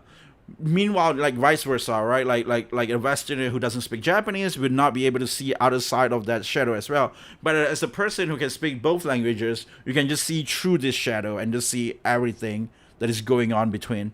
And so that's the thing that I feel like, you know, the Japanese or any other media, like the Netflix stuff, that is getting like both side in this weird, like kind of like, you know, losing flavor kind of take, or like, you know, that kind of like really, it's not like good or bad, right? It's just, you know, at the end of the day, they're just entertainment. Like, you know, just take it, like, do not take, yeah, you can just not take it seriously, or you can just take it seriously. It just depend on people. That's just, like, at the end of the day, that's what it is. But it is still like, if you want to consider art as an art, or like media as an art, it should be taken more seriously. That's just what I think, right? That's just my point on it, right? Like, if you take a Japanese media and you want to take it more seriously, and all these concerns are valid, like they are something that should be considered. But if you just feel like, you know, it's just another entertainment, who cares, right? Then, you know, it's then that's that. So that could be like the type of person who just say, like, you know, like, well, it's just food, who cares, right? Like isn't it, if it's vegan or if it's not vegan, you know, it's at the end of the day, just depend on people and whatnot, like whether what is right or what is wrong. But I am on the side, because I speak both language, I'm definitely on the side on this, right? Because like losing flavor, I do agree. Everything that we had, like, you know, it's just losing flavors. like they just being like, if you say it wrong, badly, it's like whitewash or Western wash or something like that. If you say it like nicely, it's like you know, it lose flavor. That's the nicely, yeah. That's exactly the nicely. That's what that is. That's a site trip, the third party company that's not official though, that actually make figurine for Biohazard. This is Grace, and we got Sherry, and it's insane, like how this thing right here, this figurine, can actually anger a lot of people. Like a lot of people like what were mad about this about this thing right here. There, if you see, like, I think like this is not the proper side of it, because it doesn't really have that much chat. There is like another side where I think there's somebody who shared this, and you can see a lot of people just keep giving their takes on it, and I think that's what's very funny to see. And so yeah, and so that's that, right? Well, hold on, let me just go and look at yeah, I wanted to talk about this as well, but I feel like this is something that I should watch a video about and give up my take on it, right? That's just what it is. Like, you see this right now. It's funny how, if you guys didn't know, One Piece characters are, this is pre-skip, right? This is pre-skip. So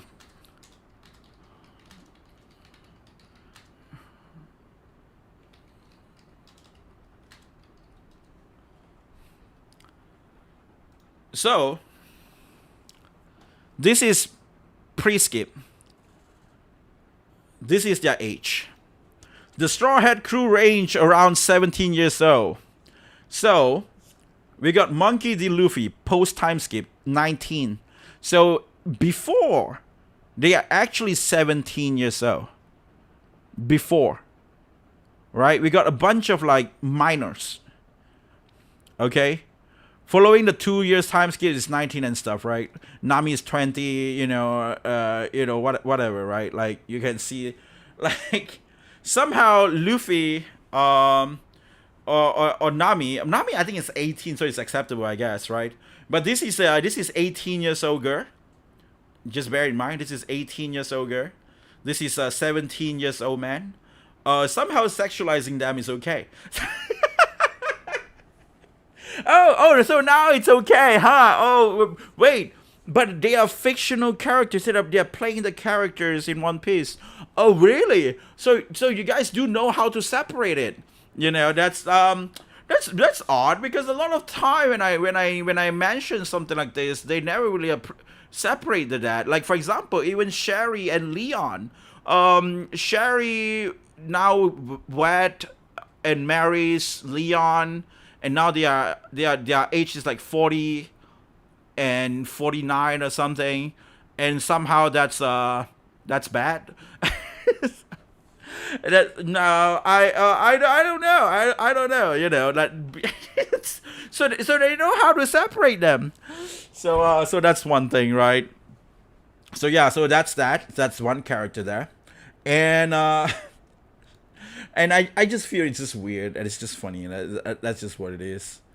So yeah, I probably need to find a video on this though. That should have a video. I think like probably Chibi didn't make a video about it. I'm not sure. You gotta find it, right? Gotta find it, and yeah, this is pretty cool. And so hold on, let me just go and check on some stuff. Damn. Oh yeah, they got this game that a lot of people were talking about. There is this game where a game dev goes crazy, goes by the Cakes, gone viral because of this reaction, making 30,000K, and it was so heartwarming that people see it because like he put so much effort, 4 years at hard work pay off. Like he's so happy. Oh my god! This is 30,000. 30. It's just, I think the 30,000 was like in the first day or something. I think that's the context. He just saw the first day the game sold 30,000K. 1,000. Voila.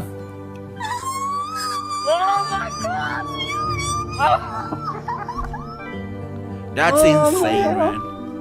That is insane. Oh my god. Oh my god, indeed. So the game is called Tangy TD, apparently. It's on the side here, as you can see, Tangy TD. And let me just check it a bit, right? Let me just check it a bit. Let me see my Steam. We don't want to see weird shit. Tangy TD. Yeah. So it's a tower defense game, apparently. As you can see right here. So that game is called a tower defense game, Tangy TD. And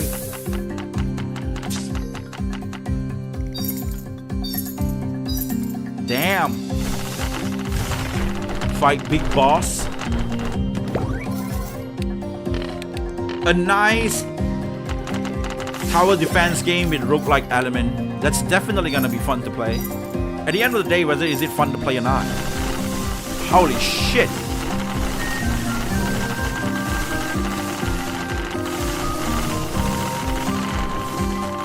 I mean, it would be cool to play another tower defense or whatnot, right?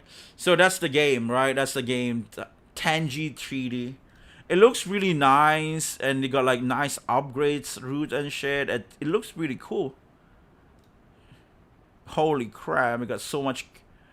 Yeah. Very positive. How many people are playing this game right now? How many people are playing this game? Tangy TD Steam DB, right? Or that's a demo? I should probably get the demo. Let's see. Tangy 3 TD. Oh, not bad. I mean, like for indie dev who just is rising up, like peak to 700 plus.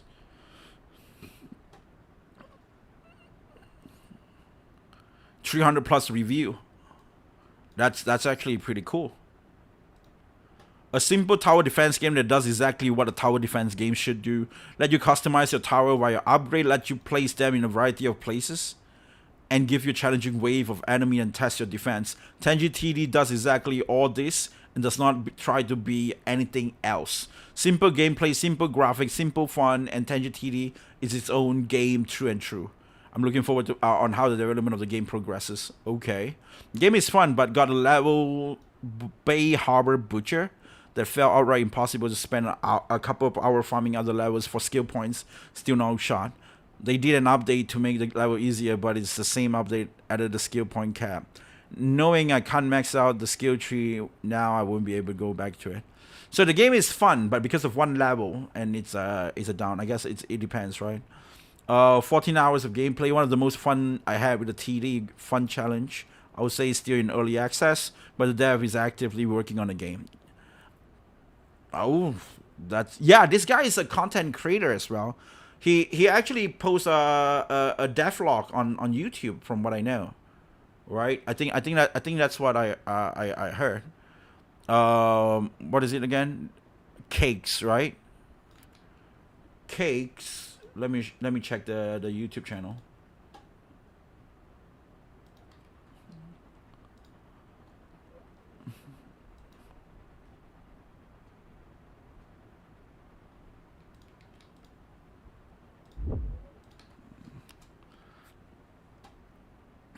So I guess it's this guy right here, right? I try Z, can he replace C? So he makes a lot of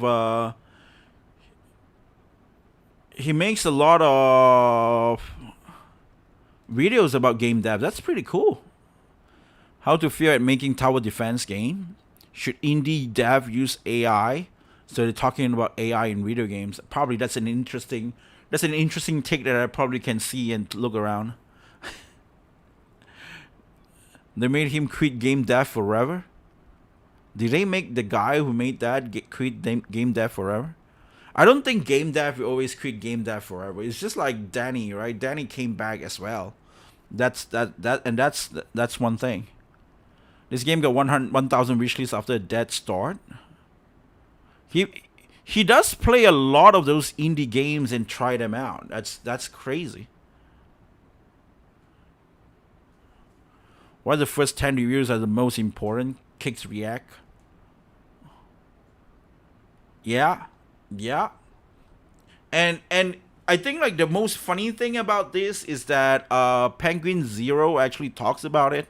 Like you get like a huge content creator to talk about it, and that's like wait, hold on, let me see. Cakes and then Penguin, right?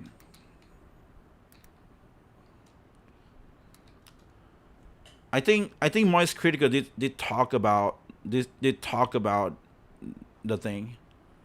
Is it like short or something? I don't know, man. Moist Critical, you gotta put it moist.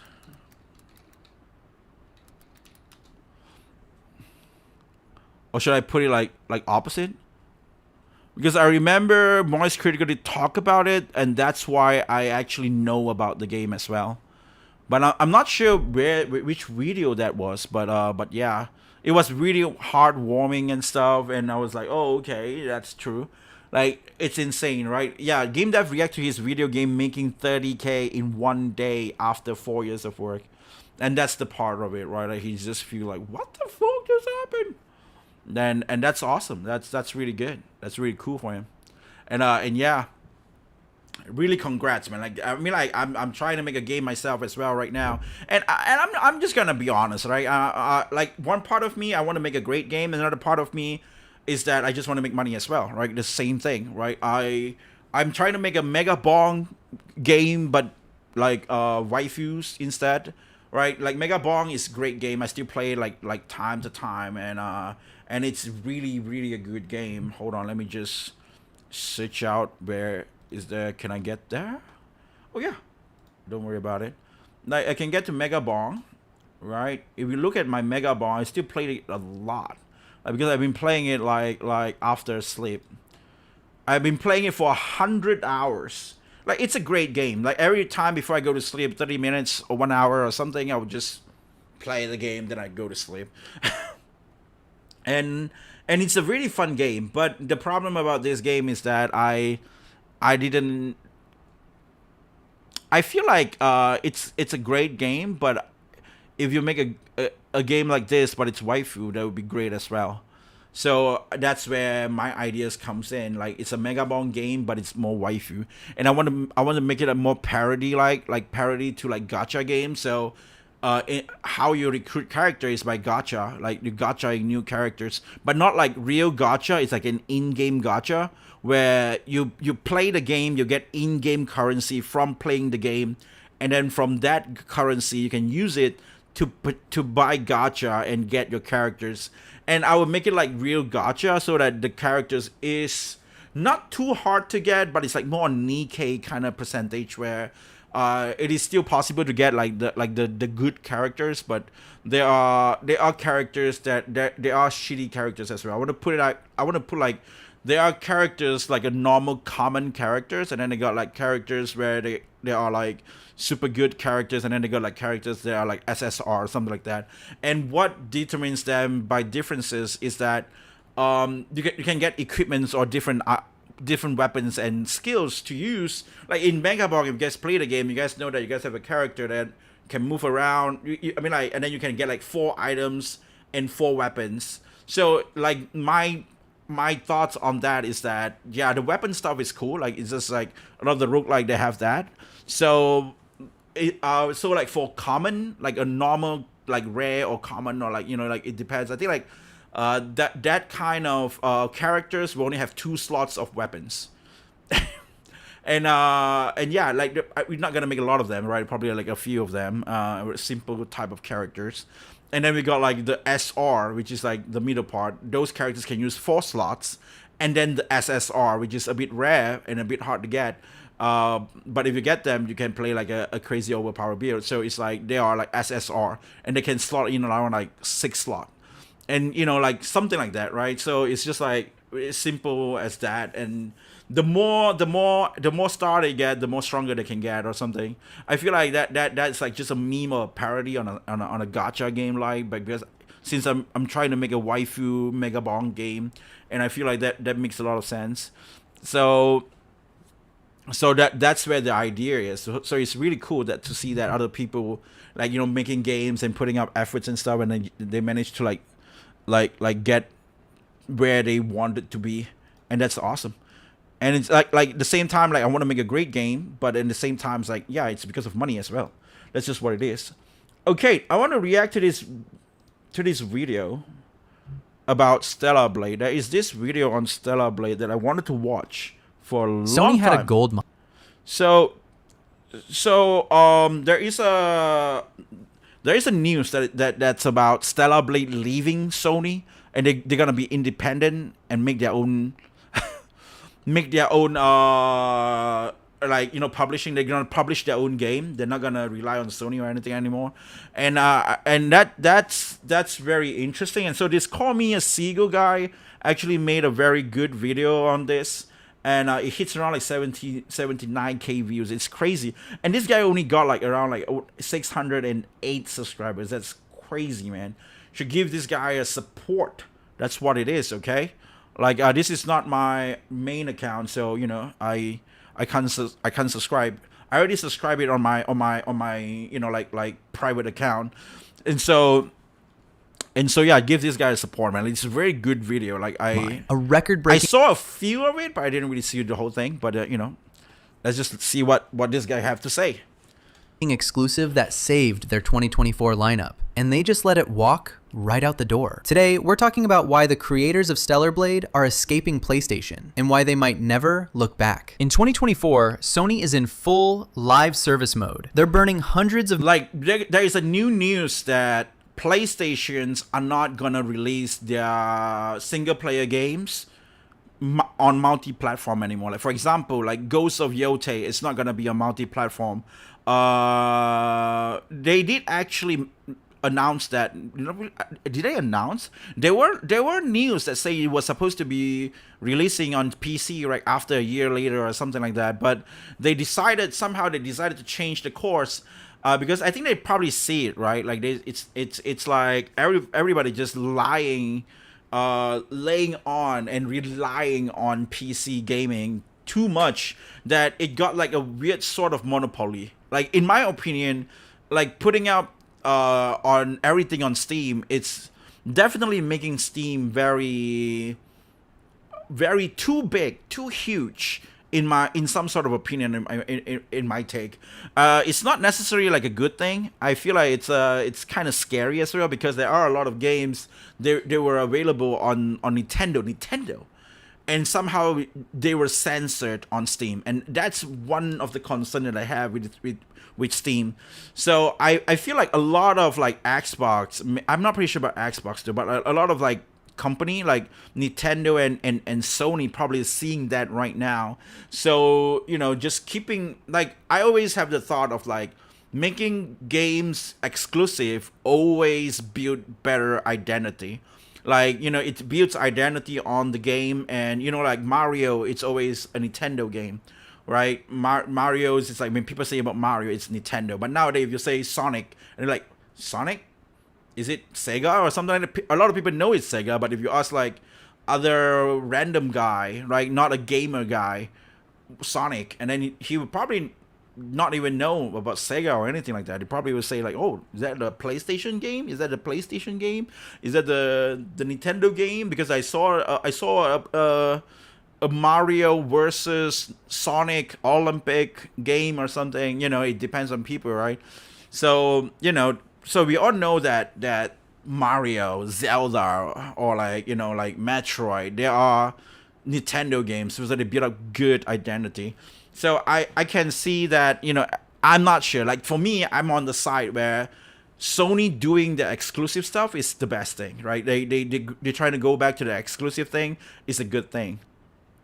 It's not a good thing for a game or anything, but it's a good thing for their own interest. It's a good thing that they are trying to, like, you know, regain their dignity and their identity on video games. Millions of dollars trying to chase the Fortnite and Destiny crowd. They are releasing game after game. Concord, Helldivers 2, a whole pipeline of multiplayer experiments, hoping that one of them sticks. Their character design philosophy has drifted so far from what built PlayStation's legacy that the heroes of new Sony titles are becoming genuinely difficult to recognize as heroes at all. And sitting quietly in the middle of all of this chaos, published under the PlayStation 10. It's insane that Stellar Blade and Concord releases in the same year. Is a game from a South Korean studio that most of the Western gaming press had never taken seriously. That game... That's true. Like, Sony would never plan to like advertise this game at all.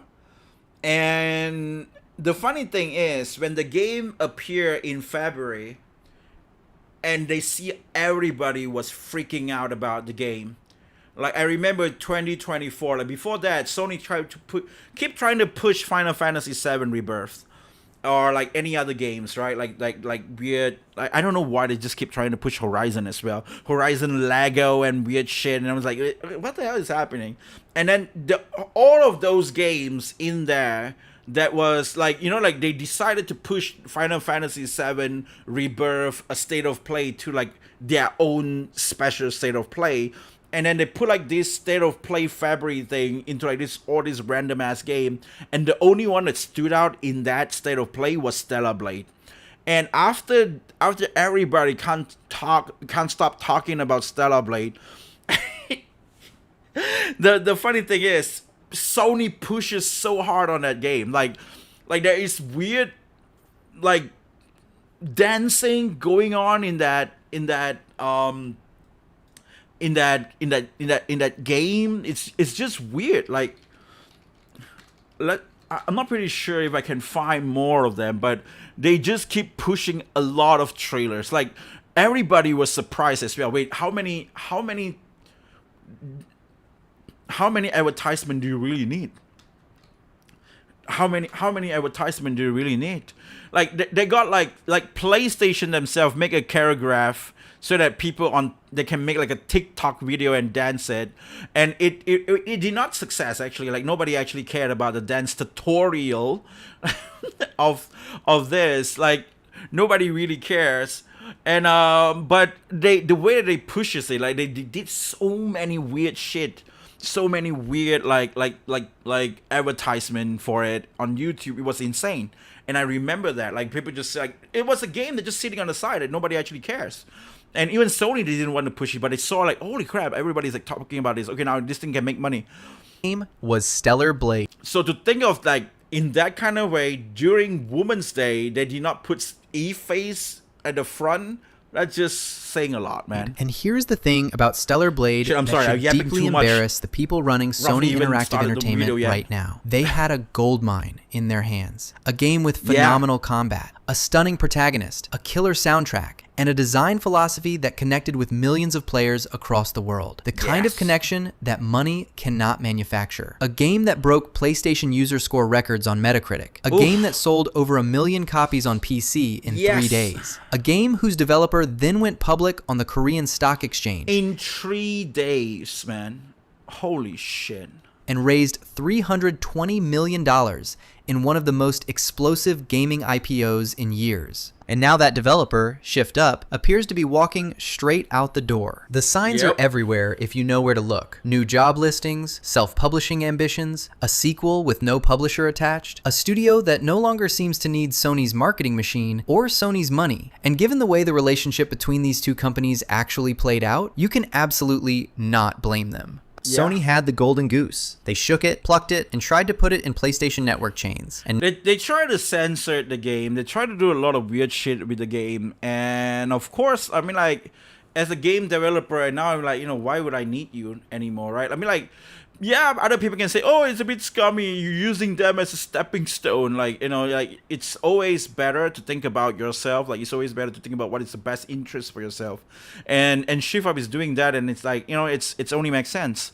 Now the goose is spreading its wings. Like feelings doesn't put food on your table. Here's the full story of how one of PlayStation's biggest recent successes became the story that might haunt them for the rest of this generation, and why Shift Up going independent might actually be one of the best things to happen to gaming in years. And I want to start with the moment that, looking back, was probably the beginning of the end. It did not happen at a press conference. It did not happen in a boardroom. It happened in the background of a level, in a piece of graffiti that most players never even noticed. To understand why Shift Up might be done with Sony, you have to understand what it actually felt like to be a Stellar Blade fan over the past couple of years. Because there were 3 separate moments where Sony's handling of this game made you wonder if they were actively trying to sabotage it. And by the time we get to the 3rd one, you will not be asking why Shift Up is leaving. You will be asking why they stayed as long as they did. Right out of the gate, before the game had even been in people's hands long enough to form a proper opinion, Stellar Blade got hit with controversy. And some of that controversy was manufactured, some of it was genuine, but the way Sony responded told you everything you need to know about where their priorities were. If you were following the game's launch, you remember this. Journalists spotted text in the game's environmental art that they claimed contained a racial slur. To be precise, it was the letter arrangement in some background graffiti It was one of the most stupidest thing. Like, the thing about this hard R thing is like they didn't even know about that. The thing is that Roxanne is a merchant that sell hardware. That's why it's like hard. And then the R, it could be like, you know, like hardware, right? WARE or something like that. Like, you know, it could be that. Like, there's so many reasons for it. It could be like a resting area, RR, resting area for the R. And this is just so ridiculous. With a significant stretch of the imagination. And now they, you know, like in Asia, we don't even actually care. Like, we don't actually even know. Like, I didn't even know that this is like a slur. Like, I don't even know what the hell is a slur. Like, we don't actually care about that. Like, people being racist, they talk about this guy and then they just move on next day and they drink beer together. And that's what Asian do, right? That's just what it is. So we never actually even heard about it. But now, like I think the people on Shift Up didn't even know about that. They changed this into crime R because like everybody's talking about it now. Now they know. And like earlier, I mentioned about how in video games that the more you try to push up, then the more on the other side that we actually see, we turn out to be on the other side. Like games like Stellar Blade, Bayonetta, or whatnot, like all those hot characters games, they used to be like a mediocre mid game back in the day, right? Like it was like this hidden gems of like an indie, not really indie though, I think like on the side where nobody actually, not on the mainstream. It was like on this niche like area. They have their own fan base, and you know, like people really like this type of game. And there are like regular mainstream people that play like Final Fantasy, Uncharted, right? Like all those characters have like attractive characters as well, like Alina, or like, I don't know, like Final Fantasy, you have like back in the day like Luna Freya or like Lightning or whatnot, right? There is like attractive character, but they are not like overly hypersexualized. They are not like Bayonetta where you say ooh, you know, like those are like on the side. But nowadays, as so many people push that away, now more people want that instead. Like that becomes the mainstream, and now Stellar Blade becomes the mainstream. Like the more people try to push it away, the more like, oh, on the other side we can see what is happening there. Oh, that thing, give me that. You know, that's like it's very interesting to see, and it's very funny to see how gamers just like, for me, like I don't really actually care about this type of game. Like I don't really play that much, but then it's just become like instead of like the woke side, like, oh, I only play games if they have gay in it, it becomes like, oh yeah, I only play games if there's like, you know, hot girls in it. That's just what it is. Like it just becomes like this like opposite of like whatever like the weird like moral harassment try to value on people, that those becomes like the worst like counter, like holy shit, I'm not gonna get that, but now I'm gonna look at that other side. Now I becomes like a guy who just search for this type of game, search for like, oh wait, Capcom make Remember Me, that's a female protagonist game. Oh wait, look at this, they got this game called X-Blade. Ubisoft used to publish this game. That's insane. Ubisoft, really? You know, like you try to look for all these like female protagonist game, and it's really weird and funny to see, and that's what happens. Could be read as a reference to the hard R. Gaming outlets ran with it. Hit pieces were written, and Sony, rather than standing behind their developer and saying, wait, let's look at this properly, caved almost immediately. Shift Up was forced to patch the game and remove the graffiti. Now, whether you believe that graffiti was intentional or a complete coincidence, and the developer's explanation was that it was, the response from Sony was telling. Zero pushback, zero protection of the developer's creative work, just immediate compliance with whoever was yelling the loudest. And that is a hostage situation. Yeah, and it did is. not stop there. Fans noticed that certain costume designs in the game were altered from what had been shown in earlier promotional materials. Outfits that appeared in gameplay previews. People were so mad that they did not want to update their games. But then the shift up becomes super base. Like once when things calmed down, the game was released for like so long. Like probably like I think after 3 months or so, they came out with the Midsummer skin. Midsummer, and I think it's like and the Red Bunny thing. That holy shit, that bow skin it's the uncensored version of the skin that they have. So instead of like, people complain like, holy shit, this is not good, but instead of censoring them, they just made more outfit instead. Like, oh, we get extra content because of that. Arrived in the final product slightly modified, less revealing, more conservative. Sony denied any censorship had taken place, but the comparisons were documented side by side online, and the community was not satisfied with the denial. The perception that Sony was quietly like, this is the thing that I'm talking about. Like earlier I did mention this on stream as well, that why would Black Desert or Crimson Desert like, you know, why does playing Black Desert, somebody asked me like, why does playing Black Desert you prepare yourself for the Crimson Desert? They are totally different game, and kind of unrelated. So from what I heard, Crimson Desert is going to be a prequel of Black Desert, but then that's not why I wanted to play that. The reason why I wanted to play that is because of the identity of that company, which is Per Abyss. Per Abyss made a game like Black Desert, and Black Desert have like super hot characters in it. And so from so far what I see in Crimson Desert, there is no hot outfit or whatever that kind of like, you know, like identity that made Per Abyss or Black Desert. Like, I don't see any of those girl design characters inside the trailer of Crimson Desert.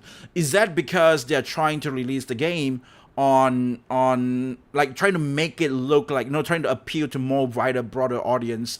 So on YouTube, that's what you can see, but in the game they do have like amazing outfit in it. But so the same thing goes with Stellar Blade, right? If you ever played Nikkei, the game that other games that Stellar Blade made, or even Destiny Child, you would know that this is their identity, where they like the character that they made, like super hard and stuff. So that's the reason why when you see something, wait, they did this is what they did, and something changed, and this is what they changed to. I don't think that is like what they intended to do. It's definitely censored, and exactly that's what we saw, right? The same thing goes with like Ninja Gaiden. That's what happens. Neo, that's what happens as well.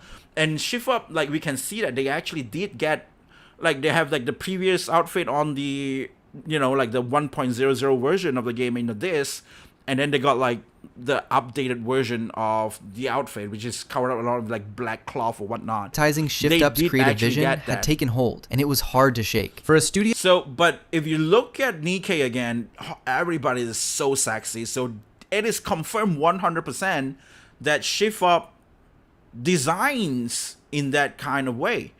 And so seeing that it's really gonna push down during then, it was like, oh yeah, this is definitely censored. But then you know what, because that's like before it released. But after the game released, nobody actually talks shit about it because the sales is too high. The game is so successful that it doesn't matter. Like the game literally made Kim Hyung-tae a billionaire. Whose entire design philosophy is built on creating aesthetically fearless, like this outfit right here. This is awesome. Characters, like a philosophy that directly produced awesome. Eve, one of the most beloved action game protagonists in years. Video flop hardcore because of paid online on PS, and they can be dumb enough to think you go work to make money. You sit with Belsi. That's the thing. Like, and I think like you can play it for free, and not really free. You still have to buy the game, right? You still have to buy the game. And then you can play it for free on Steam or even PC, I guess. But on PlayStation, PlayStation is PlayStation Plus stuff. It's not really just BDO. It's like all the other online game. You want to play online game on PlayStation, you gotta get their PlayStation Plus. Having a publisher. So that's why PS3 was the best moment. Like during PS3, holy crap, man. PS3, you don't need a PlayStation Plus. And we've been playing like Call of Duty and shit like that like crazy.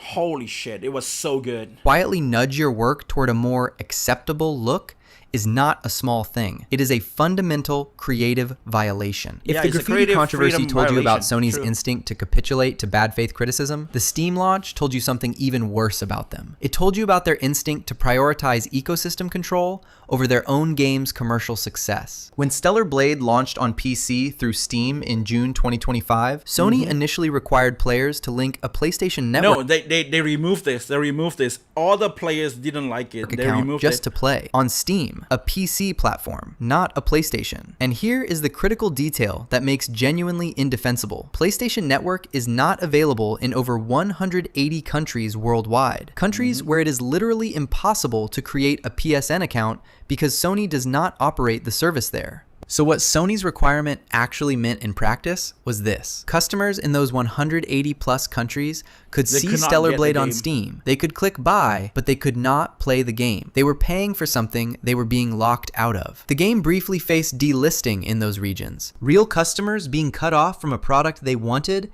and were willing to pay for. So Sony could get those players into their ecosystem. So Sony could harvest account data. So Sony could try to build their network numbers off the back of a game that Shift Up made. The backlash was enormous and immediate. The gaming community exploded. Sony eventually relented. Man, yeah, Sony have to go. Like that's why they decided like next time what we're gonna do. We're not gonna release single player game on Steam anymore. But the damage was done, not just commercially. But this is like just blaming on Sony is kind of wrong as well. Like Sony is a company to exist by itself, and of course Steam is their competitors.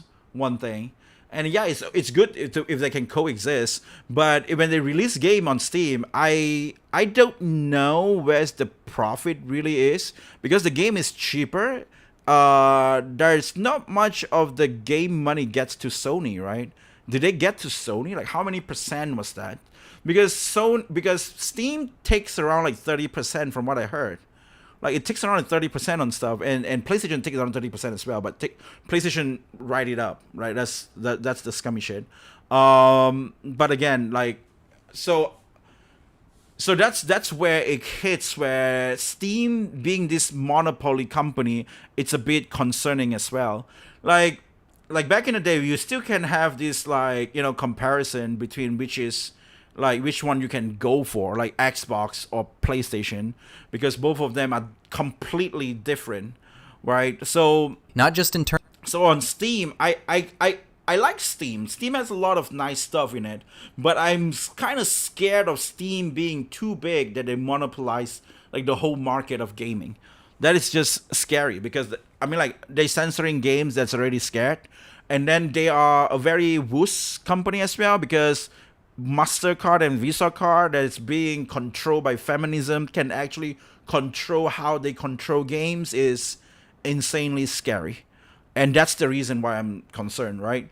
Like, yeah, sure, why not? Stellar Blade is up there, but what if Stellar Blade somehow got, you know, people like collective shout or whatever try to like, oh, send emails to Steam, and now Steam can like, you know, like, okay, like for example, something like this, right? Like now that you can play the game on Steam, but Steam now gonna remove the game, right? Like for example, what I'm trying to say is that now that they're trying to restrict the game, now you can play the game on PlayStation, but you can't play the game on Steam anymore. That did not happen to this. That did not happen to Stellar Blade. That did happen to some other games, but that is like not really PlayStation. That's more on like Nintendo. Like you can play one certain game in Nintendo, but you can't play the game on Steam, and it's just a bit scary because like a lot of people wishlist and even bought the game or even pre-ordered the game on Steam, and then suddenly now they have to refund the game and stuff like that just because, we're gonna delist this game. Like the same thing goes with Brown Dust 2.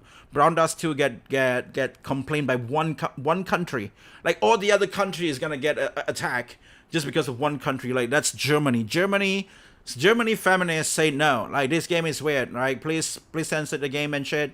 And then Brown Dust Company have to, you know, obey to that.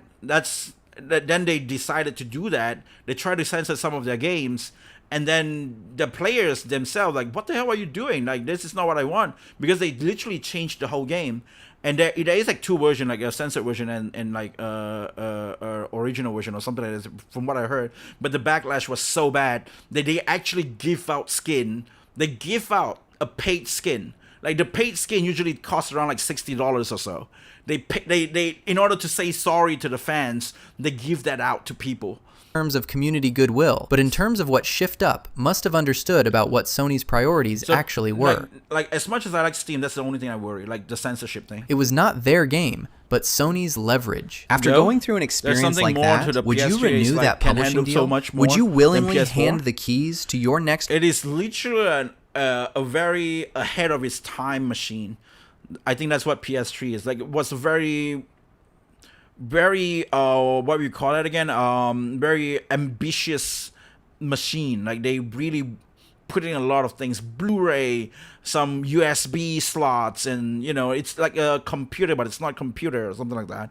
Project to a company that proved under pressure that your game's reach mattered less to them than their network sign-up metrics. Now, you could argue that the graffiti controversy and the PSN disaster were just operational failures. Bad decisions, badly executed, but fixable. Corporate clumsiness, not malice. And maybe that argument holds if it were not for the third thing. Because the third thing is not a mistake you fix with a patch. It is a fundamental mismatch in values. And it goes right to the heart of why Stellar Blade exists at all. There is a deeper philosophical incompatibility here too, and it is worth naming directly. Sony's first-party output over the last several years has trended in a very specific direction. Character design choices have become what many fans describe as safe, or alternatively, shaped by a particular set of cultural pressures. Not safe, it's just ugly. It's just ugly, man. Look at all the characters that Sony make. Like, holy shit, Ghost of Yote. The game is so ugly, man. Holy shit. Around representation that prioritize. Like you just have this really nice white, like graphic, like holy shit, the world of Japan. Japan is so beautiful, and then they put one ugly mushrooms there, like, and then it just tainted out the whole screen. Like you have this nice, like, you know, like a nekomata, which is like the tulips. Is it like a catnips? Like what? No, I like, what is it called again? Like the cat tail thing, like, you know, like. like the kind of flower all around, like the grass or something like that is so popular in a Ghost of Tsushima game. They're like, wow, the environment looks so good and stuff, and then they put in one mushrooms, one ugly fungus around there, and then it just contaminate the whole screen. Prioritize political That is messaging so over ugly, aesthetic man. impact. Look at the designs from Concord, which bombed spectacularly. Look at the Yeah. leads from Intergalactic, the Heretic Prophet. Look at the direction of Neil. Horizon as the series has progressed. These are not Do not do that. Holy shit, these Western people, man. Do not do that. I'm gonna go for it. I'm doing it. I'm doing it. Look at what happened when a Western game, when a Japanese game get westernized. Look at what happened. You have girls like Michael Jackson.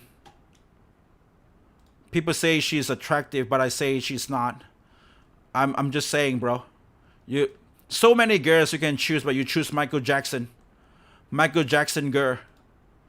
Dude, look at that. Do you really? You guys say this is pretty. Really? Stop being biased. Look at things more clearly, okay? Like, oh, it's Kojima, it's fine. No, it's not. No. Okay? That's PlayStation exclusive as well.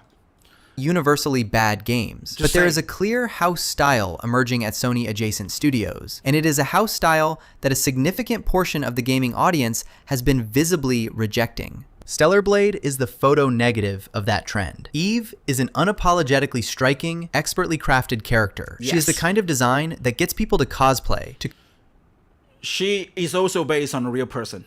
Create fan art by the thousands. Shin Jae-un. To fall in love with the game before they have even touched the gameplay. She represents a design philosophy, the one Shift Up's director, Kim Hyung-tae, has built his entire career on, that trusts the audience to appreciate craft without hedging or apology. That philosophy and Sony's current creative direction are not compatible. They are pulling in opposite directions. And when the studio making the games is philosophically misaligned with the publisher financing them, you can patch your Trust me, man, if they have a chance, they will make Tifa look like shit as well. Graffiti, you can adjust your outfits, you can survive one terrible Steam launch, but eventually Tifa almost got nerfed with the boobs. I mean, like, the boobs actually did get nerfed, but you know, the relationship it's still fractures. big, but it has got to. nerfed. Sony was never going to let Shift Up be Shift Up. Not fully, not without friction. And Shift Up is finally in a position to do something about that. Which brings us to the part of this story that most people are sleeping on. Because everyone is talking about this like it is a creative breakup, a developer walking away from a publisher that stifled their vision. And that is true, but it is only half the story. The other half is a number. And once you hear the number, the creative argument almost becomes secondary. Here is where the story gets genuinely exciting, because what Shift Up is doing right now is not just a creative decision, it is a business masterstroke, and the numbers behind it are extraordinary. Let us start with the IPO, because this is the foundation of everything. In July 2024, Shift Up went public on the Korea Exchange. They raised 435 billion won. Holy shit. What? It can fight with Hyundai? Holy crap. Roughly $320 million. At the time, it was the largest public offering for a gaming company in South Korea since I think they're still the biggest, like, you know, gaming company in South Korea. PUBG publisher Krafton raised $3.8 billion back in 2021. Investor demand was so... Wait, PUBG is made by Krafton? Which means they are the one that make the Project Win, the chicken game. What? So it is a Korean game then? Holy shit, the chicken game was insane. Intense that applications for shares exceeded available supply by 226 times. 226 times. That is not a studio scraping by. That is a studio that the global investment community looked at and said, we believe in this team. Yes. And they have been putting that capital to work. Is this Black Desert linked to Crimson Desert? No, it's not. I already finished playing Black Desert and Crimson Desert. Usually now I'm changing my method of making videos or streaming on YouTube. Because right now I'm multi-stream and stuff, and I want to do reaction as well. So usually I will spend the first 4 hours playing a game, and after the first 4 hours or 3 hours, then I will start reacting to videos and play some demos and other stuff. So yeah, so that's that. But I'm not gonna change the title on YouTube. I already changed the title on Twitch, because the thumbnails and stuff, like at first, the first thing, right? That's what it is. So that's how I'm approaching with videos these days, just so that people that watch this video right here as well would know. Okay, so that I usually just stream a game. When I finish a game, then I ended the stream. But I feel like that's like a double work, because I always react on some other times by just myself, or even on Kick or something like that. But then I might actually even multi-stream on Kick at the same time right now. So I feel like, the first 4 hours I just spend on playing the games or whatever the thumbnails and the title said, and then after that I will react to stuff and just play some other games or any other stuff on the on the other times. That's just what it is. In 2024, Shift Up achieved annual revenue of roughly 219.8 billion won, reflecting approximately 30% year-over-year growth. The studio expanded its headcount. It gave employees PlayStation 5 Pros as a bonus for Stellar Blade's success. It has been building, hiring, and investing at a pace that reflects serious institutional ambition. The PC launch of Stellar Blade alone, which came over a year after the PlayStation 5 release. This is one of the most craziest thing that happened in a PlayStation game. Like, every game that people said, oh, the game is already out, people already played them, and it's just not gonna build that much, like it's not gonna hit that much sales, it's not gonna hit 1 million and stuff like that. People played them already, and then the game came out and people played them, and I'm gonna shit you not, people that play them has already played them. People that play them wanted to play the mods, one thing, so they make people buying the game twice. Right, there are huge fan of Stellar Blade that liked the game so much that they play it on PlayStation. They like the game so much they want to support Shift Up that they actually buy the game again when it release on Steam. And there are also like other people who didn't have PlayStation and they wanted to play the game as well. They do have that game as well. But holy crap, man! This game, this PC version was that. And then, not to mention, if you guys are Shift Up fan, the one that released on the PC was like the complete edition, and the complete edition comes with a skin for Nikkei, which is another mobile game that you play from Shift Up, and you can get a skin for Scarlet, and they really know what they are doing, man. Like, skin usually take around $60 in Nikkei, and they'll be like, why not? This game gonna cost me around $60. I'm already paying a skin for Nikkei in $60. Why not I just buy the game on Steam? Sold more than 1 million copies in its first 3 days on the market. In 3 days. Oh, you're asking me about Black Desert linked to Crimson Desert? I'm sorry. Black Desert is the sequel of Crimson Desert. Crimson Desert is the prequel of Black Desert. That's what it is. On a platform where the game had already been available to pirate for over a year. That is what legitimate demand looks like. That is what happens when you build something people actually want. Now here is the part that every developer understands viscerally and that most players never really think about. When a publisher finances and distributes your game, they take a cut. Sometimes a small cut, often a very large cut. Reports in the gaming industry frequently cite publisher revenue shares ranging from 25% on the low end all the way up to 50 or even 70% of net revenue for deals with heavy upfront funding. For Stellar Blade, Sony was the publisher. That means a meaningful portion of every copy sold on PlayStation 5, Should be on going PC, to PlayStation. went back to Sony. We know from Shift Up's own securities filings that the revenue they recognized from Stellar Blade in the months immediately after launch was measured in the billions of won, but it represented only what Sony paid out to them from the game's total commercial performance. Sony was keeping the rest. If Shift Up self-publishes Stellar Blade 2, they keep all of that. Every dollar from every Xbox sale, every dollar from every PC sale, every dollar from every PlayStation sale. No revenue share, no publishing approval process, no one with the power to demand a last-minute patch. My take on this is that I don't see anything wrong with it. Like, it's a business thing, right? Like, yeah, like Sony, you're staying, like, the first thing first, Stellar Blade did not get its recognition by just being Stellar Blade. Yeah, it could probably be a successful game, but because Stellar Blade was a PlayStation game and it was released on the State of Play, and that's where when people saw the game the first time, and like that's where it was like, you know, getting published up by the name under the radar or the umbrella of Sony. And so it was also Sony who had actually put them in the map, right? So I don't see any like whatever that happened, like he's just mentioning just now about the numbers and shit.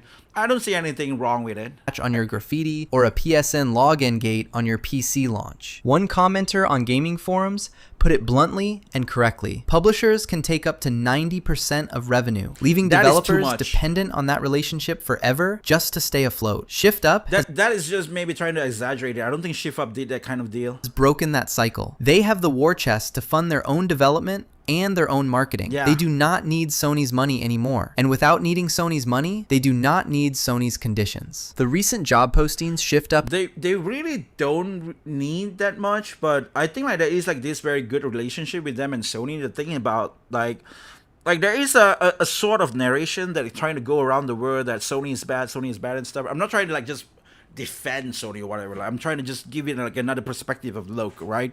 The thing is that Stellar Blade was so popular that it makes Nikkei super popular as well.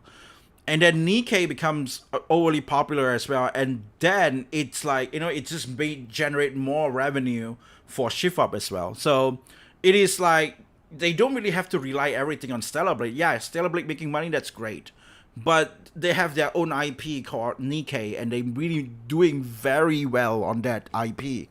And so that like, you know, like it's like a sort of like I can only see positive things that are happening here. I mean, like yeah, they got like some weird revenue thing that Sony getting a share and stuff. Like that's what happens when you get a publisher. Has made public are not subtle. In listings translated and reported by gaming outlet Automaton via South Korean site Game Mecha, Shift Up's own language is explicit. Shift Up is preparing for a new leap forward. But there is the scummy shit that they did with PlayStation Japan that I didn't quite agree, because what they did was I wanted to buy a physical version of a game, but because I'm not living in Japan anymore, and so I would not be able to get a Japanese version of the game. So what they did back in the day was the game was released with Japanese voice being exclusive for only Japanese version, and then all the global version will have like Korean and English voice. And I was like, oh, okay, that's pretty shitty. But then it also built some opportunity for me because I played the game in Japanese. I wanted to play the game in Japanese, so I used my Japanese account for my PlayStation, and I buy the game from there instead. And I have to buy it digital because, you know, that's the most convenient way. If not, I'm going to have to buy the game from Play Asia to get a Japanese version of the game. But I didn't want to wait for that shipment because I wanted to play it as the day one. Like, really, like, they released it and I want to start and play, right? Like, they unlocked, like, you know, just the game unlocked, and I was like, I want to play. And so so that's the reason why I bought it on the digitals, and to this day I still have that game. And it's actually good, right? Because like that's one of the great games that I really played.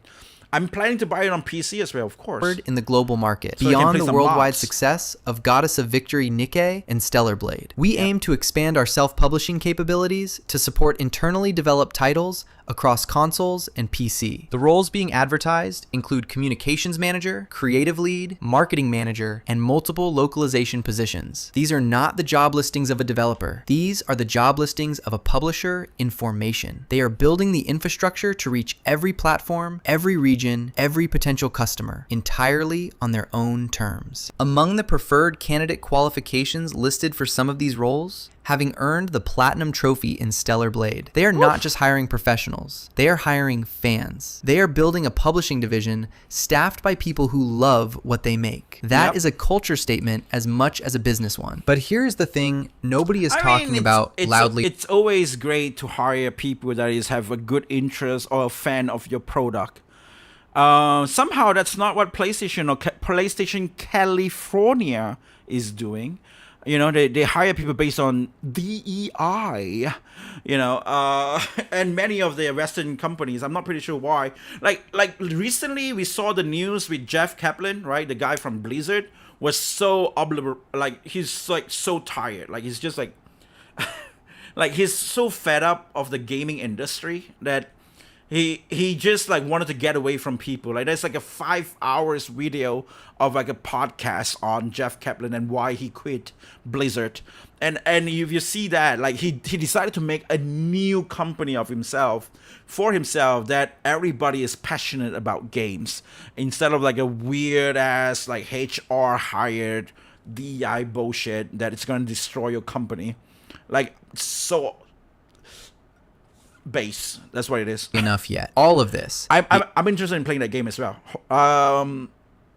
Legends of California. That's the game name. The IPO, the hiring, the self-publishing Japanese, push Korean, only matters English audio and if the PC game version. goes somewhere. And Japanese audio was the Sony best. cannot follow. I do agree. I think Japanese audio was the best. The Korean one, I did try some with the Korean one. I don't know. Maybe it's just my bias, right? I really love Japanese voice, so I feel like the Japanese voice is the best. Like the Korean voice is like a bit lacking, like on like emotions and stuff. Like Asami Seto, like that's the voice actress that did the voice for Eve. Like she did a very good job on that.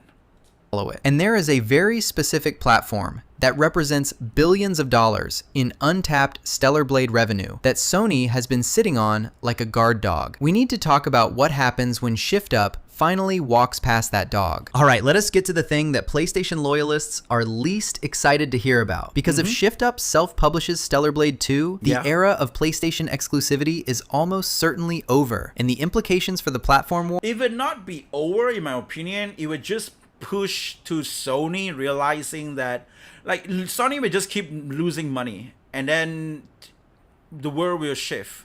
Like shift as in a way on the better side. Like they would try to make games. It's either two ways, right? They would stop making games. They say, okay, PlayStation is not what we do anymore. I think the gamers are getting way too horny and we have to make attractive characters, but they double down on like, no, I don't want to make attractive characters, let's make movies and shit instead. And so they would back down on that and they would just focus on destroying anime and destroying movies with I don't know, with black characters and whatnot or or DEI shit. And if they double down on that, or either they were like, okay, you know what, we gotta make money here, man. We lost Concord shit. Marathon is not really giving up the real revenue that we really want. Like that amount of player, it's not really enough for the both of us. Marathon is getting some of the money, but I also need my money as a PlayStation publisher as well. So we need more players. We need at least 200k players per month, but they only get around like 60 or 50 or something like that per month right now. That's not really enough. We need more. So Marathon is not doing it for them, and then they got like what else, like Ghost of Yote, it's not really doing it for them, and this would not age well. I always said this: Japan is late in everything. What I mean by that is Japan get Facebook 3 years later. After everybody got Facebook. Like we got Facebook in 2009, Japan got Facebook in 2012 or 11. That's when, you see Japanese people use Facebook. Like my friend uses Facebook during that. Like we uses a smartphone in 2010 or 11. They uses smartphone in like 2000, I don't know, 13. I mean like 2013 or 2014. That's what I mean. 13, like, something like that. That's how long they always like 2 or 3 years late. Like we becoming PC gamers first, but they have like consoles and shit, so that's a bit different. But like, and then they become PC gamers like maybe in 2020 or whatnot. During that time, I saw a lot of people, I think like 2019, 2020, I see a lot of people talking about graphic cards and shit like that. But we've been playing, PC games ever since like when we were like teens and just like 13 years old or whatnot. But they've been playing, they didn't play PC games that much. I don't think StarCraft is their thing. They never really probably play StarCraft. They never really play Warcraft, Diablo 2. That type of game is not just for Japan. But they started to get into this globalized gaming market. It's like really recent. So my take on this is that the same thing goes because they are kind of late in a lot of things. Rejecting DEI will be 3 years late as well for them. So, like, what I mean by that, we see a lot of people starting to reject DEI in 2014 for a lot of the war, right? That's where, like, a lot of people rejecting on this shit, like, no, DEI detected or whatever, that kind of shit and stuff like that. People rejecting this kind of stuff in 2014. That's 2024. 2024, that's what I'm trying to say. That's the year, right? So, the same thing goes with, it's going to be 3 years later, so maybe 2027. 2026, 2027, that could be the year where Japanese started to realize all their favorite game, Neo 3, whatever shit, all getting censored and getting controlled by HR department, feminist bullshit. And they were like, oh, maybe, you know what? It's time to get back our games. I was shit you not. They will fight this back during that. Like, right now, they're already starting fighting back. Anime, like, you know, like I showed you guys before, like, anime is doing it. There's this guy from Fire Force, right? The dude that make Fire Force just destroys a bunch of Karens with one of the latest episode in Fire Force, and just calling them out as like NPC. And there is the Gachia Kuta girl, the Gachia Kuta girl who actually draw Gachia Kuta manga. He is so frustrated by the fans calling him, oh, is your character trans? Is your character trans? No, it's not. I don't advocate in the kind of shit. That's what, like, she literally just broke, and that's what she put out.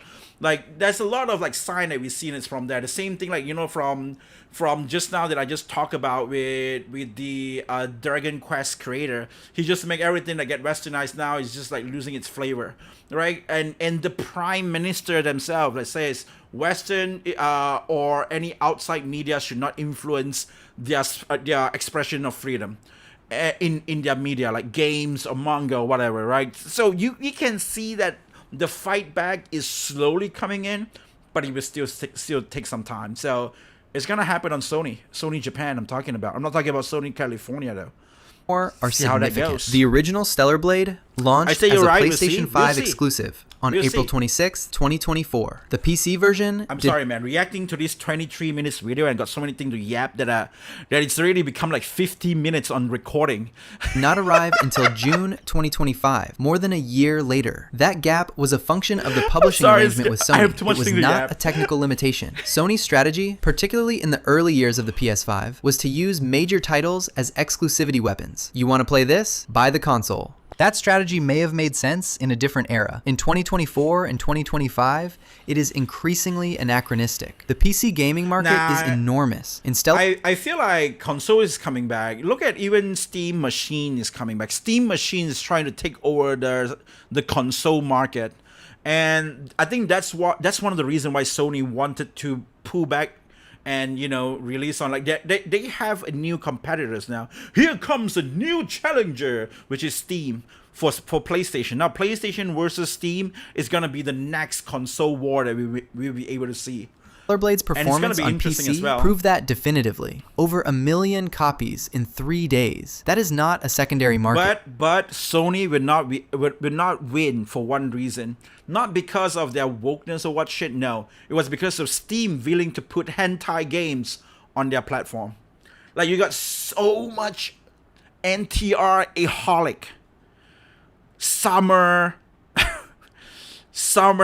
you know, I don't think Summertime Sega is there. Well, like, Summer Memories, Winter Memories, holy shit, all these legendary games, man. Mango Party published games. Ooh. Just because of that sole reason, the biggest market on the media is not really movies. If porn or JAV able to show out their real sales, the real revenue, the most money made entertainment out there is corn, okay? It's just literally corn. So if you make a corn game and put it on your platform, if you allow people to put it on your platform, it would generate so much. And these games are easy to make. They are easy to make, man. They are not hard and shit. They are like in 1 year, you get like 4 or 3 games from the same developer making the game. Like how many NTR legend that we get? like that series that we get from Monkey Party and Mango Party and stuff. Like they got so many similar type of game like almost every year. Like I mean like holy shit, it's just nonstop. Like I don't know what happened to NDR Holic XXX, but that's a weird one because that company somehow it got delayed for like 4 years and now people are fed up with it, so people are not really looking at that. No updates as well. But on the other side, like all those other people that is making them, every season you will get a new game. That is how horny people are. That's just what it is, man. That's the sole reason why Steam will win and Sony would not. Like if Sony started to allow, then maybe yeah. Primary market that was kept waiting for 14 months for commercial and strategic reasons that had nothing to do with what players wanted. If Shift Up self-publishes Stellar Blade 2, there is no reason for a staggered release. The game would launch on PC simultaneously with consoles. And given that Shift Up's own job listings specifically mention support for consoles, plural, not PlayStation, the implication of an Xbox and potentially Nintendo version is hard to ignore. The Xbox? What Xbox? What do you mean what Xbox? Wait, Xbox got console? I thought it's everything is Xbox. What do you mean Xbox? Wait, Xbox?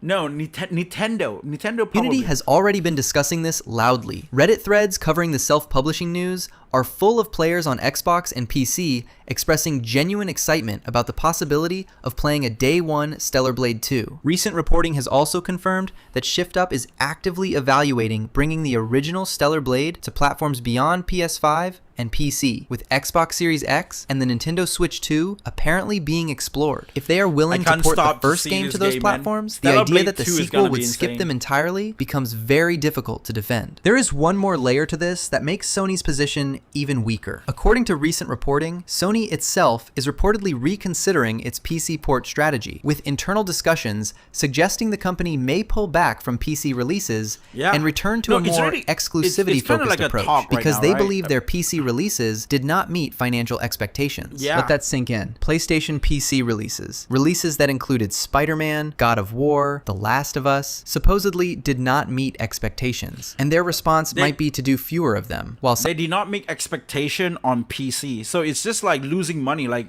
you are selling yourself you're selling your own identity so that you can get more money, because that's literally at the end of the day it's just businesses, so they just want to make money. But releasing it on like other platform, throwing away your pride, throwing away your identity, but then that's fraction of money is what you get. Is it really worth it? Like, you know, is that like really worth it selling yourself off? I think that's what like Sony probably think of right now. Like, holy shit, we've been trying to sell all this PlayStation game on Steam, and you know, put aside our pride, put aside our dignity, and put aside our identity, and we're just like, oh shit, why not? Like, you know, PC, people like PC, let's just try to sell a game on PC. And see how that goes, right? And they decided to do that, and now like people just keep shitting on it and just waiting for the PC version, but nobody actually even buy that much on the PC version. And so what's the benefit that Sony will have to actually release the game on there, right? That's just it's just gonna be like if you try to draw like the X and circle, like, you know, what is like, you know, the pro and cons. There's a lot of cons instead of the pro. So I think that's one of the reasons why they want to, you know, pull out. Simultaneously, Shift Up's PC launch of Stellar Blade hit 1 million copies in 3 days. Yeah, if Sony pulls back to console exclusives while Shift Up goes multi-platform, the result is predictable. Stellar Blade 2 will be This thing will be 10 times. It will beat Stellar Blade 2 when it released on Steam. It will hit and it will beat Black Myth Wukong. Just clip it. I said first. It will hit 2 million.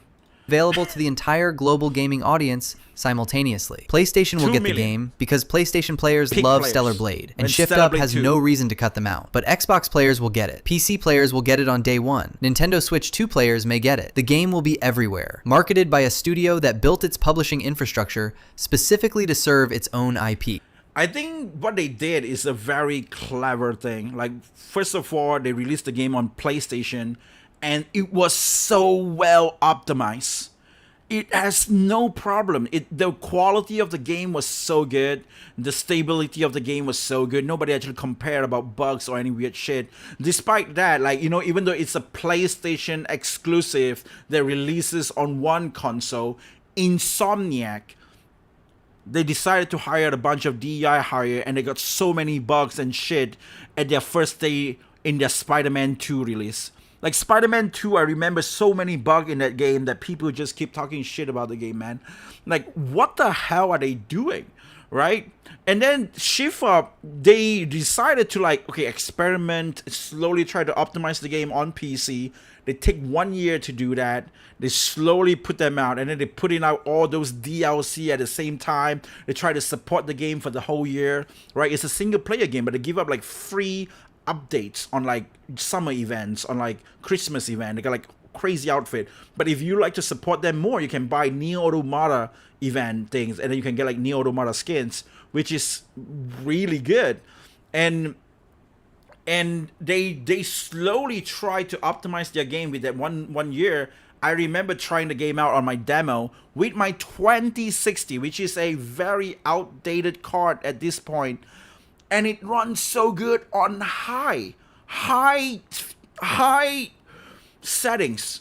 I put it on high settings and it runs so well. That's crazy. So, you know, it's so well optimized, but I'm kind of scared for Stellar Blade 2. But then I'm kind of feel like that is what they did right, because now they know they did a good optimization on the console, on like PlayStation 5. They know the recipe on that. Now they know the recipe on a PC games. And so if they try to expand themselves on like Switch and the other stuff, they should be able to do the job properly. For Sony, and again, this game is made with Unreal Engine. Unreal Engine is so well known for its holy shit on its performance issue. Using Stellar Blade as an exclusive is not just a business, but this is made by Unreal Engine 4 though, not 5. Setback. It is a symbolic one. This was one of the only titles they published in the last 2 years that generated genuine, organic enthusiasm from a massive audience. The kind of enthusiasm that you cannot buy with a marketing budget. And they are going to watch it go multi-platform because they could not stop themselves from picking unnecessary fights with the studio that made it. Let us not forget the pure financial logic here. Shift Up is a publicly traded company now. They have shareholders. They have quarterly earnings calls. Choosing to exclude massive platforms like Xbox and Nintendo from a long... The thing that they go public with like shareholders and stuff, that is where it gets a bit scary. Like shareholders is kind of scary, because what if the shareholders say, oh no, we're not gonna tolerate this kind of like games. And then, you know, they just got to censor the game, not because of PlayStation now, but because of the shareholders. Launch is choosing to leave hundreds of millions of dollars on the table. That is a choice that requires justification when you are answering to investors. With Sony as publisher, that justification was, this is what our publishing deal says. Without Sony, there is no justification. The shareholders will want the game everywhere. The players want the game everywhere. The data from the PC launch proves the demand is real and enormous. Multi-platform day one is not just the creatively liberating choice for Shift Up. It is like publisher only want to make money and they want a game everywhere. That's true. But what if like a bunch of weird ass Karens and shit start to attack the investors? Oh, this is your investor? Now we're gonna email that stupid investor all the time and just harass them all the time with like thousands of peoples and just like harassing that investor. Investor just wanted to make money. They don't want troubles, like, you know. And now he's building up trouble. So it's like, you know, it's gonna not be the best interest in that investor. So the investor is gonna be like, oh, playing their cards and try to control. That's why I say like it's kind of scary as well. It's the same thing with publisher, in my opinion. The financially obvious one. So we have a developer leaving a toxic publishing relationship. We have a sequel going multi-platform. We have hundreds of millions of dollars in revenue that Sony is about to lose access to. On paper, this is just a story about a bad business breakup. But I want to make one final argument, and it is the one that I think matters most. Because this is not actually a story about Sony losing. It is a story about the entire industry winning. And the reason for that is something most people completely overlook. So let us zoom out. Because this story is bigger than just one developer and one publisher having a falling out, This is about something more fundamental happening in the game industry right now, and it is something worth celebrating. The traditional model of game publishing was born in an era when developers genuinely could not reach players without a publisher's infrastructure. You needed distribution deals, retail relationships, marketing budgets, certification. You probably need like a connection with like the game industry people. That's definitely something that you gotta go and look for them. Like, oh, I'm gonna release my game on Steam, and I have this publisher, and then they have to go there and sell the games. But in Japan, you have this indie game before Steam was a thing, right? Before Steam was a thing, they have these indie game developers that sell their games on like Comiket and stuff like that, like Comi Market. They would go to like, you know, events and stuff, and then you can actually get the physical game itself from the developer. Like they would just sell it right in front of you. So what is this Dojin game? Like, what is this game or something like that? And they would like, oh, I made this game and this is what you guys can try it out. And that's how you can get like a lot of those like indie games back in the day, Japan. But I'm not pretty sure about other countries though. But in Japan, that's how they work. And in Comi Market or you know, any of those event, then they especially Comi Market again, like Comi Market is definitely the thing. Pipelines for console platforms. The barrier to entry was so high that developers basically had no choice but to accept whatever terms publishers offered, because the alternative was invisibility. That model is not completely dead, but it is cracking in important places. Digital distribution changed everything. A developer today can reach every PC gamer on the planet through Steam, with no physical distribution whatsoever. Console certification has become a process that... Yeah, that's the reason why I want to make a big game myself as well, because like, you know, there is a platform, but it's scary though, because I see a lot of indie games problem that they have with Steam, where you know, the Steam so many games, and then the Steam support cannot support them. When they were trying to like before they release a game, people from Steam will actually check the game properly. And it takes like weeks to do that, and sometimes it takes even months, and it was like stupid, right? Like, okay, you put your date. Okay, I'm gonna release my game on March 13. I don't know why March 13, but you know, for example, and then they will be like, okay, I submit everything in February 1st or something, right? And then they say, okay, maybe until that time I can actually get everything done, and so now, you know, during the time, like everything is okay, green light, I can just click yes. And because that's the time when you finish your game, right? So you do that, but then the Steam side will be like, you announce it to everybody. Hey, my game is gonna be released at this time, this date and time, or whatnot. And then this is the time that's going to be, you know, like published. But then Steam will be like, oh, there's some problem with your game, like just like 2 days before. And then you have to fix the shit, and then you'll be like, oh, what the hell? So that's actually pretty scary as well. But I think like with reputation, like big company like this, they probably have a team and inside people inside Steam that as well. Studios can navigate themselves if they have the right team. Marketing through social media, content creator relationships, and community building is increasingly accessible to studios that understand how to speak to their audience. What has historically held developers back from self-publishing is capital. You need money to fund development without a publisher's advance. You need money to run a marketing campaign. You need money to survive the gap between finishing a game and seeing its first sales. That is why so many studios end up signing deals that cost them the majority of their revenue, because the alternative is running out of money before the game ships. ShiftUp no longer has that problem. They have $320 million from their IPO. They have ongoing revenue from Goddess of Victory, Nikkei, which generated over $30 million in a single quarter as recently as Q3 2025. They have royalties. From what I know, Kim Hyung-tae is a billionaire. I'm not talking about yen billionaire, I'm talking about dollar billionaire. From continued Stellar Blade sales that are still bringing in close to $20 million per quarter. They are not in survival mode, they are in expansion mode. And from that position, self-publishing is not a risk. It is the rational, obvious next step. There is a reason that the best creative work often happens when the people making it have autonomy over the final product. Not because collaboration is bad, not because publishers never add value, but because the pressure to please a corporate intermediary.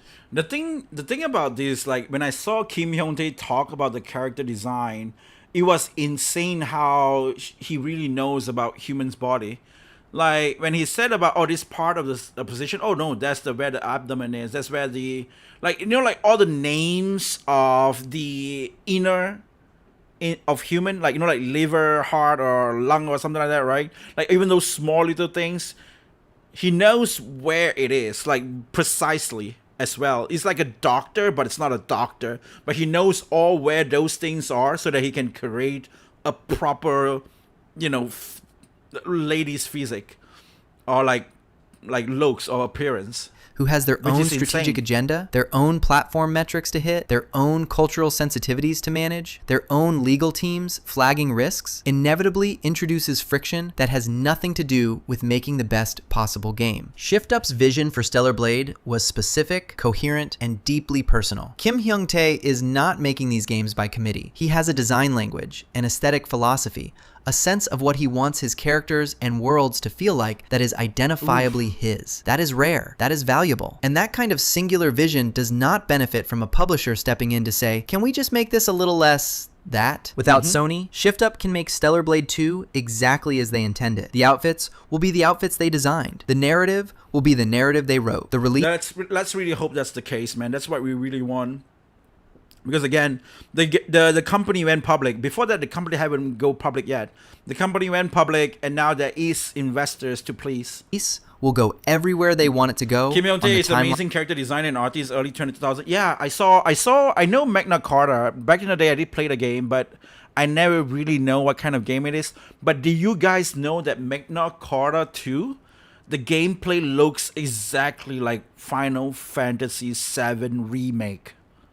You have an action RPG game with like a ATB thing going on at the side. Like, I was so surprised. We can take a look at that after this video. Line they choose. Like, no forced PSN integration. Like, we can take a no look at the quiet Magna patches after Carta launch. gameplay. No crisis management because a game journalist decided to squint at graffiti and call it a slur. Just the game made by the people who know how to make it for the audience that loves them. Here is the honest truth about what Sony's approach to Stellar Blade reveals. Sony is increasingly a company that is confused about who it is making games for. Their live service bets have failed spectacularly. Concord became one of the most expensive failures in gaming history, shut down just weeks after launch. Their first-party character design choices have alienated a significant portion of the audience that made PlayStation great. Their PC strategy is reportedly being This is my hot take, man. They make Scarlet look so Korean, but Eve looks so Japanese. I mean, that's my opinion, though. That's how I look at it. Like her face is so Korean, but but Eve's face is so Japanese. After underperforming their own expectations. Meanwhile, a Korean studio that Sony helped bring to a global audience made something that people genuinely loved. Turned that love into a $320 million IPO, and is now building the infrastructure to no longer need Sony at all. That is not Sony's failure to keep Shift Up. That is Sony's failure to be the kind of partner worth keeping. The industry benefits from Shift Up going independent in ways that extend beyond just Stellar Blade fans. When a mid-sized studio demonstrates that you can go from an A developer to publicly traded, self-publishing global studio, it's always better to be that. Like, it's always better to be self-publishing game.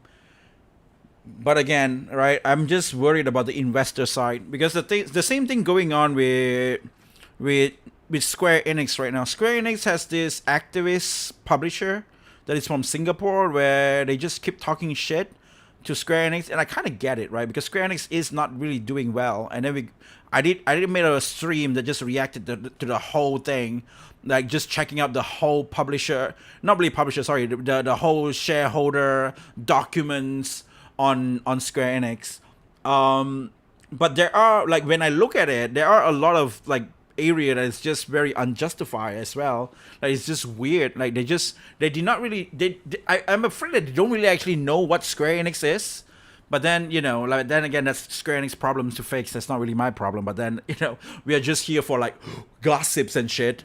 But that's one of the things I'm concerned about, that company as well. in the space of a few years by making games that people actually want rather than games that check the right institutional boxes, it sends a message. You do not have to take a publisher's deal. You do not have to compromise your vision to survive. You do not have to hand over 50% of your revenue to someone who will then second guess your creative choices. The best developers in the world deserve the creative and financial freedom to make what they are truly capable of making. Shift Up has earned that freedom. They are claiming it. And the result, whenever Stellar Blade 2 lands, is almost certainly going to be a game made with more creative confidence, distributed more widely, and building a larger audience than anything that could have come from a continued arrangement with Sony. Do you guys remember this part, this scene right here? It is more bloody. But then PlayStation, or I think it's PlayStation, there's no other reason why they actually tune it down, because it was way more bloody, but then they tune it down. Sony's loss is the industry's gain. If PlayStation will not let Shift Up, like it was more like it's like watching Bleach. I'm not pretty sure if you guys remember Bleach. Like Bleach back in the day when an anime, like we were like, where the hell did these guys generate pump their blood, man? Like each time when they get attacked, the blood just splat like crazy. Like that's literally what Bleach was. like Getsuga, Tensho, and then it's like the blood just like, and then we're like, wait, what? And then it's like that weird Aizen part as well, when Aizen tried to stop like Ichigo's Bankai, just like holding that sword, and then the whole blood like splat all around, and like, wait, what? So that was exactly Stellar Blade before Stellar Blade got censored. Up be Shift Up. If they cannot stop themselves from patching out the graffiti, altering the outfits, and locking PC players out of the game so they can capture PSN signups, then Shift Up is better off without them. And frankly, so are we. Stellar Blade 2 is coming. It is coming before 2027. The development is reportedly progressing in a structured manner, with the location scout confirmed and inspiration drawn from cities like Chongqing, China. It will almost certainly not be a PlayStation exclusive. It will almost certainly launch on PC day one. It may well launch on Xbox and Nintendo Switch 2 as well. It will be made entirely on Shift Up's terms, by people who earned a platinum trophy in the first game, staffed by a team that loves... Like before this, it was like them, they were like, oh please, PlayStation, can we put your game? Can we put our game on your platform? And then Yoshida, Shuhei saw it. Yoshida, wow, this game is awesome, man. I'm gonna talk to the guys on the PlayStation. Yes, I'm gonna put your game. I'm gonna put your game in PlayStation. And then nowadays, like, you know, it would be like Shuhei Yoshida would not care, because Yoshida Shuhei is literally he already retired from PlayStation. So it would be like some other guys from Sony have to like go and kneel down. It would be like, Tanome, they will go do Dogeza and shit, and like, please put your game in our PlayStation. What they are building. That is the promise of a developer that has outgrown its publisher. That is what creative freedom looks like when it is backed by financial independence. And that is why, even though PlayStation fans might feel the sting of... At the end of the day, it's always about money, man. Like, if you have money, you can do whatever you want. You can do whatever you want. Losing an exclusive, the broader story here is a genuinely optimistic one. Shift Up started as a small Korean mobile studio. They made a gacha game, then another, then bet everything on a $100 million console title with an unapologetic protagonist that half the gaming press wanted to dismiss. They launched it as a PlayStation exclusive, survived the controversies, went public, broke records on PC, and are now standing at the edge of becoming a fully independent global publisher. If that is not a story about nature healing and the industry course correcting towards something better, I do not know what is. Drop That's awesome. your thoughts in the comments. That is really good of a video. Why did I Sony had a gold mine. Damn, I can't believe this guy only got like 600 subscribers, man. You guys should probably go ahead and support it, man. Come, like, seriously. Holy shit. So you guys watch a video with a real voice but huge accent, or AI generated. What the hell do you mean by that? I mean, like, your voice is okay. God pray, I pray to God they self-publish. Not only Shift Up, Capcom, Square Enix, and also ditching Sony exclusive. According to Capcom, 50% of their sales is on Steam. Yeah, it is. And yeah, I mean, like, they've been doing stupid shit too much. The time when Square Enix and PlayStation, I think these are the two companies that decided to put out their main headquarters on California is the time when their studio got killed. Like remember how PlayStation CEO was this white guy, but now they actually bring it back. Like a Japanese guy is now a CEO, and I think that the same kind of thing.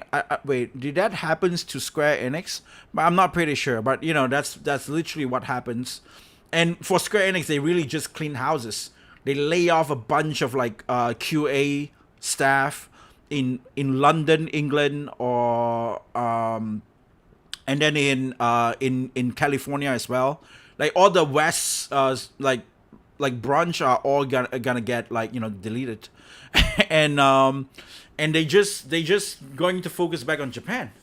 That's what it is funny. Like I think like a lot of this stuff are being pressured by Chinese game, like, you know, Black Myth Wukong, Phantom Blade Zero, and whatnot.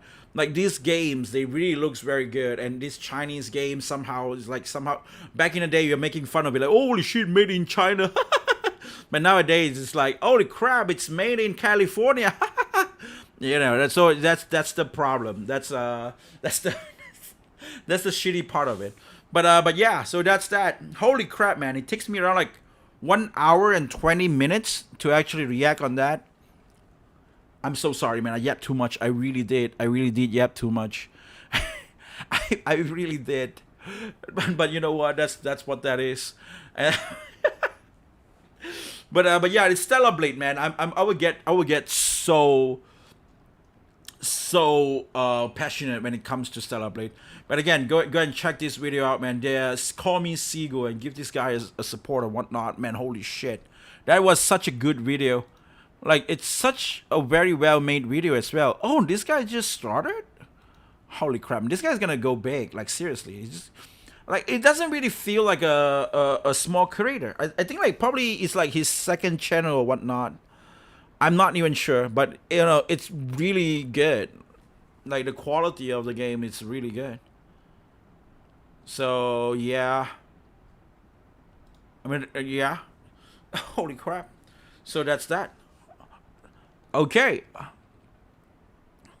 Let me see what else that I wanted to react. Man, it was just insane, man. That was really good.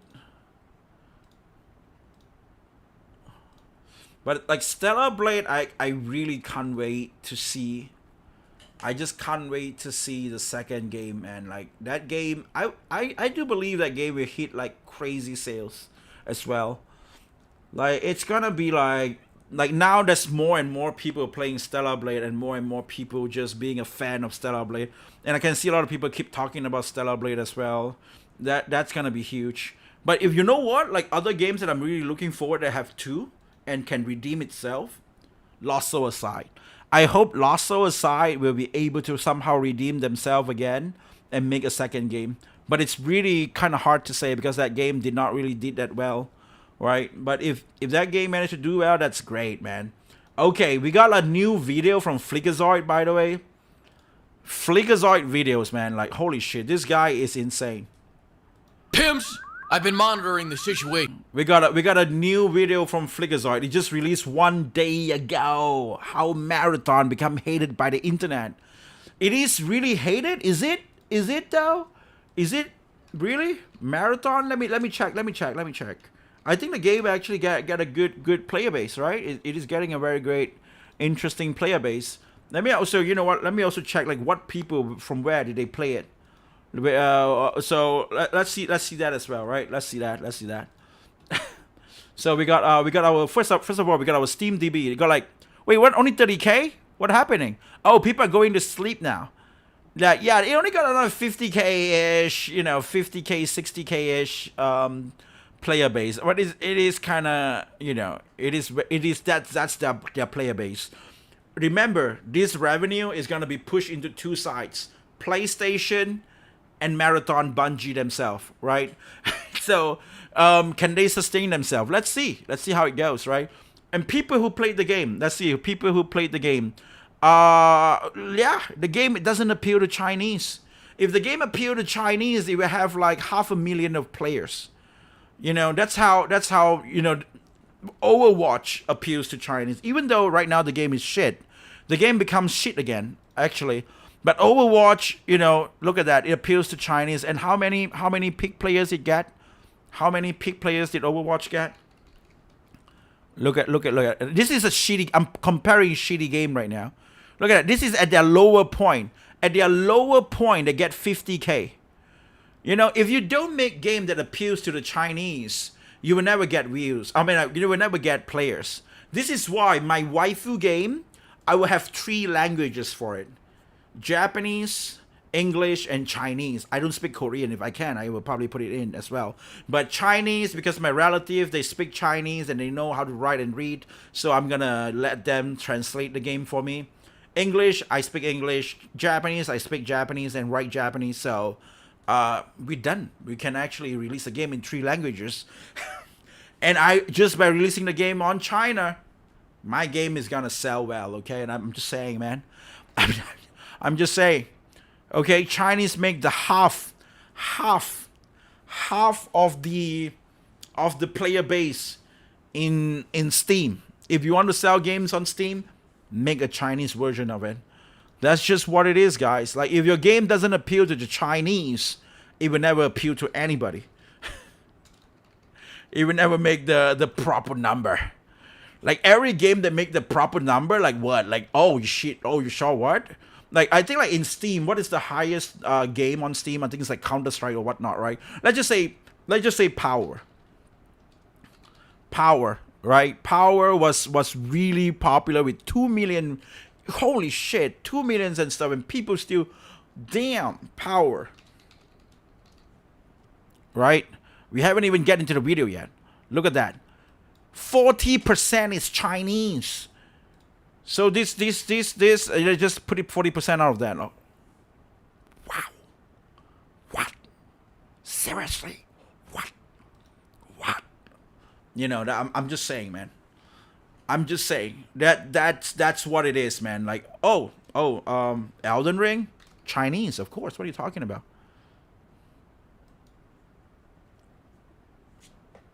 Make it in Chinese, man. Just make it in Chinese. That's what it is. Stellar Blade, we did react to the video just now. 50% is Chinese? What? Look at that. Look at this moral harassment. Look at we have the greater ethics compass or whatever bullshit that is. Like, nobody cares, but I don't know, maybe this guy, they're just afraid. Japan 3.1 is a bit surprising for me. Like, wait, what? Only 3.1? This is a bit surprising for me, but at least Japan is at number 3. That's great. Flick. So let's go and watch this. How Marathon become hated by the internet. I can't read this. It's because it's a bunch of squiggly lines, pimp. Keep trying. Last week, Americans invaded a market once again that historically has never worked out. A move some are saying could escalate us to World War III. That's right, last week, America launched Concord 4. Marathon is the high god killer. I'll say it. I'll also say this game is going to kill me. This shit makes me want to quit gaming and start bird watching. It's like Resident Evil 9 when Leon gave Grace 1 bullet. The implication there is for Grace to kill herself, but you know, I'm just saying, maybe that's why Leon did that. Like, what? Why is he 1 bullet? It's so sus. It's so weird. It's weird. Oh, there's a wobbling tit. There's a Pekingese worm gobbler. Never mind, that was your mom. This game's got me reading self-help books. Did you know it was Confucius who once said, "Man who keeps hand in pocket feels cocky all day." As you can see, he was feeling a little cocky when they took this picture of him. Marathon is the greatest proof that Crimson Desert will succeed. People say, give it a fair shot, it gets good after 20 hours. How many hours until I'm allowed to call it shit? I can't wait to the day when Crimson Desert comes out, and then you know what happened? People gonna compare Crimson Desert with Marathon. You people will say the same thing about Chubby Chasers Gathering, which also had a server slam last weekend, and 3 people showed up. 2 of them were this chick. Yeah, she heard there were servers and started looking for food. No respect. Some people are asking me to stop preying on this game's downfall. I'm not. I don't have to. This game cost $250 million to... Wait, what? This game cost $250 million? What are you spending it on? What the hell is wrong with Sony and like, it's Sony, right? It's just Sony. Like, what the hell is wrong with Sony? Like, seriously, man. They $400 million on Concord, $250 million on Marathon. Like, why are these games being cost that much? Like, what the? It's, wait, what? Why?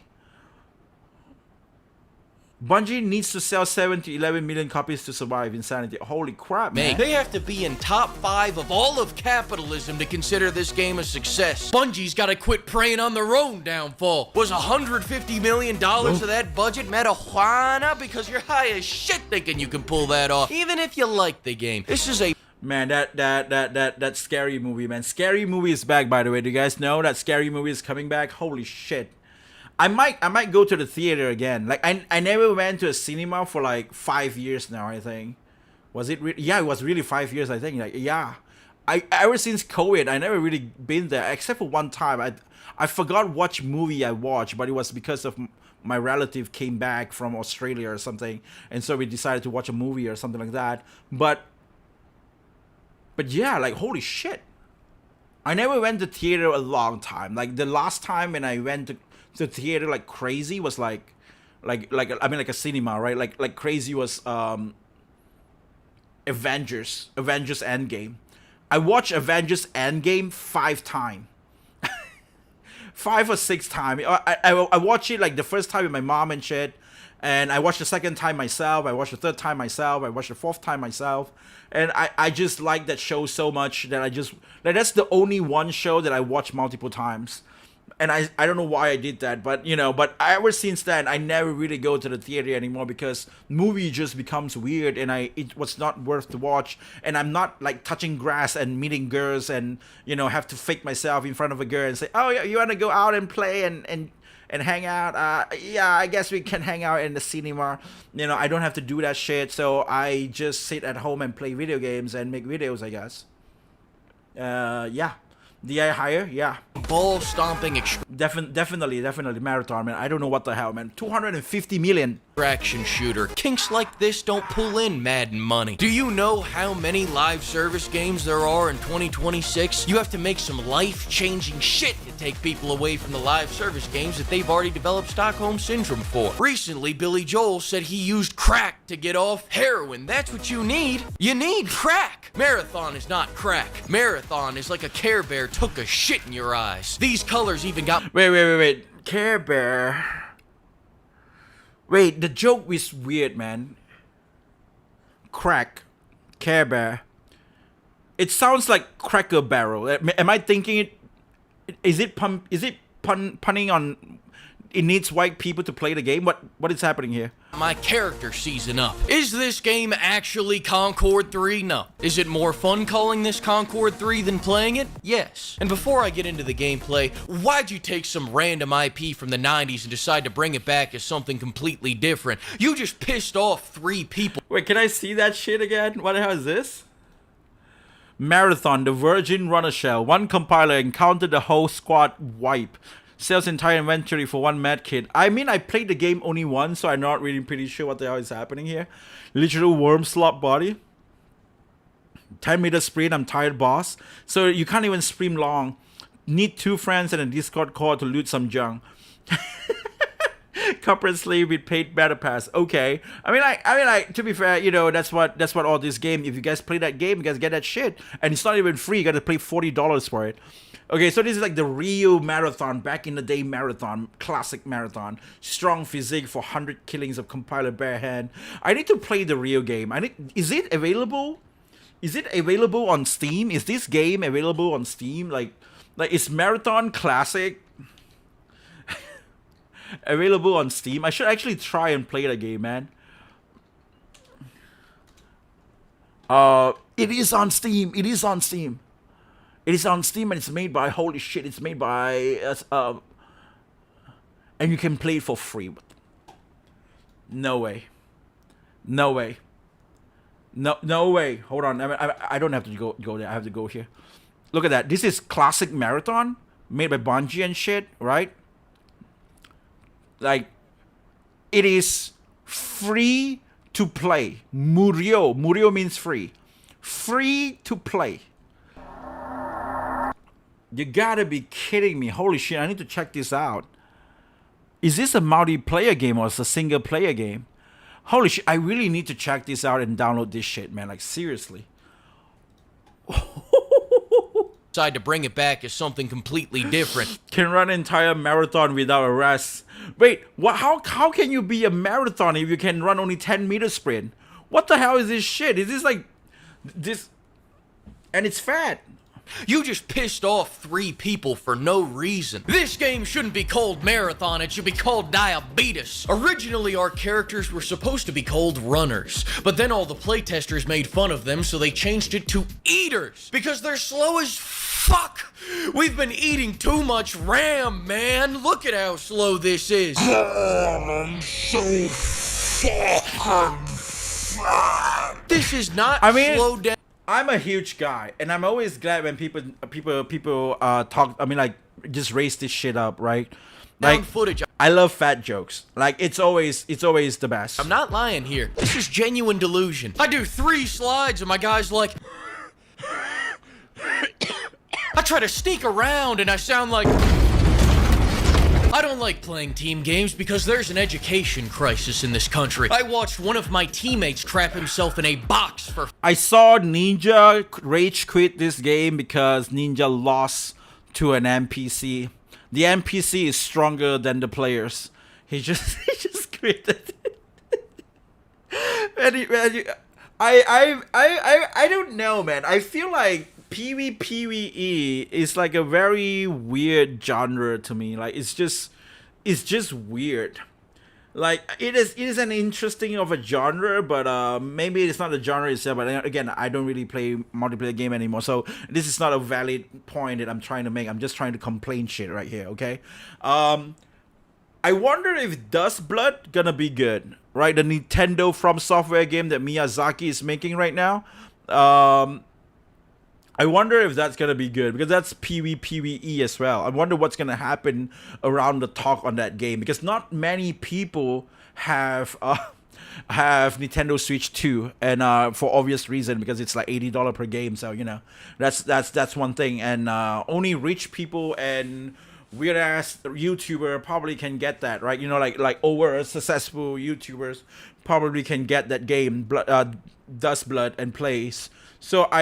And a lot of those successful content creator on YouTube, especially those who speak English, they love Elden Ring. They love From Software. Everybody, every single Western English speaking, like, you know, content creator, most of them, they just love Elden Ring. So I want to see what will happen there because usually it's probably going to be a very biased take on it, but it's a PvE, you know, Souls game. So I'm really curious to see what happens.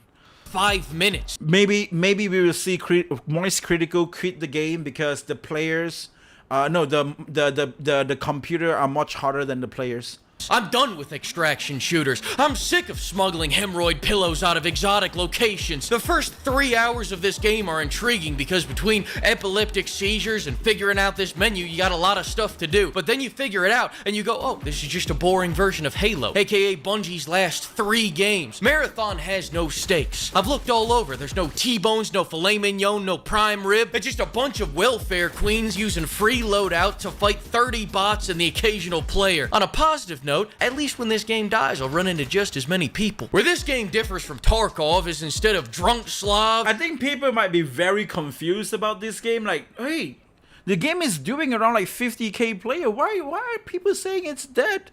Why are people saying it's dead? You're fighting 200 spongy clankers, and instead of hackers, you have a giant fucking cube. But I'm confused. How can they? So many people are seeing that extreme failure like High Guard and Concord. Like, there is like another type of failure like Destiny, right? We saw Destiny, it was okay at first, but then Destiny 2, not really that much people playing, and the game is slowly dying and shit like that. And this is what exactly people are talking about, right? Like games like Destiny or whatnot. Like, how is Destiny going right now? I never really checked this, so I'm not really pretty sure what I'm talking about, to be honest, but holy crap. a game that has 300, now only 5,000 players. Let's see 1 year. Yeah, it is pretty. Why? They did not even hit that mark during then. Holy shit. The game just fell off. And then somehow there is like a weird season and reach and people play it. Each time it's like a new season. Okay, this like they're dropping and then what is this? Witch Queen? Season. What is this? Like for? Man, but the game is dying. Like look at that. Holy shit. This is how did it went from 100K player on July drop to like 5,000, 4,000 players right now? What the hell? Let's see a week. Yeah, it is a month. Holy shit, it's just losing. It's just losing. Holy shit.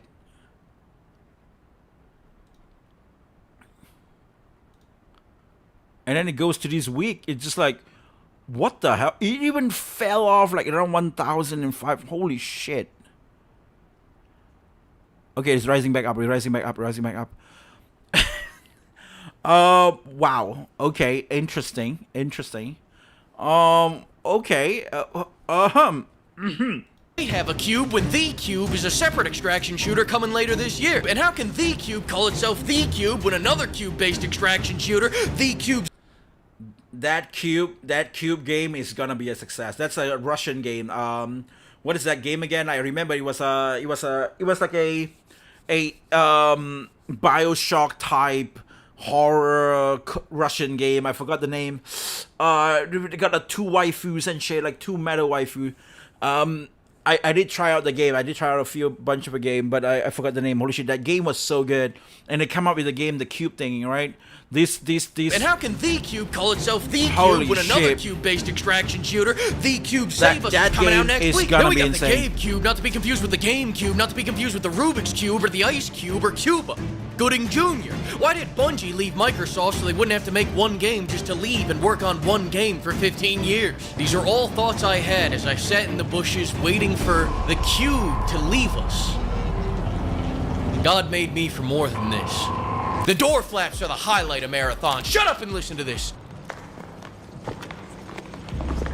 Oh, yeah! Give the flap guy a raise! Fuck, this feels good. As usual, when I don't enjoy a game, I like to understand the other side. So let's hear from them. I'm having a great time with this game. My grifter chud mother was talking about some go. The good recommended of that game is also shitting on that game. I have a great time in this game. My grifter chat mother was talking about some go outside and touch grass. Show what the bitch know. Marathon not outside. Marathon's inside. Outside and touch grass. What does that bitch know? Marathon's not outside. Marathon's inside. A lot of people are asking how this game shapes up to Arc Raiders. Arc Raiders is fun because people don't play it. This game is also fun. Wait, what do you mean? Wait, what? People don't play the game? If you don't play it. If you're a VR chat player or got banned from Christian Mingle and you're coming to PvP games looking for hot single Latinas in your area, I got good news. They're not here, but we do have prox chat. Originally, Marathon wasn't gonna have prox chat because they thought it'd be too toxic. But then they saw all those clips of burnt penis advertised Arc Raiders all the way up to 10 million copies. Burn Peanut was like so deep into it, like just defending the game so hard. Like he just couldn't play the game because the fan hated the game. And you know what I saw he play the next time? Apex Legend.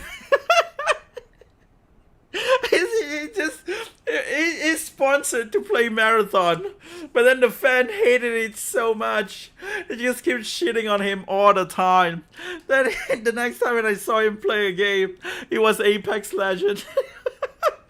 Sold, and they said, fuck, if an 8-year-old wants to yell slurs at a father of 4, that's just the importance of community. I'm so proud of you, my little Marathon player. Ew. The gunplay is decent, the game gets grindy quick. I'm not gonna put 20 hours in to unlock a purple gun. I've already got a purple I'm gonna cannon put those and a hours purple in, sword. The time to Black kill Desert, sucks, the game's glitchy as hell. I keep getting this issue where I die and the enemies don't. Pimps, I don't know much. But I do know that in the grimdark future, everyone has a Hank Hill ass. I look like a really jacked toilet. This chick looks like she's been drinking out of one. Thing I can't figure out about this chick is why she looks so familiar. Wait, hang on a second. The cube is speaking to me. No. That's not a robot. That's the chick from Concord. And I got it's just a disguise. I didn't know that. away What? with it too. If it wasn't No. for the cube. No. The cube is It was I Concord. changed my mind. This It's game really is Concord. Concord 3. As in 3 months till layoffs. The mighty cube has foretold it. You people blindly hyping this game up shit. disgust me. Now, if you excuse me, I gotta go hype this game up. Open parentheses. Note. Put a blindfold on fleek. Thanks to the flock of pimps and thanks to Holy everybody for shit. using code PIMP. I got good news, everybody. The cup is officially in the works, and it's got the biggest, the most bustiest. It's gonna be the most big budget cup you ever seen. Think of the bustiest thing you've ever seen? Double it. Can you see it? Now double it again. That's what I'm talking about. Get ready. The cube has spoken. Oh boy, that's insane, man. Holy shit. Pimps. Oh I've been boy. What do people say about this? Marathon is not a success. Yeah, I agree. I admit it, whoever did the floor flap noise does deserve a raise. That shit sounds immaculately accurate. This man got more mileage out of the door than Sony ever did. It's probably something that happened during then. Okay. I don't play team games because there's an education crisis in this country.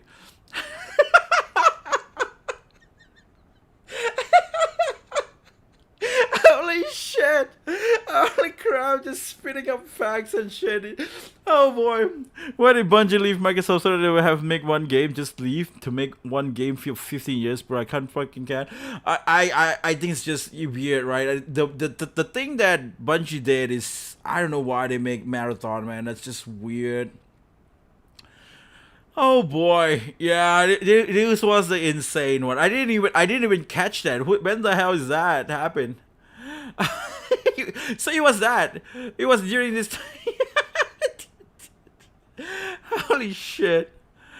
Oh boy. That's the best one, man. Holy crap, man. I don't play team games because there's an education crisis in this country. Holy shit.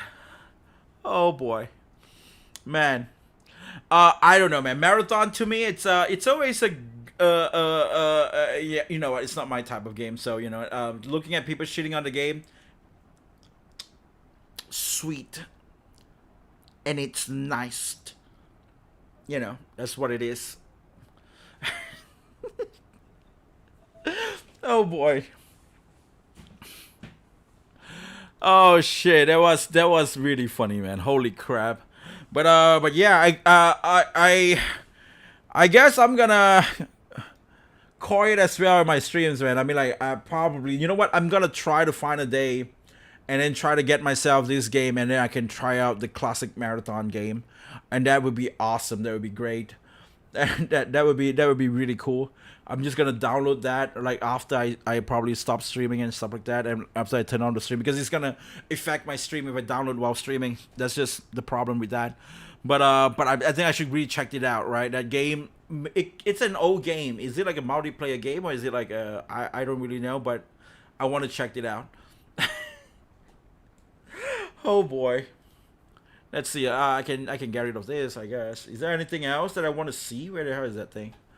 I think that's just for right now. Actually, I do have another videos that I kind of want to see, which is a game ranks video about Crimson Desert, right? The Crimson Desert is going to come out real soon, and so I feel like it's a bit interesting if I can watch that as well. Yeah, I think, you know what? Why not? This video is around 15 minutes. Let's just give it another go. With one more for today. And then I'm gonna move on and call it there, right? Oh boy. Let's go watch one more video that I wanted to see. A game ranks video on a game ranks video on why Crimson Desert looks good and more. Is this game looks as good as it should be? Okay, every game journalist right now is trying to hype up this game as well, which is good, right? Which is also not good in my opinion, because the game might be a censored version. Like the girls and shit were not able to be hot and sexy because you know how much people actually praise on this game. That's just what I'm trying to say. Hey folks, today is Friday, March 13th, 2026. As usual, my name is Jake Baldino, here to talk about all the video game news that has been going on this week. And I'm clearly on the road, so Wait, what? Crimson... Wait, sorry. Game Rank slowly turns into this? Lower quality. They never show their face. GDC, trying to learn about video games and stuff like that. But there is a lot to talk about. News coming from GDC and just in general. And the biggest story this week, Crimson Desert. Yeah. We finally know, possibly, why it looks so good. And if it's actually going to look that good when we get it in our hands, or whether it's just hype, you know? There's been a lot of hype around Crimson Desert, and a lot of that has been the visuals, and it just looking too good to be true. A lot of people have speculated. Basically, all the stuff we've seen so far has been running on PC, but now we finally have a good in-depth look at console stuff. We also have essentially console performance. So Crimson Desert dropped... Okay, let's look at this. Okay, this is the PC version of it. Wow, it's really well optimized. Even 1660 you can actually run it good. 2080. This is my Ryzen. I got a Ryzen 5 7600X. No, 7800X I got. Shit. Wow. But yeah, holy shit. 16 RAM, yeah. Oh, 150 GB? What? 150, that's insane. PC spec requirements, which are on screen here, as well as a breakdown of like what modes. Oh, okay. A PS5, a PS5 Pro. Man, it only around like 60 FPS. Oh, with this one, ray tracing low. Quality is ray tracing high. Oh shit, but you know what, it doesn't really matter because my screen is 180p. So I'm playing it on performance nonetheless. Okay, that is really cool. And what we can expect to get out of the console versions, all the way from Xbox Series S and X to PS5 to PS5 Pro. I think generally they're pretty solid. I can't break them all down here for you, but if you want to pause and look at it, here you go. It's also all linked in the description down below, but just depending on what you're playing on, it's good to be informed. But at the very least... It's weird. I never really see a Game Ranks video with them doing a video like this. What we did see as well is Digital Foundry. I mean, like the one that show face. Because they always like, you know, narrate their videos instead of showing their face, and have a lot like of a YouTuber gameplay videos on the PS5 Pro version, and it looks like it's run damn good. There's a 60 FPS mode, but still the visual quality is there. It doesn't seem like there's a lot of sacrifice. Again, that's the PS5 Pro version, and not everybody has a PS5 Pro, but at the very least, if you are curious to just see roughly what it's going to look and how it's going to perform on console, now we have something to go on at least. Along with that, I don't know if you saw this, and you can't get a full confirmation of it. It's a developer that said they worked at Pearl Abyss and they left, but part of the reason for why the game looks so good, according to them and this post, is that they've been working on the game for 7 years. And 7 years, okay. Essentially, every year they would overhaul their engine, their proprietary engine, or their set of tools that is used to make a game. Every year they would overhaul it to optimize performance specifically. But again, I think the biggest thing here, the big takeaway, is that it's 7 years of development and presumably a shit ton of people, an army of people. Okay, you gotta bear in mind, 7 years of development with a bunch of people that are prioritizing on just making a good game, compared to 7 years of DEI hired people trying to make a game by dilly-dallying and just, trying to make a game like Concord or something, right? It's a totally different thing, right? The year itself, it's not really what is valid here. Like the people and the quality itself. So it's like if the quality of a people that is inside the company is high, and then they spend up that long of a time, it's gonna be like a holy shit crazy. You can say I'm coping right now, but whatever it is, this is what you see right now. A very good looking game. Working on this game is why it looks this good. Again, we have to confirm for ourselves when we review the game, and when we get it in our hands, we will let you guys know how it's all going down. Reviews are dropping. That is insane, man. Like, holy shit, man. This is why it looks this. It looks so good. The color and everything. Holy shit. Wait. What is this? Oh, okay. That's good. It's good. Again, we have to confirm for ourselves when we review the game, and when we get it in our hands, we will let you guys know how it's all going down. Reviews are dropping next week. It's fun to talk about the visuals, but I'm excited to see where the fun factor is with the game. But like I said, keep your eyes peeled on our Before You Buy video. We'll have you covered with all that stuff.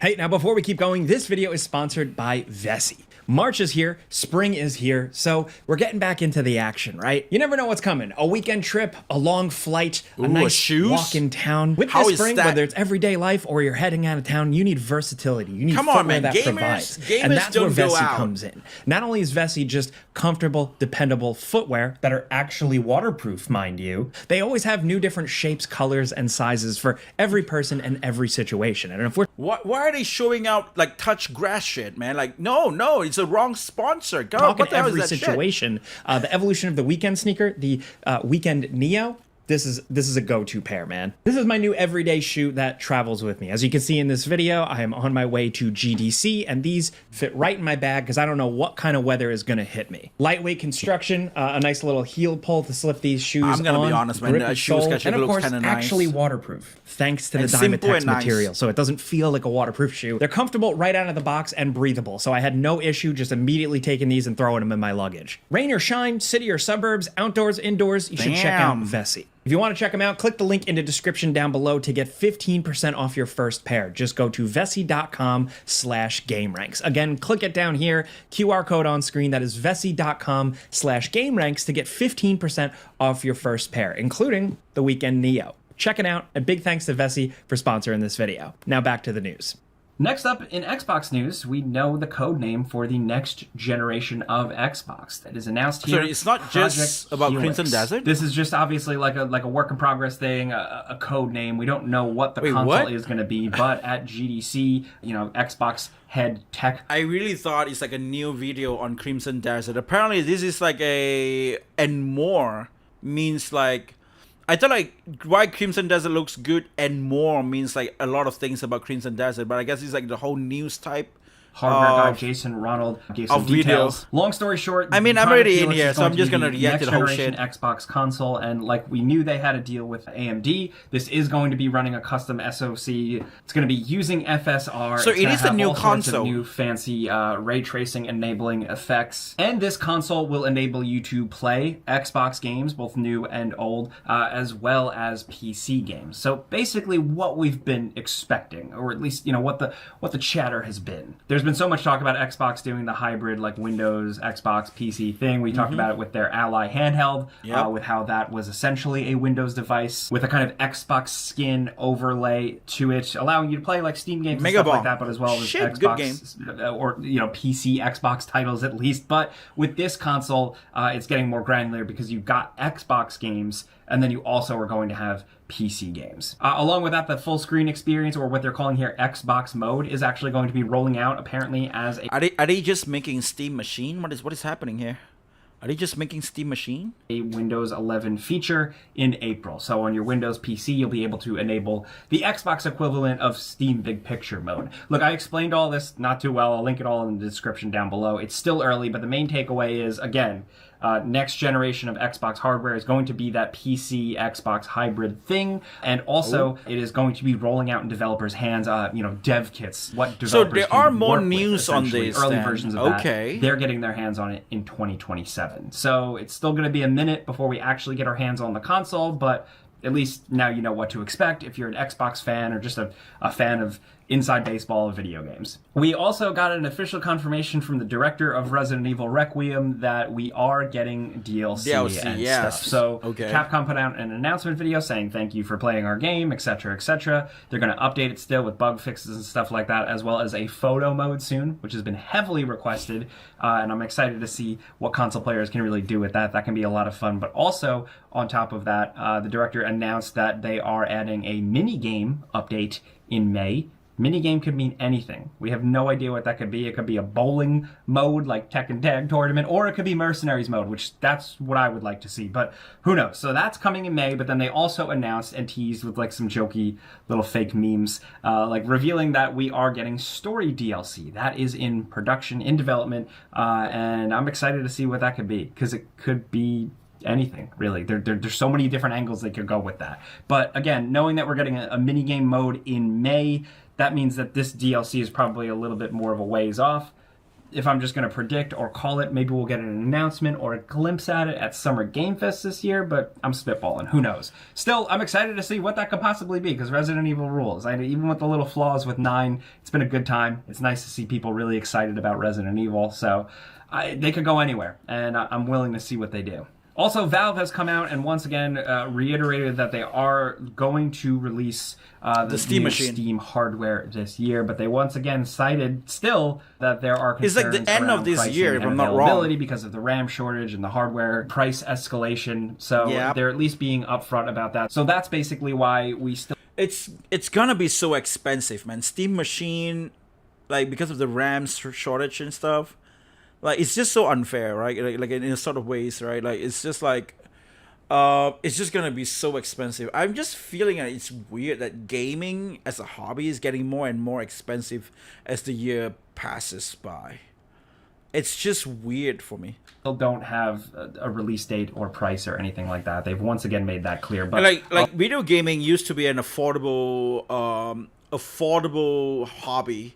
While, you know, like golf and shit is like the rich people who did that because golf sticks is expensive. Golf, you know, like field is expensive to rent or whatever. And I don't know, right?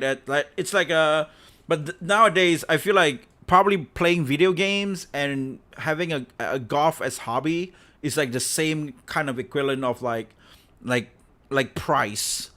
Like, it's just so expensive. Along with that, at GDC, Valve did do a talk to developers outlining essentially the Steam Deck verified version for Steam Machine, so Steam Machine verified, and how that's all going to go down. But the baseline is, if it's already Steam Deck approved, then it's good to go. But the main base for this, as well as a couple of other little things, but the big thing is 1080p 30. So low requirements, yes. But wait, what? This thing only goes for 30 FPS? 6 times the Steam Deck performance, not testing display resolution or legibility. Okay. Updated API to detect hardware. It's just console. Like, seriously, they're just making a console. Holy shit. I'm just glad we're getting to this point where developers are starting to like cook and tinker on these things and get their games ready for this hardware, and hopefully I like how they just show up the scene where they are making games. We hear more soon. Hopefully the Steam Machine does actually release this year, and it doesn't cost $3,000. In terms of some spicy, juicy gossip, we also got some interesting stuff from Jeff Kaplan, who many of you probably know as the Overwatch guy. He was the face of Overwatch, the head of Overwatch. Yeah, this game, who has since left and moved on. They got a lot of news recently on X that just keep talking about Jeff Kaplan, like talking about the absence of him, like he's just disappeared from the face of Earth.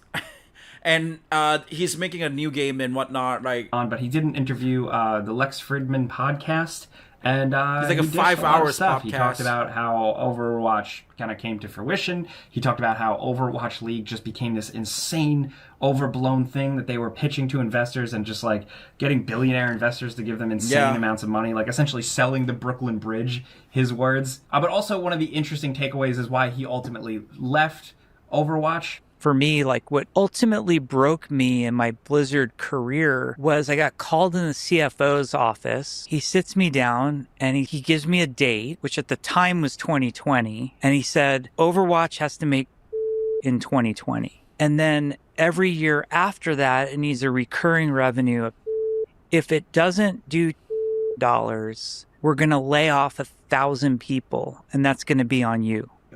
That just sounds like crazy. That's just crazy. What is that again? Hostage situation. Insane executive speak.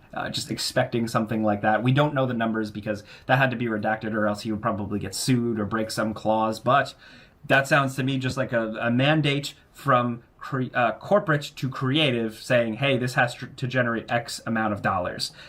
These things have to make money. It is a business, but I think saying that like that is crazy. If that's actually true, if this executive actually said, "Hey, dude, this has to make $1 bajillion dollars every year," if it's not, then we're gonna fire everyone. Yeah, fault. That's crazy. I would leave too. If you want to check it out, IGN broke down a lot of the interview. That is messed up. That is really messed up. Or if you want to watch the full interview, all of that is linked in the description down below. Also, a nice little update for Europe in terms of loot boxes and loot box litigation. You know, this has been a long-fought battle, but we now have a pretty significant update. Listen to this. VGC is reporting all games with loot boxes in them will be rated minimum PEGI 16 in Europe, which is like, I guess, their equivalent of teen. That's going to start this summer. Along with that, online games that don't have any blocking or reporting features will be rated PEGI 18 because you're going to be dealing with freaks on the internet. But yeah, this goes for any games with this game, like I think even gacha and stuff, right? Like it might actually push us up to Chinese game like Genshin Impact and stuff might be affected. I was like thinking like how does days go? So it's like what is loot box? Because isn't loot box like gacha is like the same kind of shit?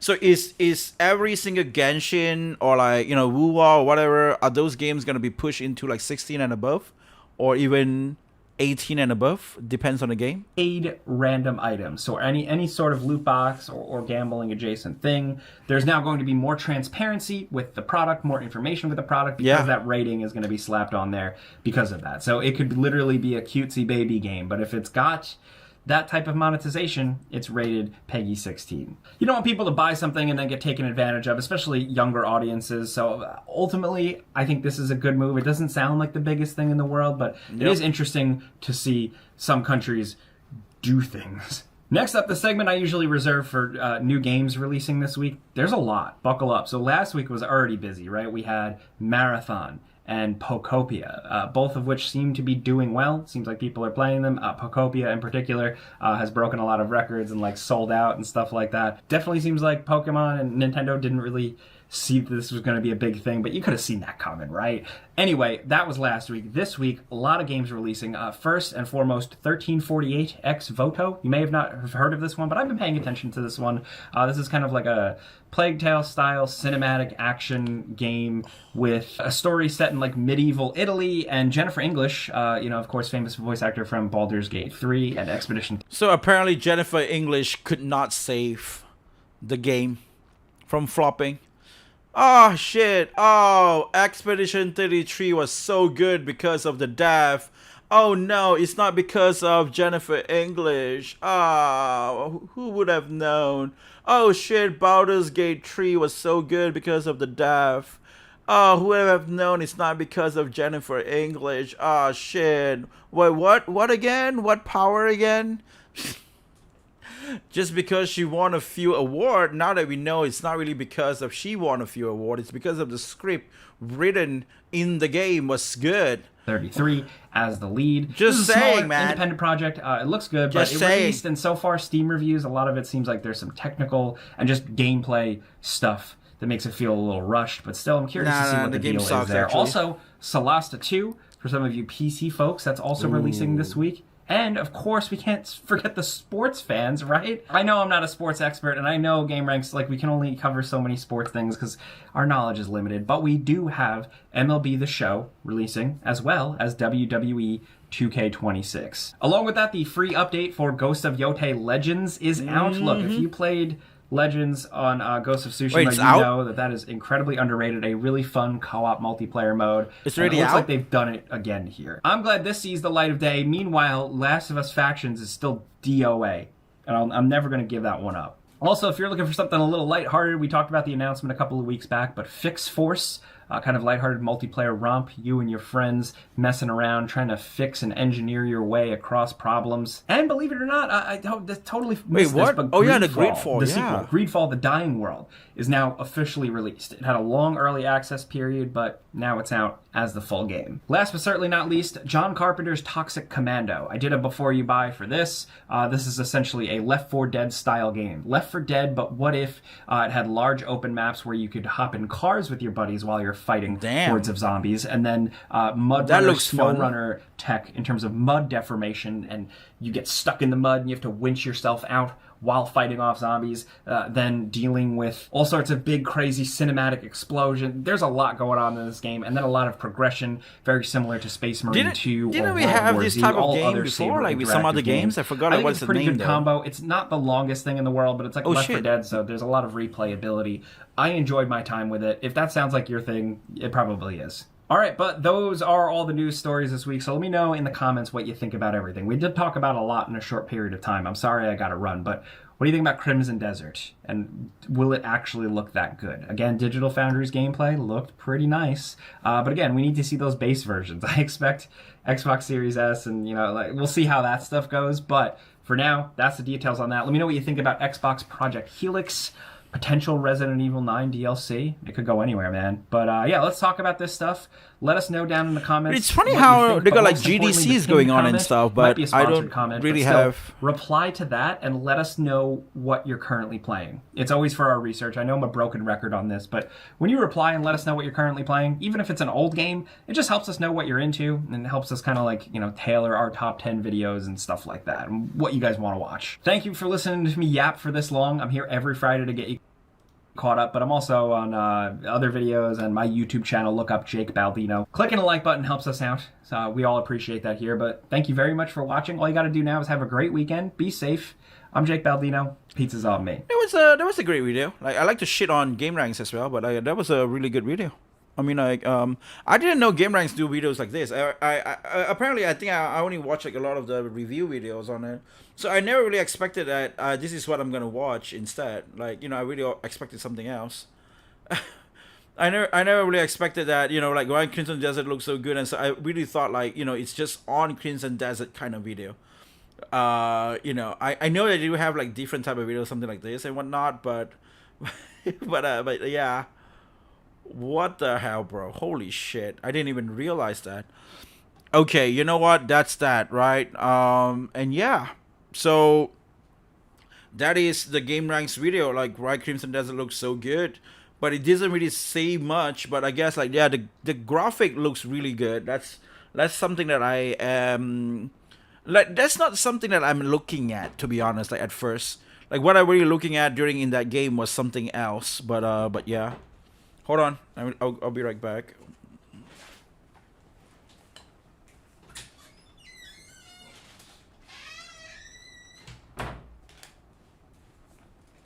Oh shit, I got a Whopper. But I already ending my stream, so it's fine. I got a Whopper, my bro gave me a Whopper. And yeah, and okay, so that's it for today, guys. Yeah, I'm going to download probably Vindictus and Naraka as well. Like, I think these two games is something that I wanted to try out. And today I wanted to play some games, but apparently, I've been reacting to the goddamn Stellar Blade video for like 1 hour. That is crazy. I'm sorry I yapped too much. But that's just me, right? That's, if you guys enjoy listening to me yapping and weird shit and trying to debate me or whatever, remember, just drop by, subscribe to my channel, enjoy and drop by my stream, talk to me. I really appreciate it, okay? Like, again, today, thank you so much, Words, for dropping by. Thank you so much, 289. Thank you so much, CMM. Thank you so much, Dawson and Taki Games as well. Thank you so much for dropping by. I hope to see you guys again tomorrow, okay? We're gonna go and enjoy ourselves and play more games tomorrow. I will see. Maybe, because right now I'm probably gonna try and download that Marathon Classic game and see what Marathon Classic is about. And I might also try to get Vindictus and Naraka as well. I'm gonna check Naraka on PlayStation first, and if it's free to play, then I'm just gonna download it from there and try it out from there. But yeah, but there is also this game right here that I really wanted to play and demo, that I wanted to play and just show it to you guys and stuff, that I still really haven't started and playing. And this game looks really interesting, I would say. And it's a new game that they only have a Kickstarter right now, and it really looks very, very cool. And so I really thought I want, like, I got like Kickstarter and stuff like now, right? Like, I wanted to go and try this game out and just look at this game right here.